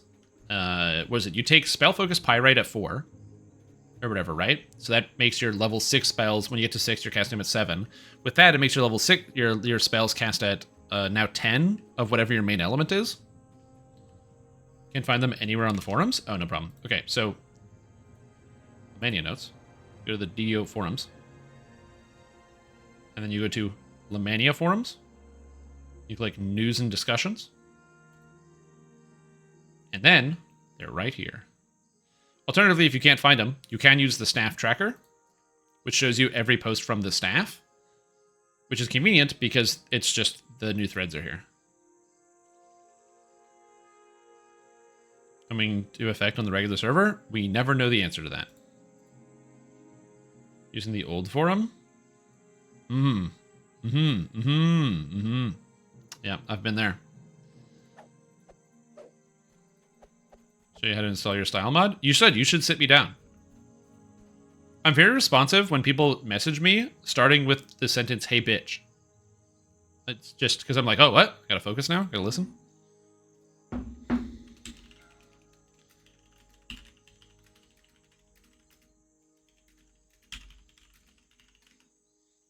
Okay. I kind of want to gear out this character because this is so cool.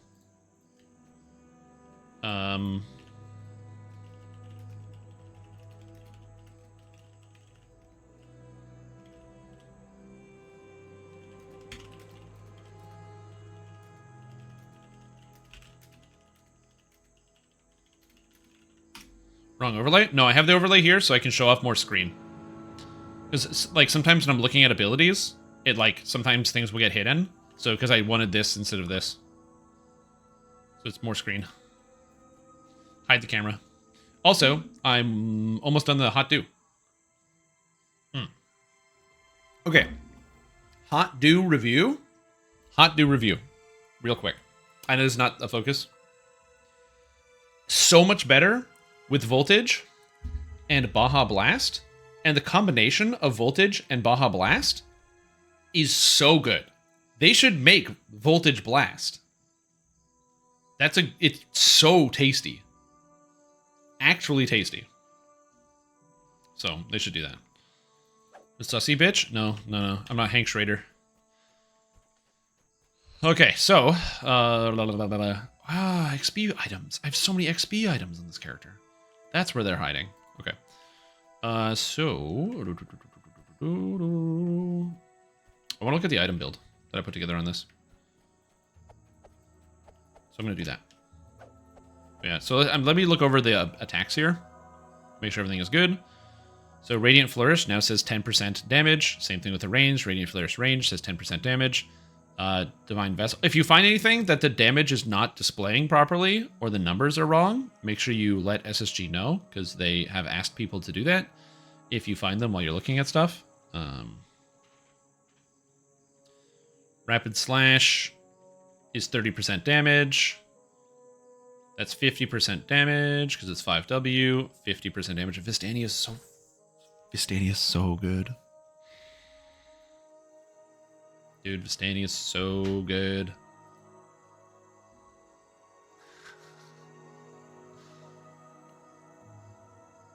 Oh, shoot later. Oh, look at shoot later.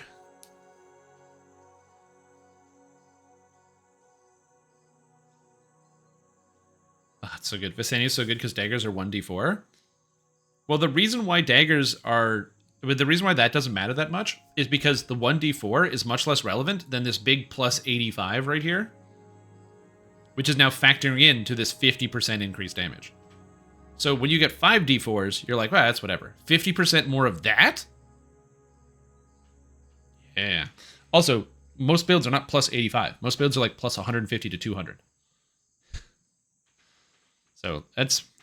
Would you take... Let me ask you a question. Would you use an item that gave you 75 deadly? Yes, you would. I would. We all would. It's very good. Okay. I hear the crickets from Isla Dread, and I thought there was crickets in my house. So I'm like, huh? And there's no crickets.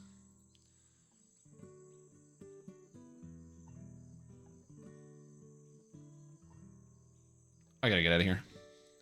All right, let's go to the test dojo. Yeah, those wily crickets is right. So it means that this character no longer needs spell DCs at all, which is actually kind of interesting. I actually think this build is better than the other one because Dire Charge is super good, and it means that this character provides so much more utility. So I'm happy with this. I'm very happy with this. Thank you, SSG, for changing how Draconic Incarnation works. Or not changing it, but like adding writing, so it makes my character better, kind of.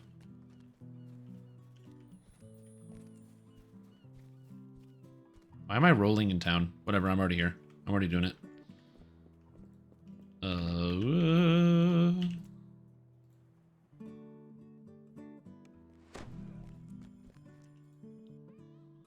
Okay, so let me rev up the old builder.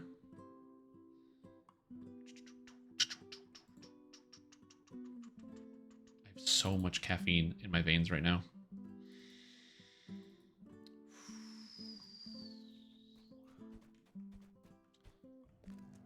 Are there any other big quests that I have an opener for? Shadow Crypt, what goes up? What other openers do you need? Oh, some people will do the level 6 crypt. I actually roll all the time in combat now. Protuna, you were talking about Alchemist Spec Makers. Are they nerfing Opposite. They're buffing Alchemist. Every Alchemist tree is better than it was before. Some marginally, some much better, and some only for leveling. So, like, for example, the Bombardier tree is gaining, I think it's two more of the Burning Ambition dice. So there's getting a little bit of Burning Ambition dice. And you get more caster levels earlier. It's the same caster levels overall, but you just get them faster. And you're not tied to Pyrite. So you can actually leave Pyrite and still get pretty much all the benefits from the Bombardier tree. Which means that you could play an Alchemist, and if you really wanted the defense over the offense, you could just constantly spike Orchidium instead for defense. Instead of spiking the other way around. Okay, so... I'm just going to reset my build. We're supposed to use Macrotech?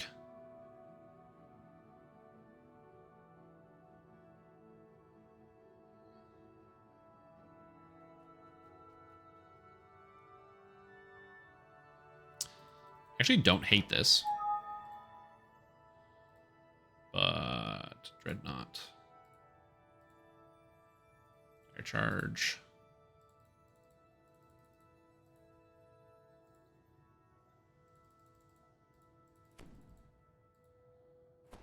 I need more points out of the tree.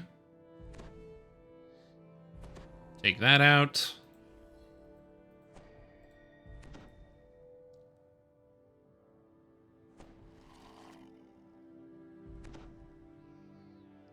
I think this is still better than the Prime Lavatar tree, because you just get more defensive stats and more things you actually care about using. Oh, and you get the Rune Arm use, so that would be where we go instead. I believe that's right. 32 plus 37 is 67, and I have 69. Nice.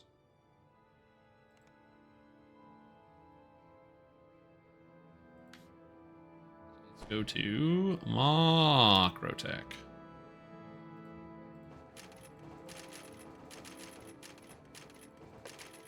How do I still have the same amount of points? 25 plus 12. 69. This is 69 points and I can't count. This is 69 points. Okay, it's the same thing. I can't count. Oh, how long till I do a Thief Acrobat? Great question.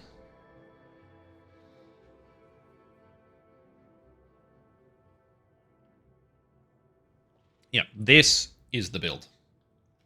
This is the build. Much better. More melee power, so the character picks up more damage. I mean, I'm still missing some because I don't need the stats, but yeah. It's got the dire charge. It's got the more physical resistance ring to PRR. No failed reflex saves on a 1. No failed will saves on a 1. You still fail fortitude saves on a 1, but what are you going to do? Life is pain. And yeah, still got the stats. You got the Arcane Warrior, so you got the spell power scaling. You got the spell damage. Everything looks good. Okay, so that's great. So now, the gear set that I had for this character, which is complicated, is here.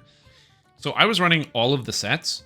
So I was going with Sorakel for the spell power imbue dice, Forbidden Knowledge, and Devil's Infernal Dance. So I actually didn't have spell DCs in here. Which means my gear set is perfectly fine, because I didn't even have spell DCs. So I didn't have to worry about it. And it means anything that gave me spell DCs, I can just strip. It's unimportant. So I still have to use the Night Hag's Heartstone, but it means I don't have to worry about spell DCs. That being said, this cloak is still the best thing because it has Purifying Flames lore. Unless there's a better cloak than this that I could use. Because there is also the University Duelist Cloak, which has Quality Deadly, Quality Accuracy, Insightful Armor Piercing, and Insightful Double Strike, which are all stats I just don't have, which would be quite nice to have on this build.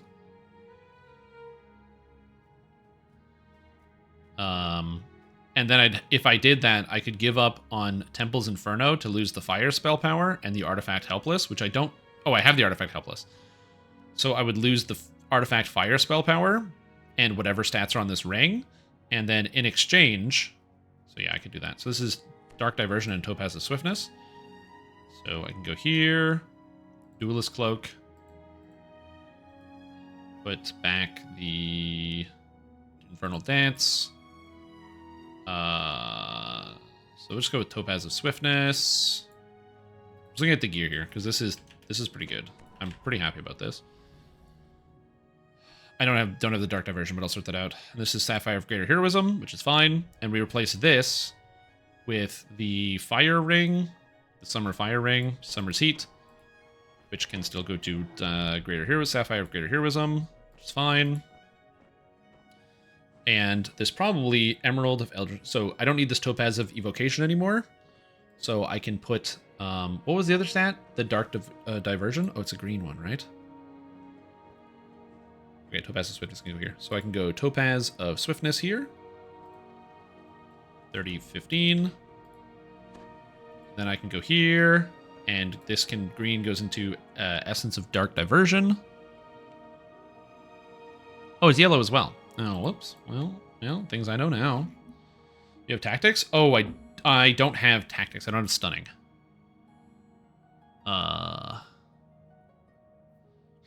Riposte, Deathic Runestone, melee power. I have an empty green slot, so I can just augment stunning, which is fine. Strength, Pomora's Memento, Insightful Dex. Infernal Dance, Moment to Moment. Festive Charisma, Wraithborn Emerald. I don't need Topaz of Evocation Power, so this is useless to me now. So we can just empty this slot. Festive Con. Get rid of all of that. Good bypass. So I still have a few slots left. So now I can put in green, so I can go Sapphire of Stunning instead. And it's what, 14, I think? Or 16 from the augments? I think it's 16 from the augments. So we can do that instead.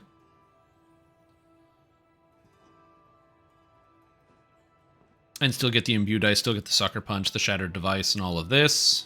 Which is pretty good. And I kind of love this gear. Like, I really do.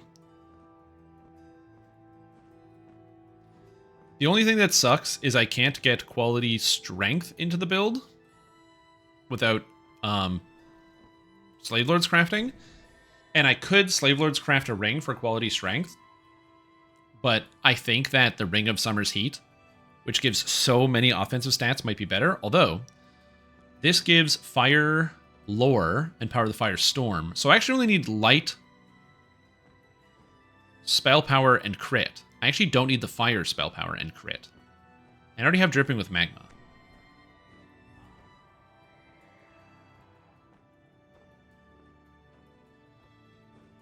So... I can't believe I'm using Slave Lords. Light Crit. Quality. Strength. Prefix. Yikers, dude. I have no idea what prefix, but we'll look into that. I have no idea what suffix, but we can look into that. And I can shove in... I don't need the stunning, so it's not really important, because I already have... I can augment it, and it's going to be 1 point higher, and I'd rather get the 1 point. I guess I could do Tendon Slice. I don't need a set bonus, and I can upgrade it for another green socket, and throw my Greater Heroism Sapphire in here, which is good. Now I do have the quality strength, which is nice. I don't get the Temple's Inferno set, so I basically miss it on 30 fire spell power. And then I just need to augment in... Instead of one of these DR bypasses, I just have to augment in the light spell power, because there's no other way for me to get it. Unless I'm missing something. Is there a way for me to do that? Because now this build didn't, which it didn't have before, Insightful Double Strike, Insightful Armor Piercing, Quality Accuracy, and Quality Deadly. All stats I didn't have, so it gives me better stats. Also, I already had Quality Combat Mastery from these boots. Dude, I love this gear set. I've got Spell Saves. I have Double Strike, Quality Double Strike, Insightful Double Strike. I guess I already had Quality Deadly, but I get the Quality Accuracy, Insightful Armor Piercing, and Insightful Double Strike. I guess the only thing I don't have is Deception, but I guess that's okay. I love this gear set. It's so good. Oh, this makes me so happy. The only thing I don't like is the bypass, but I guess I have to give up on one. If I'm picking one, I'm getting rid of Cold Iron. And instead, we go Ruby of Light Alignment Spell Power, and I believe it's 156. So we do this. And now I have Quality Strength in the build. And then the prefix. What's the prefix? I have 48 False Life, which is good. I can do any... I have Fortification. I don't have Wizardry. I could do Wizardry in here, although I do have an Augment slot. I believe I already have Dexterity augmented in as well. I have Diamond of Wisdom, Insightful Dex, Festive Charisma, Festive Con, Diamond of Dex, nothing. I don't have Insightful Wisdom. Also, what's up, Quintoxic? How you doing? Oh, so I have Wisdom here. So what I could do is I could do Diamond of Insightful Wisdom, 5. And then I could craft Wisdom onto this. So I could have Wisdom here. So it gives me more. And I have Physical Sheltering 35. Welcome back to the stream team, Quintoxic. Appreciate the support. Hope you're doing well. But yeah, this gear is so satisfying. It, like, just everything about it feels great. Oh. This is so, so, so good. I'm very excited about these items. Very, very excited. This is cool. It's a really cool item set. So, very excited. This is awesome. Oh my god. Okay, actually very excited. So, now, I should be able to see the DC. So, my Dire Charge, according to this, is 152 on Lay Waste. It says it's 100. 20 plus Strength plus 38 Stun. Is my Stun really only 38? So I have 94 Strength. I feel like that should be higher, shouldn't it? I have 67 Charisma. Okay, so hold on. Physical Breakdown. I'll move my face out of the way so we can get out of here. Physical Breakdown. Tactical bonuses. So my Stunning is 38. Because I get Divine Might plus this plus the quality. Oh, I don't have the past lives. So I'm actually. It's 20 minus 24.81. I mean, they did say the scaling is going to go down by 25%, so that tracks.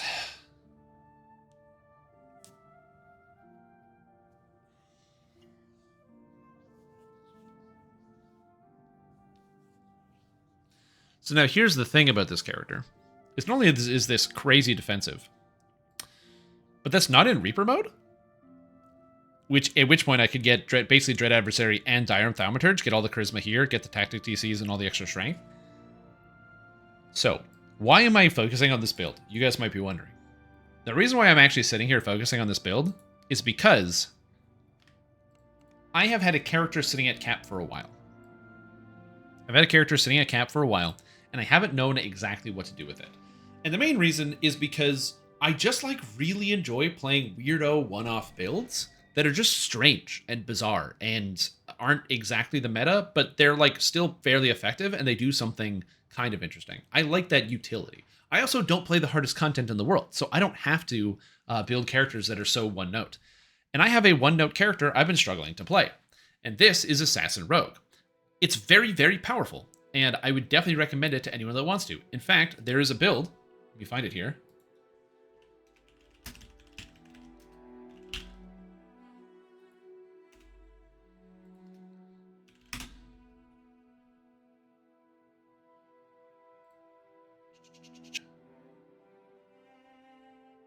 Where is the build?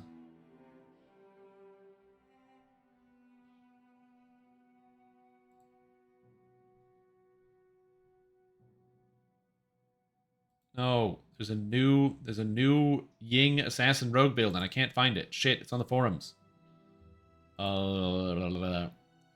Ying Assassin Rogue. Oh, Assassin? Oh, search titles Assassin by Ying. Assassin.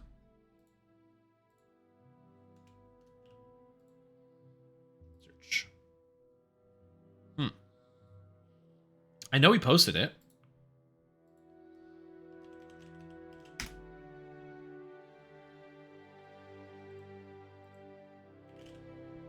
Let me find it.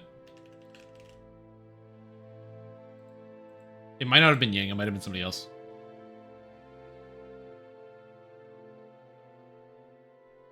Yeah, there's the one.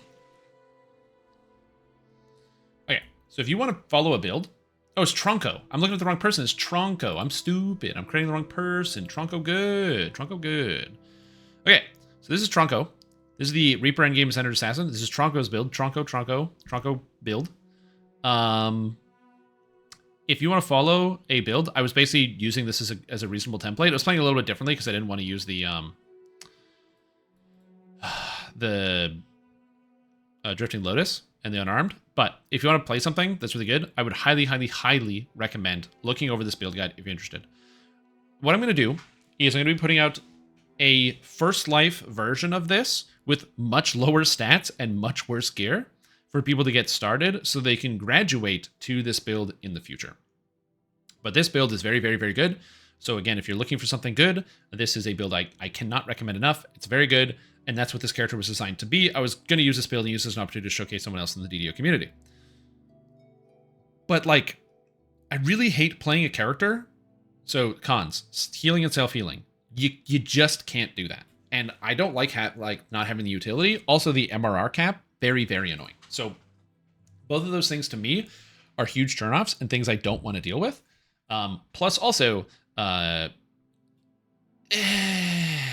Dancer.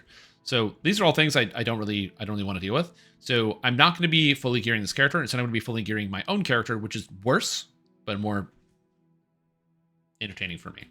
So if you want to play a endgame focused assassin build, I will link this build here so you guys can see that. And then I will be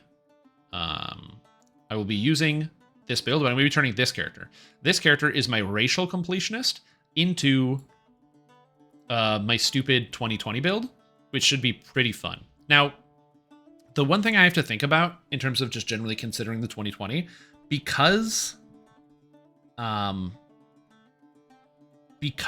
am doing it as a first life, or not as first life character, as a racial completionist, I could use a different character other than Dragonborn, and Purple Dragon Knight would be good because I'd get an extra 1/3 of my charisma added to tactics DCs, which would be pretty nice. Even though I'm a strength-based build, I would still do that.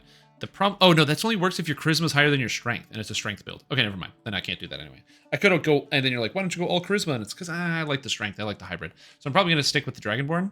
But it should be pretty fun, and I'm very excited to be able to showcase that and look at that. We're going to look at the chains here for a second, because I am curious. I want to look at a couple things, see how it scales, but yeah.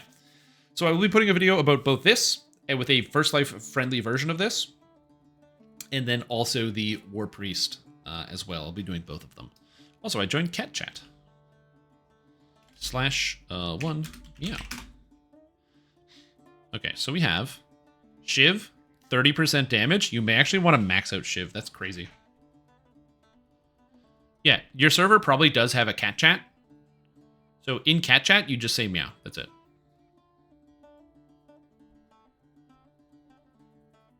That's all you do in cat chat. You just say meow. And every once in a while, you forget you're in cat chat, and somebody else says meow in cat chat, and you go, cat chat, meow. And that's it. Some people will then try to... Oh, 30% damage. Oh, 30% damage? This is a 30%er? Oh, man. That's sick. Assassinate. What does this do? Assassinate does not do additional damage. See, it's a spell. It's weird. It's a weird spell. That's why this is a weird attack. Is Rapid Slash still broken? Yeah, it is. Rapid Slash is so dumb right now. They really gotta patch this. Anyway. And then Spike Chain Attack. And so Spike Chain Attack is 10% plus 1 threat range multi. And Upgraded Spike Chain is 10% plus 1 threat range multi. Again, also good. They said it was fixed. Did they?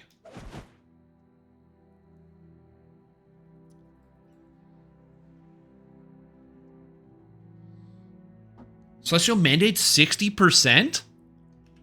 Oh, that's good. I like that. This is 50%? Dude, Shadow Strike is so good. Look at this hit. Oh, it's so powerful. New Wheeling Tales of Sulamares? Dude, there are so many cool builds I want to play. Melee is so cool. Shadow Shot? Yeah, Shadow Shot's the same. There's so many cool builds to play right now.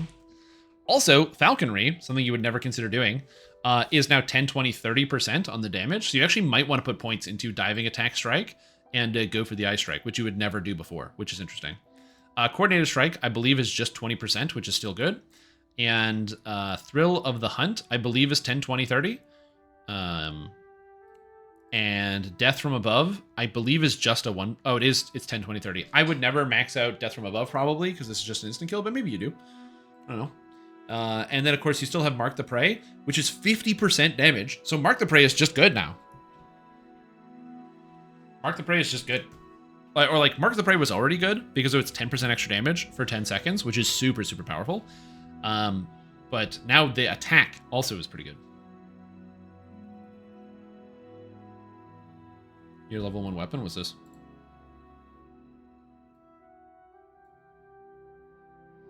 Drow Great Axe for level 1.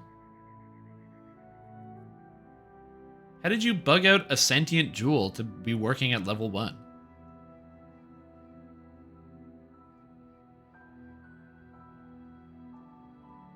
That's 6 imbue dice? At level 1? Drow Great Axe? What the hell is a Drow Great Axe? This must be an epic weapon you can just junk to level 1, but I've never seen this before.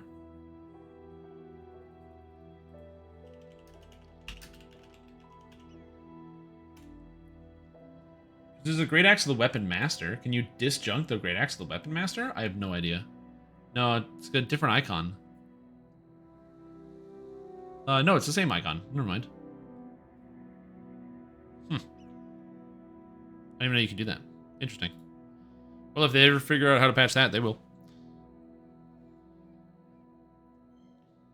But 6 imbue dice at level 1 is definitely going to make your leveling experience easier. And then poor Shadow Dagger. Still bad. Bleed them out. Still bad. All right, I got to use the bathroom because I've been drinking a lot of water. And I'm going to continue to do that. I will be right back. What's this? I'm getting pinged in Discord.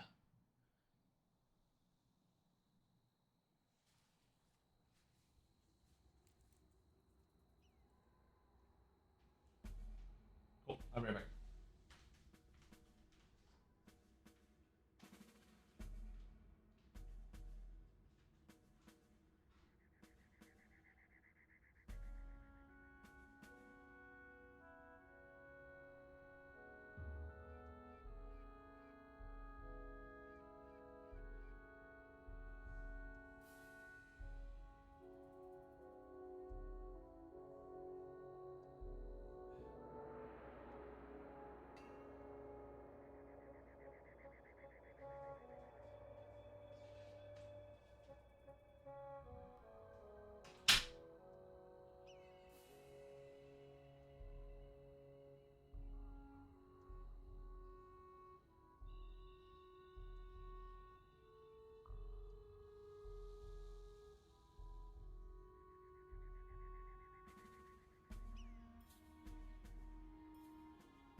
Back. I should.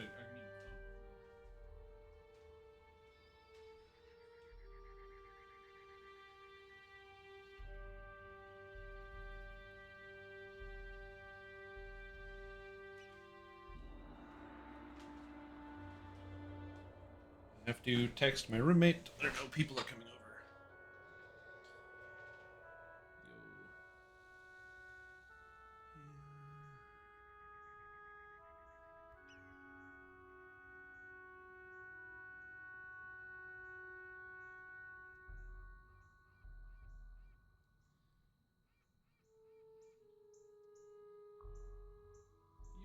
Okay, cool.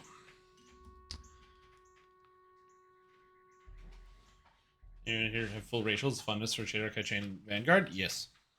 Did plans get canceled? No. I was letting my roommate know that plans didn't get canceled, and I forgot to tell my roommate. I just completely spaced on doing that.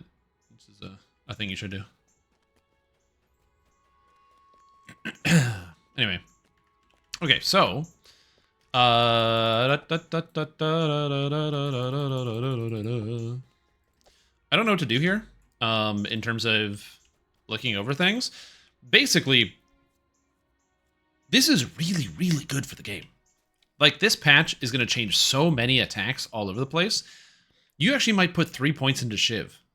which I never would have thought about, but at 30% damage, that's a lot of damage. You have to consider whether you want to put 3 points into Shiv now. Because that's pretty huge. So, also, Tier 5 Vistani is like kind of a lot better than Tier 5 Assassin Rogue now, but, you know, it is what it is. Especially because Light Armor Mastery 25% hit, or Grudge 25%.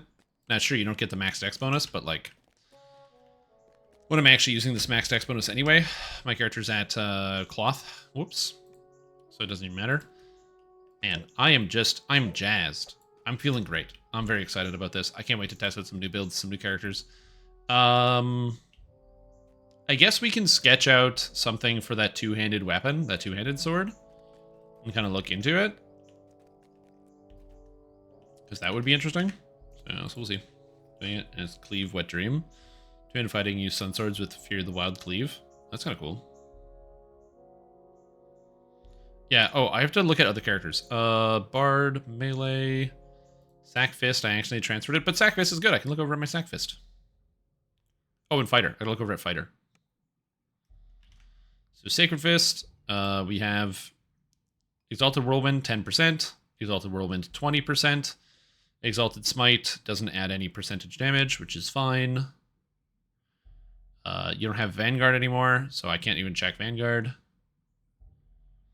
And the Imbue is still D6 plus 200% melee power, and it goes up to, turns into light damage. Your flame is now light instead of fire, which makes it so much better. And your key spells deal light damage with 300%. So powerful, so good. I was so sad when this character died. That was a big sad moment. I didn't have shield and I got one shot from a magic missile. Sad moment.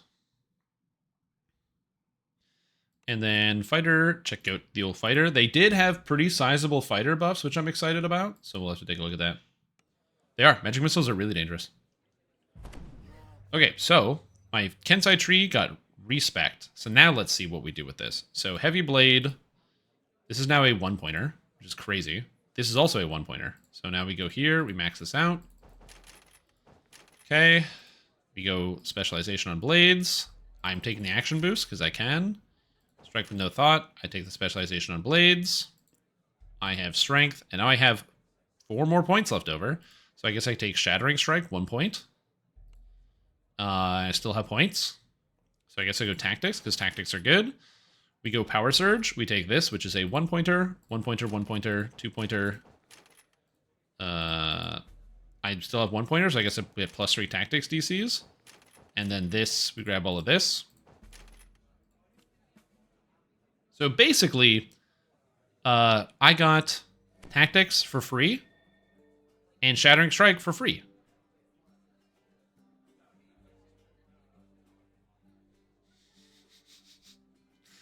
You could just take everything. The only thing I didn't take is the Critical Mastery. Which, if you have high enough Tactics DCs, you could just take Critical Mastery instead. But even still, like, that's kind of good. Not gonna lie, kind of good. Not too shabby. Not too shabby.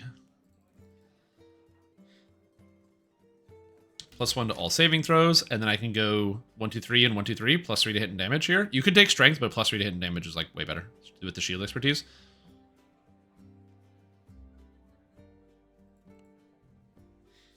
Block and cut. Oh yeah. Block and cut is now a 6 plus 60% damage. Let's go. What a strike. Oh man. Hit chance fighter. You could probably make a reasonable hit chance fighter now. Like hit chance tank. Because yeah. The least balanced update I've ever seen on DDO. This is gonna turn the game upside down. Because you have to understand, attacks are now being treated as spells. Attacks are being treated as spells. So they're now getting all the adjustments that spellcasters get. So now think of each attack as a magic spell. Shield Smash is 30%. Stunning Shield, 30%. You know what? Shield Rush is 60%. That's a lot. Shield Rush is 60%? That's pretty good. I might have to try Tier 5 Vanguard. Which I know is cringe. But I might have to do a 41-31. Fighter Vanguard. Yeah, you can level as a fighter tank. I just didn't want to. Because two-handed fighting is just faster. It would basically, if I did fighter tank instead of fighter, it would take me an extra day and a half probably. Or sorry, two and a half days. Oh, shit. Oh, shit. Tier 5 Vanguard? Oh, no. It's expensive, though. Because you gotta get the +3 to hit and damage. You also don't get the threat multi up here. Or the range.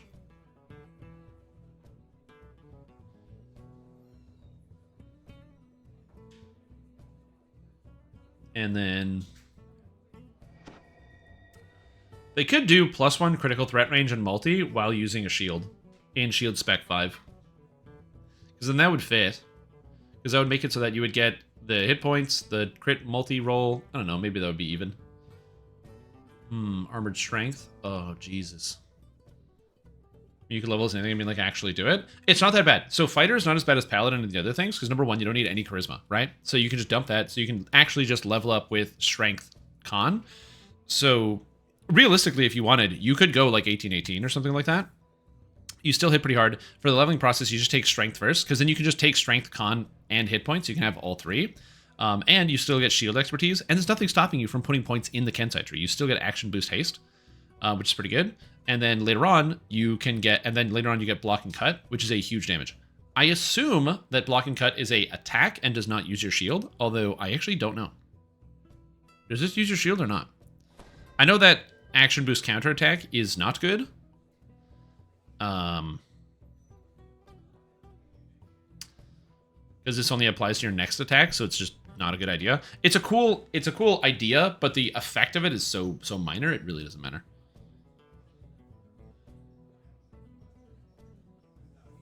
No, that's better, though. Block and cut not using a shield is better because it means that you can invest into Kensai and Vanguard equally and still grab, like, action boost haste plus block and cut plus other things, as opposed to having to, like, heavy invest into Vanguard. Because until you get Vicious Shield, your shield's not going to do as much damage as your weapon. So Vicious Shield plus Capstone for all the extra W, that's where most of it is. But 31... Vanguard means you're giving up on way too much damage at a Kensai, you're giving up extra action boost, you're giving up tactics DCs, and you want those tactics DCs because you can run block and cut plus tactics plus strike with no thought plus stunning shield all at the same time. And then of course the stunning shield based off of con, but you still have like fairly high strength. No one's spreading misinformation? I did. I saw your thing. Do you have an I don't think I have the spreadsheet open. Do you have a new link to spreadsheet?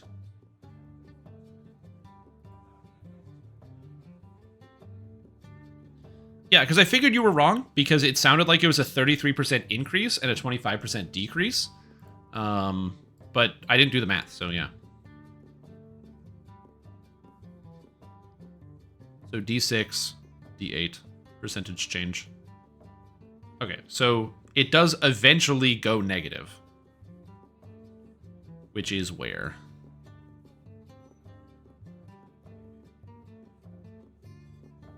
So you are net negative. So you're net 0 at here, 800. Okay. So anything above 800, you're still going to the negative. So what it means is that it is a buff for the majority of the game, and then for the hyper focus builds, you're going at a loss in damage. And your expected value for spell power on a imbue build, depending on how high you get it to, is anywhere from, you know, for my character, like my sorcerer, it's usually like 950 up to 1100. So if you're a D6er, you probably weren't focusing on it that much. Yeah, so if you're a D6 character, were you focusing 1,000 spell power before? Probably not. I think this will be an average buff. But for anyone that was, yeah, it's a nerf for the D8s. All the D8s got nerfed. But I think if you're somebody who was running a D6 before, so that's like Artificer, Bard, all that, I think that'll be a average buff. And it's a buff during the leveling process. Because consider the following. You're playing Blightwolf. You're level 5, right? Let's say you're level 5 with 100 spell power, right? It's 12.5. That sounds like work.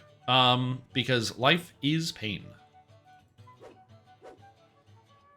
Anyway, I have to grab something. I'll be right back, and then we'll do some more staring at abilities. But yeah, fighter is looking good. Everything's looking good. I'm very excited. Sorry, I'll be right back.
I now have a Chinese tripod for my phone. This is for the cooking stream. I bought this. It's been in a box for like 2 weeks. So I figured I would unbox it on stream. Let me just do this. It's easier to see what I'm doing here. This is from a company called Nine, which I've never heard of. And I've never heard of it because their email address is nine@hotmail.com because they don't have their own web server, which is very interesting. This is probably a company that will go defunct within the next 6 months, and they probably just repackage products from existing brands and then resell them, which is how a lot of these companies work. Oh, I can tear plastic. Ugh. Tear the tape. Use your muscles, Shrimp Tom. No, use your ingenuity. Peel the tape. I've never seen a man struggle so much. Average 20% nerf? Yeah, that sounds about right. What was the math that you got wrong?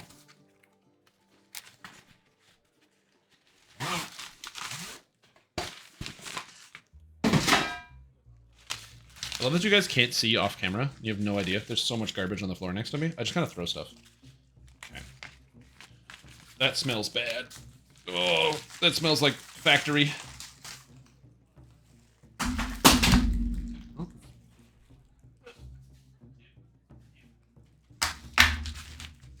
Anyway, I'm distracted.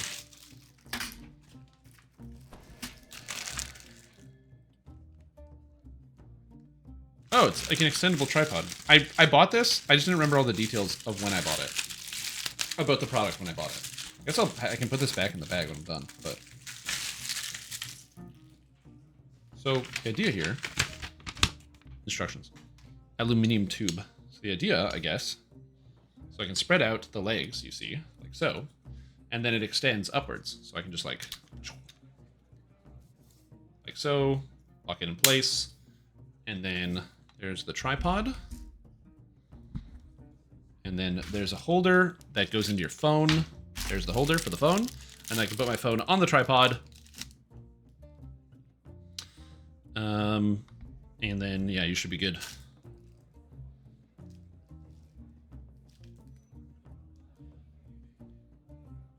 Anyway, here we go. I got a trip to solo selfies. Ooh, shit, dude. Okay, so the only issue I have with this is the inside of this, the metal is pretty sharp, and if you start to close it, you have to apply like a fair amount of pressure for it to close. But once you start to close it, I just worry about my fingers getting caught in here. Cool. Anyway, this is what we'll be using on Friday for the cooking stream. What are we cooking? I don't know yet. But that is a future me problem. I'm gonna cook up something good. I'll show you guys a recipe. Maybe I'll just make carbonara. It's really easy. And just, it's mostly cheese. It's like cheese and eggs, so I can take that. Pure healer, but only first life. Happen to have a pure healer, only first life cleric build guide? Yes. You bet. Oh, I could do chicken parm. The problem with chicken parm is most of it's like watching the oven. So, yeah, I do.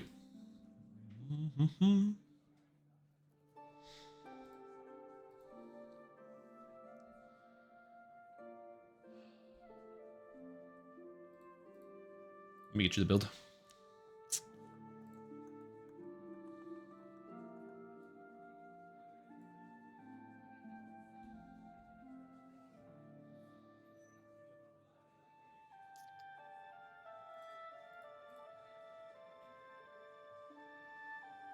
Oh, builds.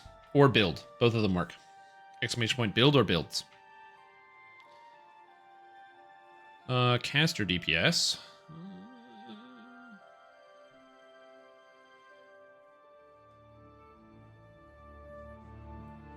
Huh.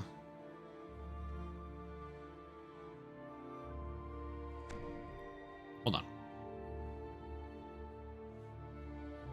Caster Cleric. Hold on, I have a lot of DPS casters. I know somewhere in here is a caster or a healer cleric. Just let me find it. Sun Domain Cleric. Monster Tom.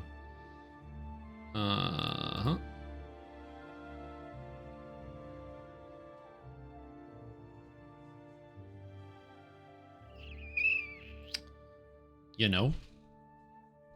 know. So here's the thing. Look at my face. Okay, so I do have one.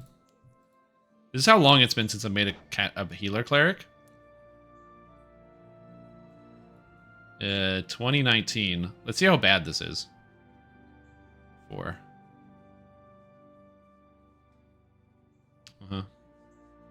Didn't I number these? Hardcore CC. Hardcore CC cleric. Wait, ASMR cleric?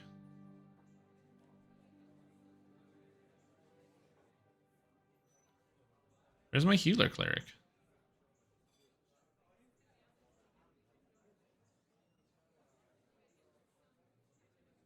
Where's my healer cleric?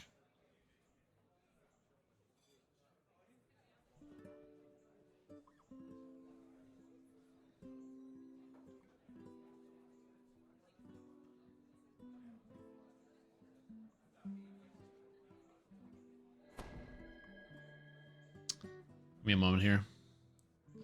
Okay, so great healing, tanky, excellent healer. I said excellent. I said healer twice. That's got to be good. And I forgot a typo. Start wisdom. Lots of wisdom. Heals good.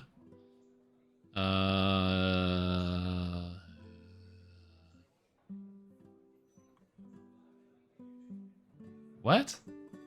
Does this build not have quicken spell? Was I smoking cocaine? What?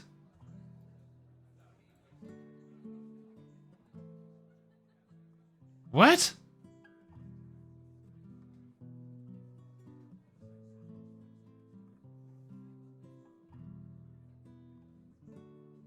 Oh, you're just staring at me. Yeah. What the? Sorry, I thought you guys could look at what I'm looking at. I'm so sorry. Okay, so to answer your question, do I have a build for you? Yeah.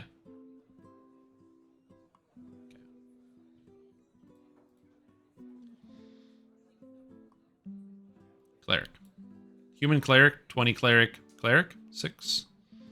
We're done to build number 6. Here it is, caster cleric. I'm just gonna double check this build. Yeah. And power healing. Yeah. This is the one. Yeah. So basically, this build is perfectly good. So this is the one you want. This is Luck Domain Caster Cleric. I will link it to you here. So it's, again, build number 6. So it's down here. And you can like copy it up. You can throw it into like, you can just copy and paste all this into a paste bin if you want. And then the only thing you want to do that is different here is if she wants to be like pure healer, instead of going 42 points in Divine Disciple, the damage tree, and then 27 points in Radiant Servant, do it the other way around. Go 41 points in Radiant Servant, and like 27 in the damage tree. And that's basically it. I took everything good out of Radiant Servant. And the stuff that's like still good out of Radiant Servant, so like everything good in Radiant Servant has been taken. 27 points means that we're up to here, right? So then it's like, oh, well, what tier 5s do you take? All of them. They're all insane. So just take all of them. Do I take the capstone? Yeah, it's really good. Just take it. Anyway. I'm feeling good.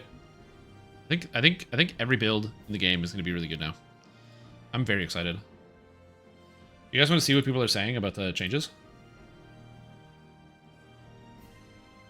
2 pages. That was fast. Oh, stubborn. Ask again. That's fine. I don't care. This is fine. This is good. Resident Arms should be here. The changes from Alchemist detract from the skill level required to play the class. Skill ceiling of the class is very high currently, especially in raids when it comes to mana spell point. It's not that hard. If Alchemist is like... Think of how hard Alchemist is. Playing Alchemist is like probably 1/3 of the challenge of playing in another MMO class. Arbor, now you're head of the marketplace? Nice, that's awesome, Morty. You're making fantastic progress. Let's see, making changes. Elf, Arc, and Archer not take epic levels? Oh, so good. Yeah, they should fix that. Good suggestion. Similar addition. Consider fixing Poison Exploit. Blah, blah, blah. Good Spellsinger AP costs. They could reduce it. I think Spellsinger is actually fine. Tier 5s of this tree suck. Can't say AP change. They just like buffed it. Imbue nerf is not necessary. They're only marginally competitive with direct damage as a form of scaling. But they're on top of the direct damage. Like, this is a disingenuous argument because they're on top of your direct damage. Like, it's not like you're only doing imbue. You're doing imbue and physical. So, like, my sorcerer that I run with, the damage that I deal is not as good from the physical hits, but it's there. And I get sneak attack. And I get, you know, 3 to 4,000 damage per strike from imbues, which is nice. That really rounds out those non-crits. Thought monk combos in DDO was too convoluted. It just pressed the same button 3 times. They suck. That's my biggest issue. They suck, and you can't touch levers. Increase snare kicking them even while they're down. Is that true? I don't play Reaper much, but I didn't know some non-abuse are scaled down in higher Reapers. So devs, why double nerf these types of abuse? Do they get scaled down? Even if they do, they're still really strong. Please don't nerf the spell power imbues. The playstyle already requires a lot of investment to defend. Don't kill it to be decent. Again, just to be super clear, some of the best, like strongest builds in the game do use imbues. Some of those builds are using the physical damage imbues, but they're using imbues. So that's fine. I don't really care. Nerfing the damage by like 20 or 25% is not a big deal. But yeah, I actually don't have an issue with this. So I don't care about what's going on here. Anyway, let's see what else is here. Active attacks rebalance. By the way, this is really crazy. Whirlwind defeat, cleave. Everyone's mad about cleave. Stop doing cleave. I agree. Don't nerf cleave. Okay, thanks. And W scaling. Would anyone still have anything to talk about with this? Fixed and not fixed. Enduring conviction, level 14. Cool. Treason. Yo, they gotta buff my boy Treason. I love Treason. Such a good weapon. Physical damage imbue is there? Oh, no. Like, sorry. Like, physical imbues, I mean as the ones that scale off of melee range power. Like the melee range power imbues.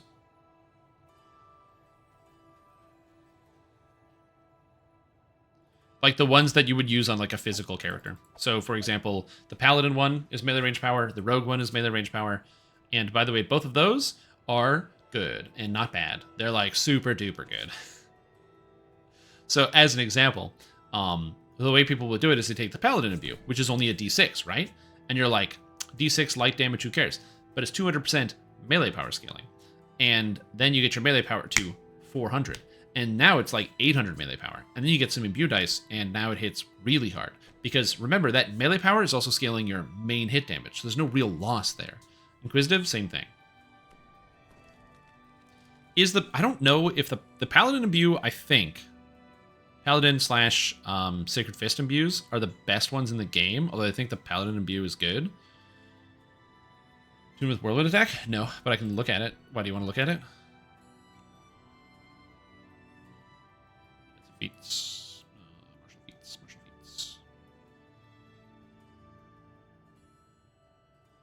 You have to... Oh, feat visibility isn't working.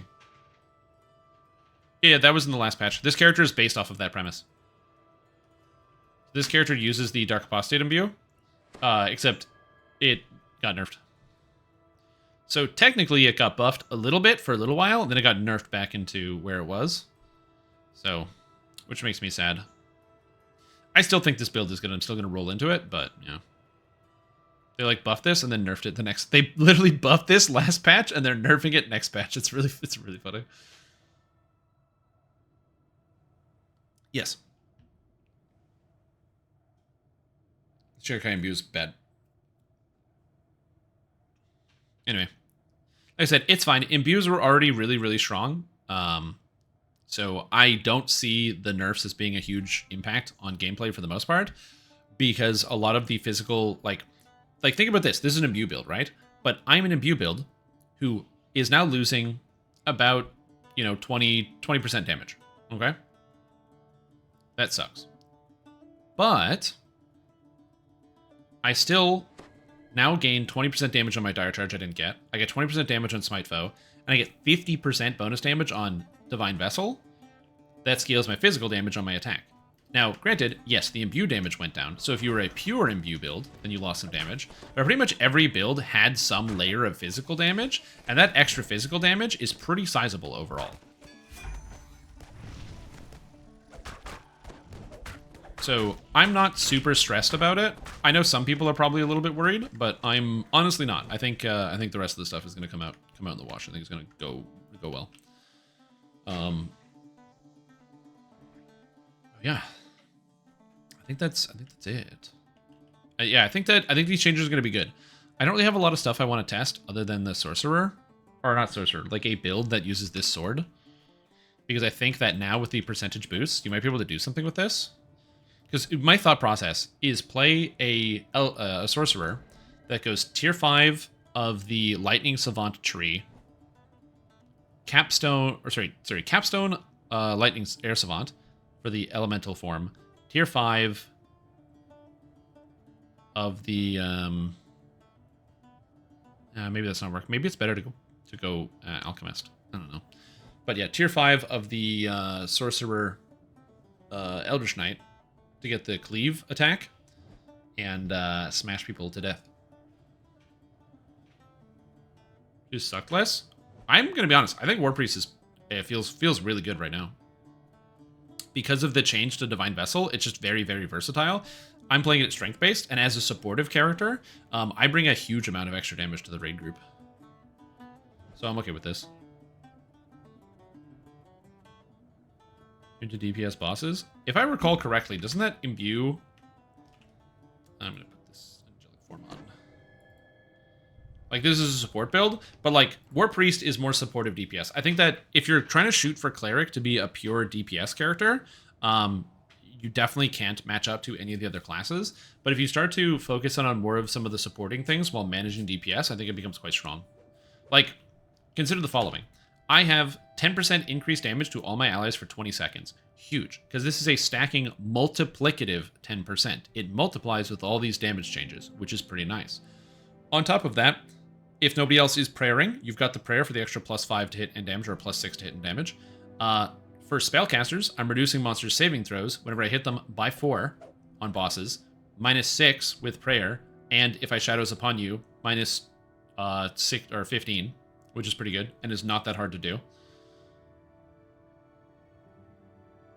And then on top of that, since I'm standing in the melee, I'm running Holy Presence right now for the extra passive healing on the melee characters, which is pretty good. So I'm very happy with the general use case of this character. Again, it's not the top DPS, I know that, but the utility it brings to the raid group, I think, is pretty substantial, and that is quite good. So I'm happy with that. And then also this character is going to get more stats when I get to pick up resilience. I don't really get a whole lot of other stuff. I guess I get breath attacks, draconic heritage. I can pick up more spell power, I guess. Fire spell power. Oh, I can pick up draconic knowledge, which gives me +1 caster level with holy fireball. It's kind of neat, I guess. Or I could get extra action boosts if I wanted instead. I have a lot of flexibility. This build you posted. This is the one I posted in Discord. My War Priest. I will be changing it and reposting with new changes because I need to make adjustments to this character and the way that it functions. So this character will in fact be changing between now and when I actually post. Like, that was just the one I posted in Discord because people ask me for builds all the time. So I'm like, here's the early copy, but the early copy is not going to be, you know, the fully completed version. So and I needed to do some tests. So the changes that I made to it is that now it's a Legendary Dreadnought using Dire Charge instead of Draconic Incarnation, because Draconic Incarnation had the Dragon Breath that was scaling off of Strength, and you can't. Oh, you want a gold roll? Sure, I can do another gold roll.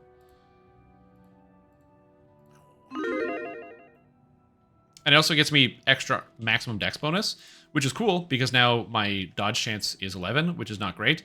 This with full plate, I believe I get my maximum dex up to 19 in full and heavy armor, and my other defensive stats are pretty good. So I actually have this here. So defensive bonuses, dodge or max dex bonus is 16, which is pretty good. So that's 16 max dex bonus. And then it's 273 physical resistance rating and 93 magic resistance rating. I don't know how it's only 93, because this number has to be wrong because I have more stats than this. But yeah, I got the 93 magic. So it's 273 physical resistance rating, over 2,000 life. And this is on like the non-Reaper mode sort of build. So yeah. I'm not using the Shroud. Oh, it's because the Shroud doesn't really do anything. Like, the only reason I would use the Shroud is if I wanted to heal myself for being undead.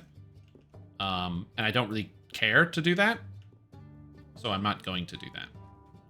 Like, I'm going to have Angelic Form, which heals me, which is pretty sweet. The immunities. Oh, this character will have no fail saves on all 3 saving throws, so I don't really care too much about the immunities. I'm a cleric, so I can just cast, boom, Death Ward, freedom of movement. I got all the immunities, so I don't have to worry about it. And then I can heal myself with positive energy and have way more extra healing. See if this is really wrong. Well, it says 93 here, but my character has 95 in game, and I have less stats than this. So I don't know.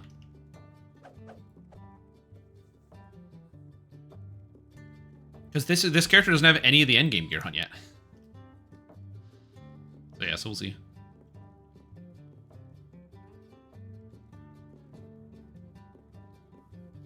Maybe it's not a count because maybe I have some mythic bonuses. Yeah, I got some mythic bonuses. So that's probably what's calculating it out. And I have some mythic bonuses on gear when I actually put all this stuff together.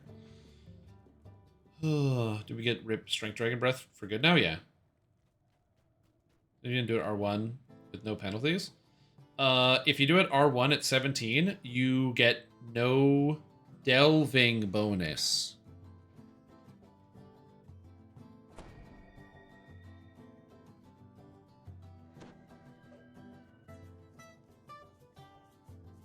But you can still do the XP, or get the XP. I think you don't get a penalty, because the first time Reaper XP bonus should still apply. No, Delving is halved on 3 levels up, and I believe it's 0 on 4 levels up. I think. I'm honestly not 100% sure. I have done no experiments with the Delving bonus. I can tell you. No, I can't. I can't delve. I'm in Epics, and Epics are different. Epics is 4 levels as well. So yeah, Cooking Stream Friday. We'll be doing Cooking Stream Friday, so it should be good. So it should be fun. Implacable Foe, everything War Priest. Yeah. Yeah, this build is good. I'm looking forward to this. Can't wait to put this on like the real build, or like the real character. I don't know if I'm gonna reincarnate it or just use a plus 20 Heart of Wood, which I might honestly do. Oh, I have to because I'm a Shade Archai.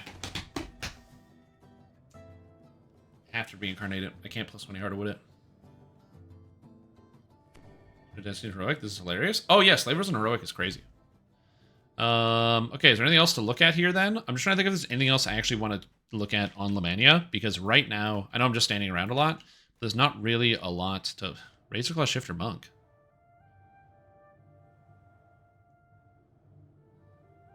Damn, that's crazy. Yeah, I think I might try to come up with a build to use this sword. If you have suggestions as for a build to use Outburst, it needs immunity bypass, which means you either need a tier 5 alchemist or you need capstone of Air Savant. But yeah, only halved if you were above the limit, no matter how high over the limit. Oh, interesting. We can check though. Well, I mean, that's not true. It's kind of true, but okay, you want to see the real? You want to see the real buff?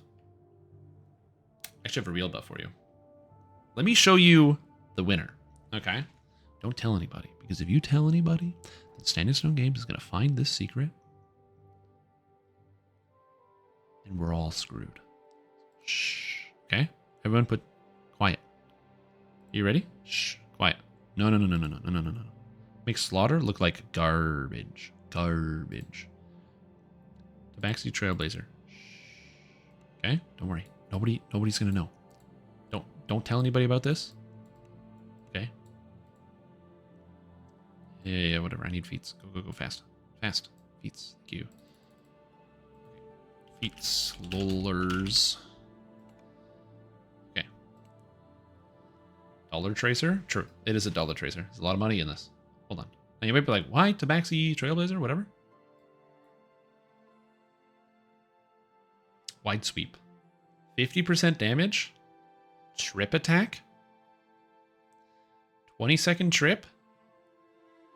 By the way, this has no save. 6-second cooldown.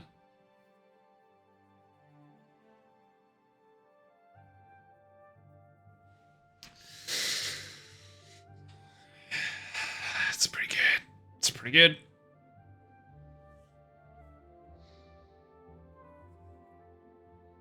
On top of the fact, you could do this on a barbarian with a racial completionist.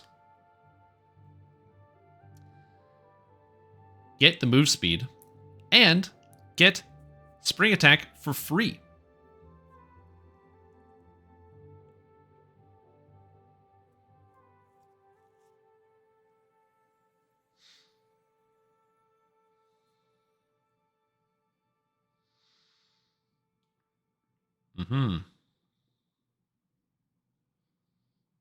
So you can play a barbarian, get spring attack without having to take the feats, get the strike through, get the movement speed.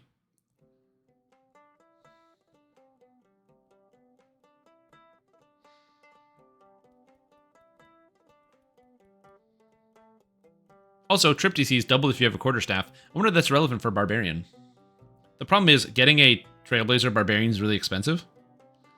Sonic Blast is as good as Biden Blast. I'm not familiar with the Biden... Wait, maybe I am familiar with the Biden Blast. Is that the video where he's like... Where the AI got Joe Biden to do the Frieza thing? Where he's like, up until now, I've only been using 10% of my power. But now you're about to experience my Biden Blast. I think I've seen that meme. That TikTok. So yeah, nerfed? Well, you need to use... No. You need a heart... And this is a $45 build. Because you need the plus 20.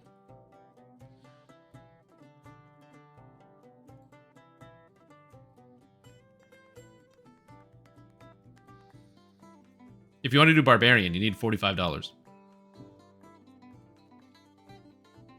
No, you need plus 20.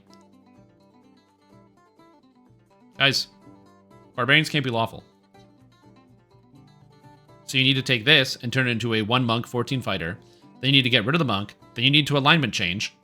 And then you need to 20 to barbarian.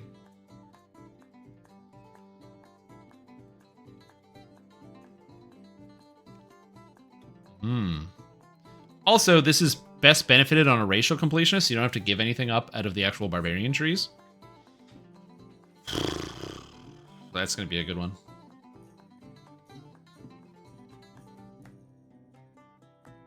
That's going to be a good one. $45. It's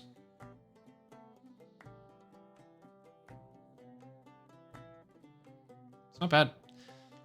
I haven't played Trailblazer in a long time, but Trailblazer is super strong. The benefit of Trailblazer is that usually you'd want to go into Shin Tao on Henshin Mystic to get access to Jade Strike to crowd control things, because helpless damage is good. But now you don't have to, because you just assume somebody else is going to stun things, and instead you can just roll around with Wide Sweep and use Falconry. So you get Falconry, Wisdom Hit damage, plus Deadly Instinct, plus all of this.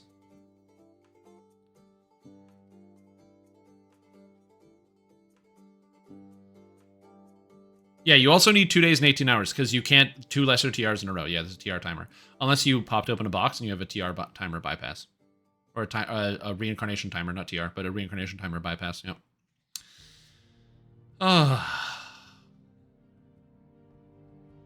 Oh yeah, also quarterstaff is immune to things. While holding a quarterstaff, when deflect arrows triggers, you get 10% action boost bonus to double strike. That's just... deflect arrows. Oh shit, I forgot that this was in the tree. That's so good too. Oh yeah, and dodge cap and dodge bypass. Dude, it's so good. It's so good. Oh, it's so good. It's all good. Come with the TR timer bypass? They don't know. Dex stuff with Dextrance? I guess you could just use Dextrance. I guess you could just play... Oh, you could play Dex Monk now. And then you don't have to use Falconry. You can get Dex hit and damage, like, right away.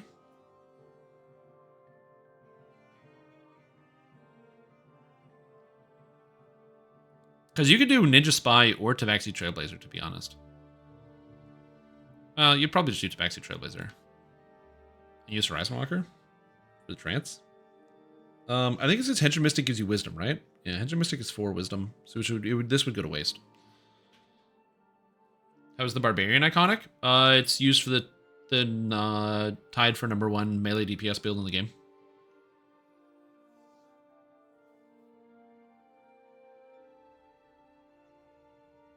They come with a +20 and a +5. I don't think they come with the timer.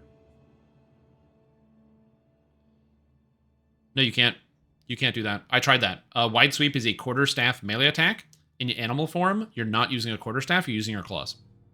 So if even though you have a quarterstaff in your hand, you try to press this and it says you have the wrong weapon. I've already tested that before. That was my first thought, was to make a wolf with Wide Sweep. So yeah.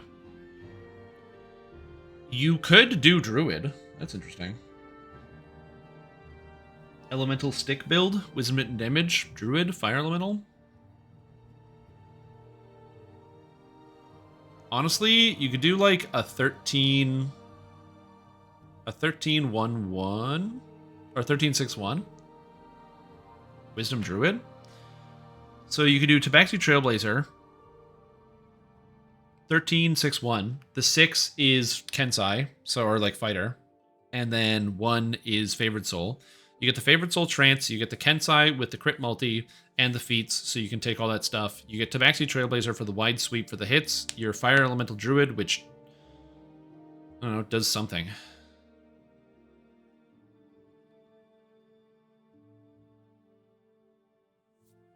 Yeah.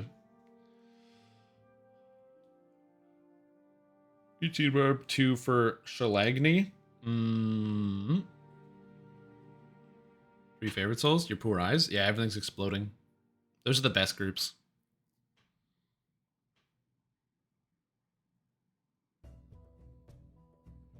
You can't strip fire immunity unless you're 17 Druid.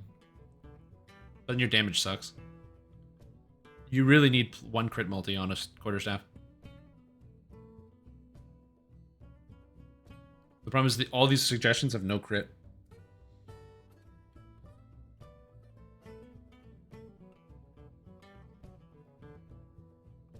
She's old, you know? She's getting tired, that's it. I know we're just staring at this and thinking about builds, but this is a fun part of the experience for me. Yeah, that's the hard part. That's why I'm like 13-6-1, but then you're not like pure fire damage, but you don't need to be pure fire damage because you're a quarterstaff build. Like you want 17 Druid for the pure fire, for the bypass, because you would be using Flame Blades, right? For the Flame Blade Druid, but then you can't get the multi, which is your problem. But with quarterstaff, you sidestep that. You don't need it anymore. Wolf Tree 21 only applies in wolf form and not fire elemental form. Also, if you're wolf form, you can't use Wide Sweep.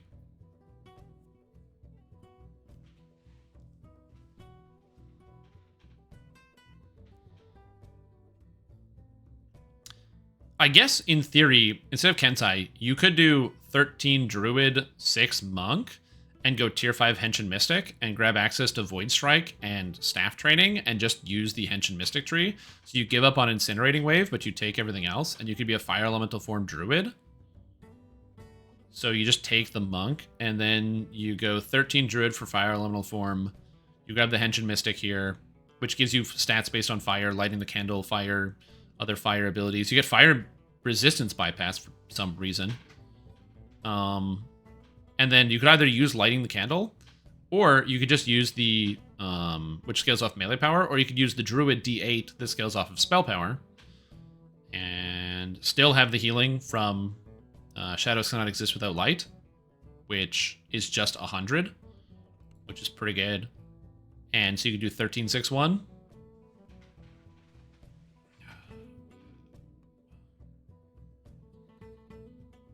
I don't know why you would do that. That's just a fun build. That would just be fun. I think that would be probably pretty cool for hardcore, because you'd have no reason to be fire elemental. Like, that's the only hard part about this is what's the 13 Druid for?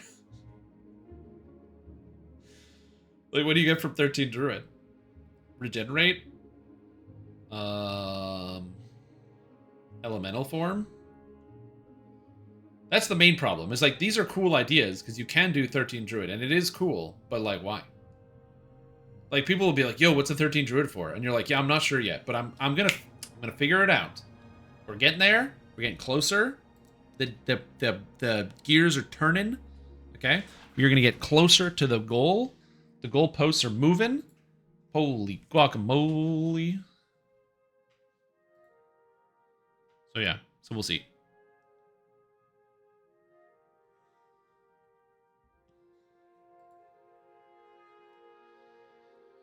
Druid Fire Elemental imbue build and max to see how bad it is. I don't think it would be that terrible. Well, okay, so the main problem is you get no imbues out of Druid. So your options are either be like a Drow to get imbue builds, or to get 2 imbue dice, or be a Elf or Half-Elf to get access to Arcane Archer to get imbues. Both options really hurt my internal organ system. Well, actually, you know, the Elf thing is funny, because if you do the Elf thing and get Arcane Archer, all your points are bad. As a Druid, everywhere you would spend any of your points is a waste of time if you're a melee.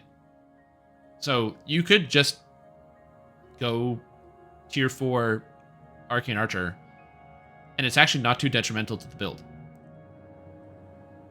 Also, what's up, HeroQuest? How you doing? How is it hanging today? Because you don't need... A lot of people will take tier 5 Seasons Herald. Do I have a Druid? I can. Hold on. Yo, what's up? This guy. Yo, what are you talking about? I refuse. J'accuse. Exit Sharn. Oh, yeah, no. I was talking about, give me a sec here. I got too many ideas floating through my skull cavity. Go, Druid. This is the Druid, right? I can't be a Druid! No! Oh, okay. Well, I'm gonna do this. Anyway. Druid. So, Seasons Herald Tier 5 gives you Elemental Mastery, where you get Anger of Noonday Sun effect from changing into Elemental form. The problem is, you actually don't care about that, because you can just cast the spell. So you don't actually need this. Some people don't realize that you don't need to have it in the tree. You can just cast this spell, and it solves that problem. So you actually don't need this. So you don't need this. You don't need this. Yeah, you would just get Shillelagh lag, so it's doubled. So you get double effect of Shillelagh. Oh, by lawful neutral. Good call. So you can just do this. And then also Child of Summer, so you get the spell power. Because you get extra spell power for the cores. You don't get any extra spell power here other than action boost spell power, but that hurts your body. And then that allows you to go into Wealth. So you can go Wood Elf, I guess. They don't get a quarter staff bonus, which would be nice. So you'd have to skip this entirely. I guess you're only going 14 points. And also, you have to take Arcanum. So I guess you're going like... There's no Wisdom here either. Oh, man, all of this is bad. So you waste a bunch of points in here to get access to this. Why would you go Wood Elf? Isn't there a better elf here? What about Melth? That's intelligence.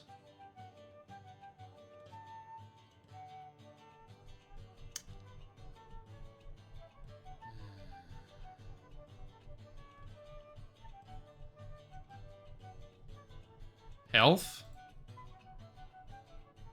Ooh, health is a good option. Because tier 3, it looks like Arcane Archer has no prerequisite, which means you don't have to take the useless spell pen. So health is pretty good here, because that gives you can get wisdom here. So you can go point wisdom, elven accuracy, so that's 4 points right there.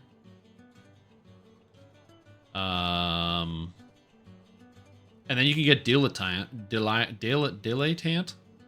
I don't think there's anything here for... That's pretty good. Defensive skills. You can add wisdom to your armor class. That's bad. +1 to hit and damage. Pretty good for dilettante fighter. It's not terrible. Improved recovery is pretty good. Half elf. Half elf is the way to go. Yeah, half elf is the way to go. And then you can... oh yeah, you get the improved dilettante, so you get an extra... So you get +2 to hit and damage, just universally. Oh, it's pronounced dilettante? Okay, good to know. Yeah, so half elf is the winning play.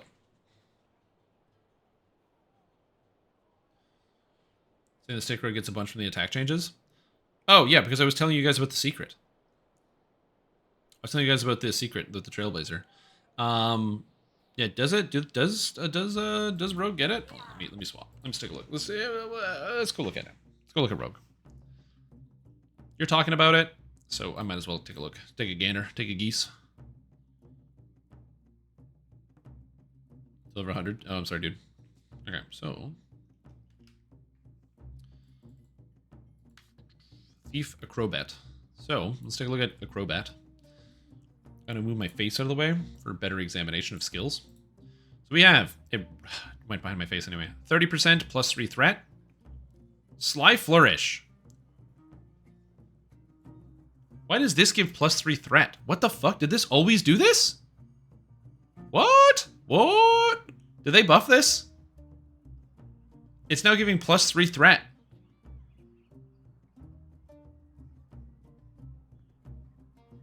Well, it doesn't say in the text. Oh, did they move it? Okay, if it always does that, then that's fine. All right, anyway. Quick Strike is the same. Always done? Okay, sounds good. Sweeping Strikes is 50% damage. That's okay. Staff Lunge is 60%. The problem is this ability locks your attack animation, so this is not great. Maybe it's an opener, but you open yourself up to getting murdered by enemies. This is a movement ability, and this is Spinning Staff Wall. Overall, meh. Sly Flourish is really strong. So that's nice, but that's about it. Overall, meh. Who cares?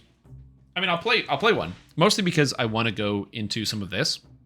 So the bypassing enemies when you tumble, and the after tumbling you gain +2 strength and dex, and then also after tumbling you gain 50 strike through. Considering you tumble everywhere, this is really easy, and the knockdown on Warble. So yeah, it's pretty good. Yeah, but that's not new. That's the same thing. So Thief Acrobat seems like it could be fun. We'll try that out in a bit. But you know what else I'm going to try? You know what I am going to try out? The bathroom. I'll be right back. God, I've had so much caffeine and all of that hot dew. Oh, 73 grams of sugar. I'm going to...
Lock your attack animation. The way the lunge works is your character literally dives. You want to see it?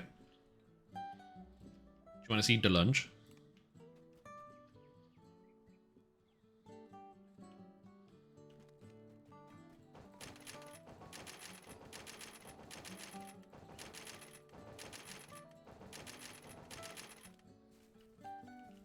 me just go get a quarterstaff. You miss Shrimp drinking hot dew? Yeah. So I was thinking to myself, I'm like, man, Mountain Dew is really tasty. Why don't I drink this more often? There's actually a really good reason why I don't drink it more often. That sugar is crazy. I'm like having a major sugar rush. Major sugar rush.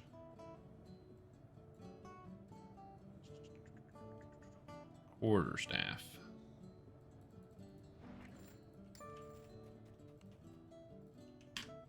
What? I got the quarterstaff here. Enhancements, lunge. Lunge? Is it called staff lunge? Staff lunge. Okay. Like that. So it's like an attack. You like attack forward through monsters. So that's the main problem, is that if, like, say I'm surrounded by monsters, you don't just press the button, it deals damage. Right? So just wait here. Fighting monsters, sure, whatever. And then I press staff lunge. Damn, it reached all the way back here and hit this guy. So it's got a huge AoE. I guess you can think of it like any other cleave attack. It's just like, it just moves you through. Hold back while using it. Will I hit this thing twice? Is that what you're insinuating? Okay.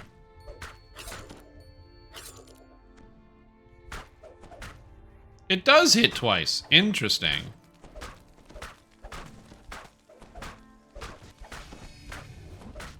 That's a lot better than I thought. Did I take the attack speed? Nope.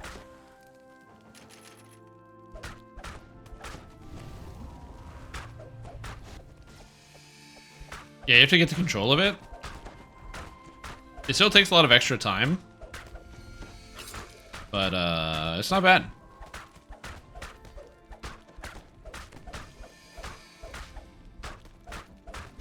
Again with the sneak attack, all that. So it's, a lot of extra damage. That's interesting. You could maybe make some use out of that. Is Ear Dweller still good and worth farming for? I haven't used a Zarkosian Ear Dweller in 10 years.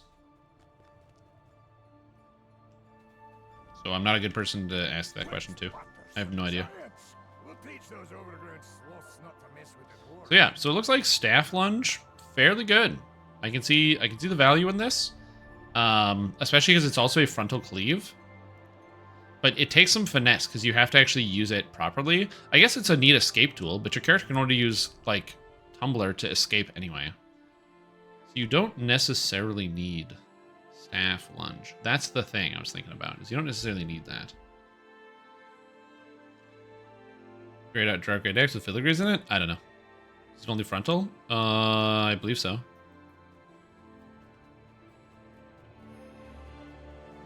Vault is fantastic. It's just a dash. Where's that quarterstaff? Well, you can phase backwards through monsters, but no, it doesn't attack backwards. It's only frontal. I guess I can test out, see how many targets it actually hits right here. So let's pretend I walk up to a group of monsters. Okay. No, I didn't do the gold roll. Give me a sec. And I do this.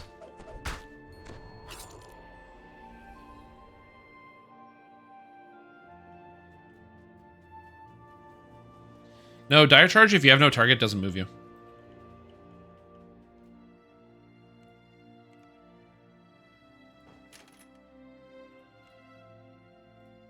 If you don't have a target, you can just Dire Charge without moving. So if I target this guy and move to it,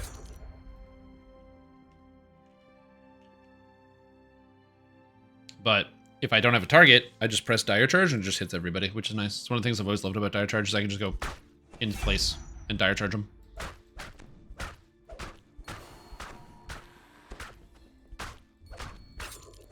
Okay, you want to see the magic? So basically, you Dire Charge, and then oh wait, can you not animation cancel this anymore? You used to do that with the old Dire Charge all the time. Hold on. I think you might have to tumble to cancel it. Hold on. I think the only way to Dire Charge cancel is to tumble now.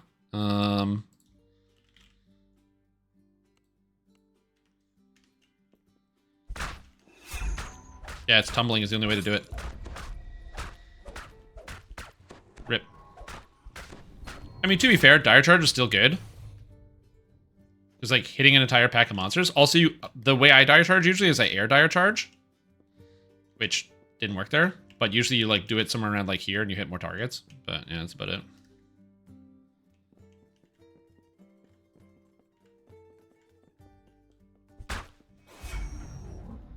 Experimental tumble control. That's how you see people doing this. Where they're tumbling super fast. Experimental tumble controls allows you to tumble or by moving, or sorry, by pressing the block key while moving. The way tumble normally works is you have to block, then push a direction, and you tumble in that direction. With the new controls, it means you can walk and tumble at the same time. And this is useful because it means that you can tumble out of something. So let's just say these kobolds, one of them is exploding. I can go, oh shit, and then tumble backwards while also moving, and it adds those two pieces of momentum together, giving you extra distance. Right, so here's an example. Here's me tumbling, right? So I can mark it. Basically, it's this floorboard here. This floor, which floor? This floor. So it's like basically this line right here, okay? And then instead, with the tumble control, you can see it's dramatically farther because I'm adding my movement speed to it. Does that make sense? So this is tumbling normally. And this is experimental tumble. So it's like 30% further. Yeah, make sure to do it on all your characters. And then once you've done it, this information gets saved with your UI. So then save your UI, your layout, and for some reason this stuff is saved in that file. I don't know why. It just is. Alright, so you guys want your daily go roll. Oh my god, daily go roll. Daily go roll. Daily dice, daily roll. Rat jam, rat jam, rat jam, rat jam. Okay, this is your daily roll. Some of you are gonna win, some of you are gonna lose. Most of you are gonna lose. Actually, I don't even know who's in the prediction. I think it's pretty low in general. No, never mind. There's like millions of points. Let's go. That's a 30.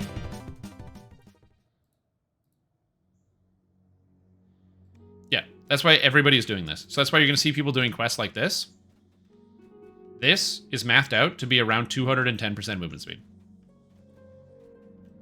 Given that my rogue, right now, is running and movement at 149. 50% more movement speed. This is one of the reasons why you might have noticed that people are like zooming around. Everyone's doing this.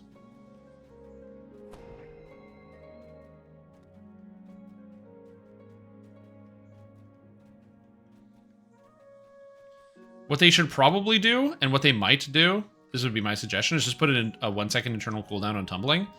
It prevents people from constantly tumbling all the time, and it means that you're actually able to use tumble to escape things. So like, I agree with you, for total speed, doing this is not good in terms of the tumble, but in terms of general usability in combat, the backflip and the front flip are so good for getting out of bad spots. Again, when we were testing out the new raid on the preview, so here on Lamannia, a bunch of people were getting exploded by the dretches. This tumble distance is the total distance of a dretch explosion if you're in the middle.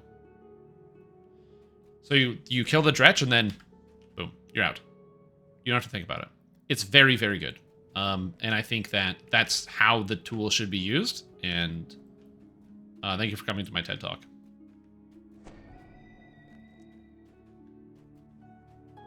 Will he go through?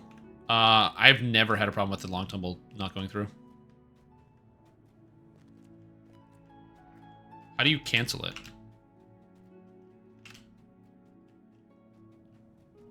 Attention if they added a cooldown, rather they nerf the speed somehow. Yeah.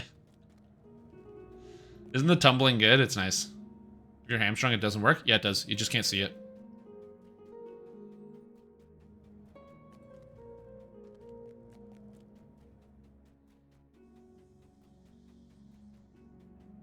The animation doesn't play, but you still are tumbling.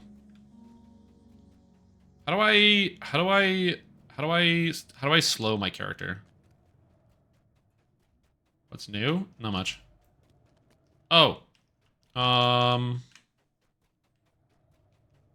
Is there a wizard Are you any of you guys a wizard on the preview right now? In macro tech? True. Yeah. Good call. Macro tech. Yeah, okay. Never mind, I don't need a wizard. Go away. Go away, wizards. You've been unsummoned. I need to unlock macro tech? Shit.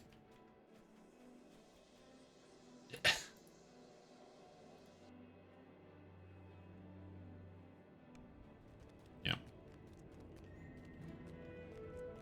And what build do you think you're going for it? The new Hardcore League is going to be probably December, and I'm going to go a melee build. My day one crew, everyone in the day one crew is going to be running a melee build. It is the all melee start hardcore. We're doing all melees all the time, 1 to 20 in a day.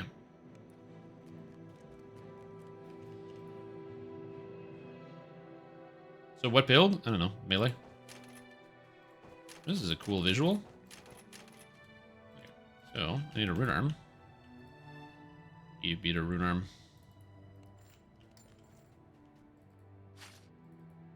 Mini Argo team? I didn't say that. Okay, so I have this. If I do this, the game goes, you can't move. Oh, but you can still tumble. Shit, this doesn't work either. I need, okay, I need a wizard. Wizards, come here. Need a wizard. That's not a wizard. Anybody got a wizard? No, sneaking, you can still tumble while sneaking. Okay, I now need a wizard. Please?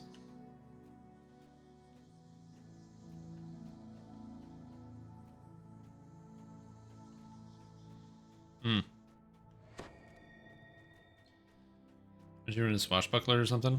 I'm trying to think of. I need to get slowed basically. How do I get slowed? What's a consistent way to get slowed? Oh, spell words. Where's there a spell word? Sleep Storm? No. Quest with a spell word near the beginning. Sticky or sticky? Impossible demands? Impossible demands. Okay. Yeah. Sharn? Oh.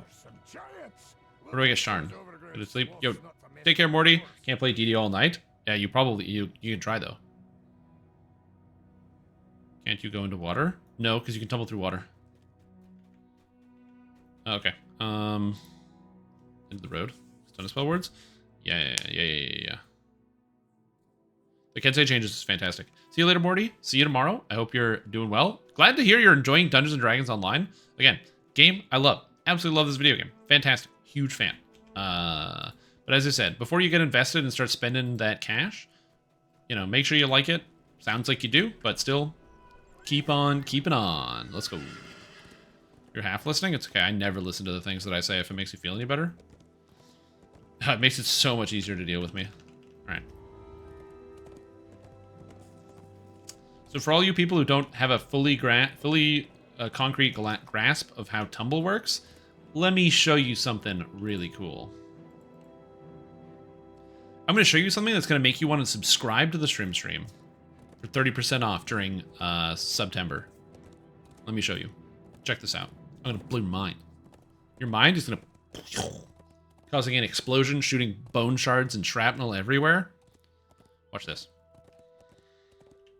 Well, this is not doing anything.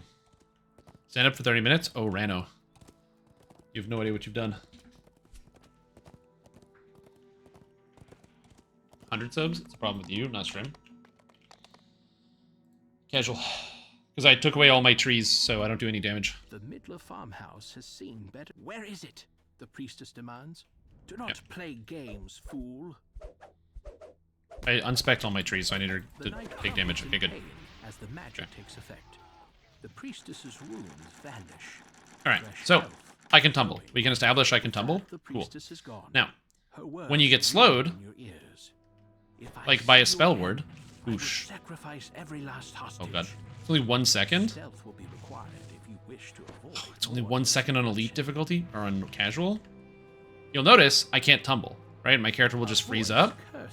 But then I teleport. It's because, even while slowed, you can still tumble. You're still tumbling, it just doesn't display it. They can't actually take away your tumbling, so the game just freezes.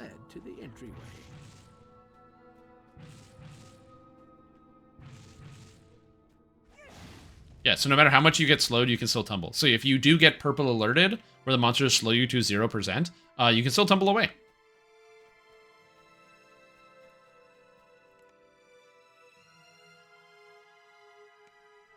Yeah. And then, on top of that, if you do decide to use the Thief Acrobat, where you can tumble through monsters... I mean, I don't know what to tell you, but...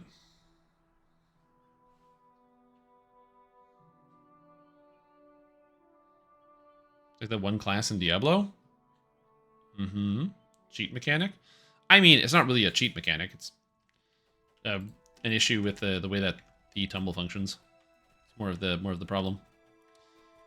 Anyways, so, well, and this is where I'm going to make all of you sad, very sad, because right now is the end of the live stream, because I gotta go. I got stuff to do.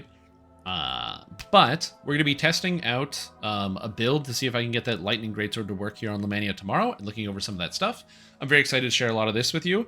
If you're looking for new content, I have the How to Do Tempest Spine Fast coming out tomorrow. So How to Do Tempest Spine Fast will be tomorrow's YouTube video, so you'll be able to see How to Do Tempest Spine Fast, because it's good. It's a good video, so you'll be able to see that. And that's pretty much all I got. So thanks for all the subs. Thank you guys.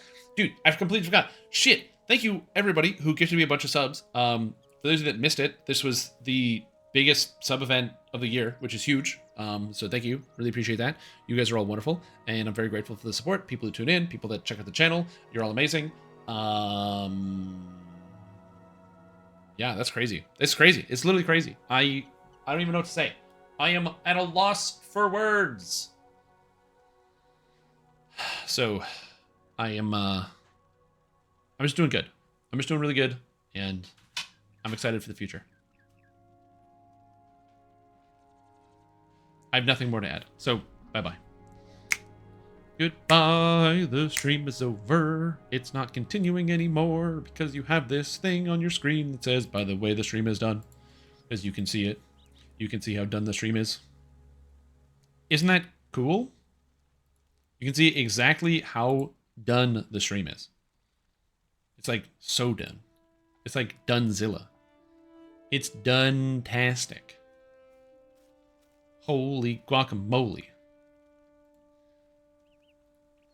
Oh, also, cooking stream on Friday. We are doing a Friday cook stream. What am I cooking? I don't know. I'm going to figure out how to get my phone on my tripod. I'm going to probably buy a mic. And it should be a good time, but we'll see about that. And you may be like, "But are you going to buy a microphone?" Yeah, it's going to be an expensive microphone. It's going to be a good time. Like mac and cheese, or like Mike and cheese. Anyway, I don't know what I'm going to cook. I'm going to get some feedback. I'm going to get some advice. So we'll cook something. Anyway, let's raid Yusukai because he just went live. So see ya.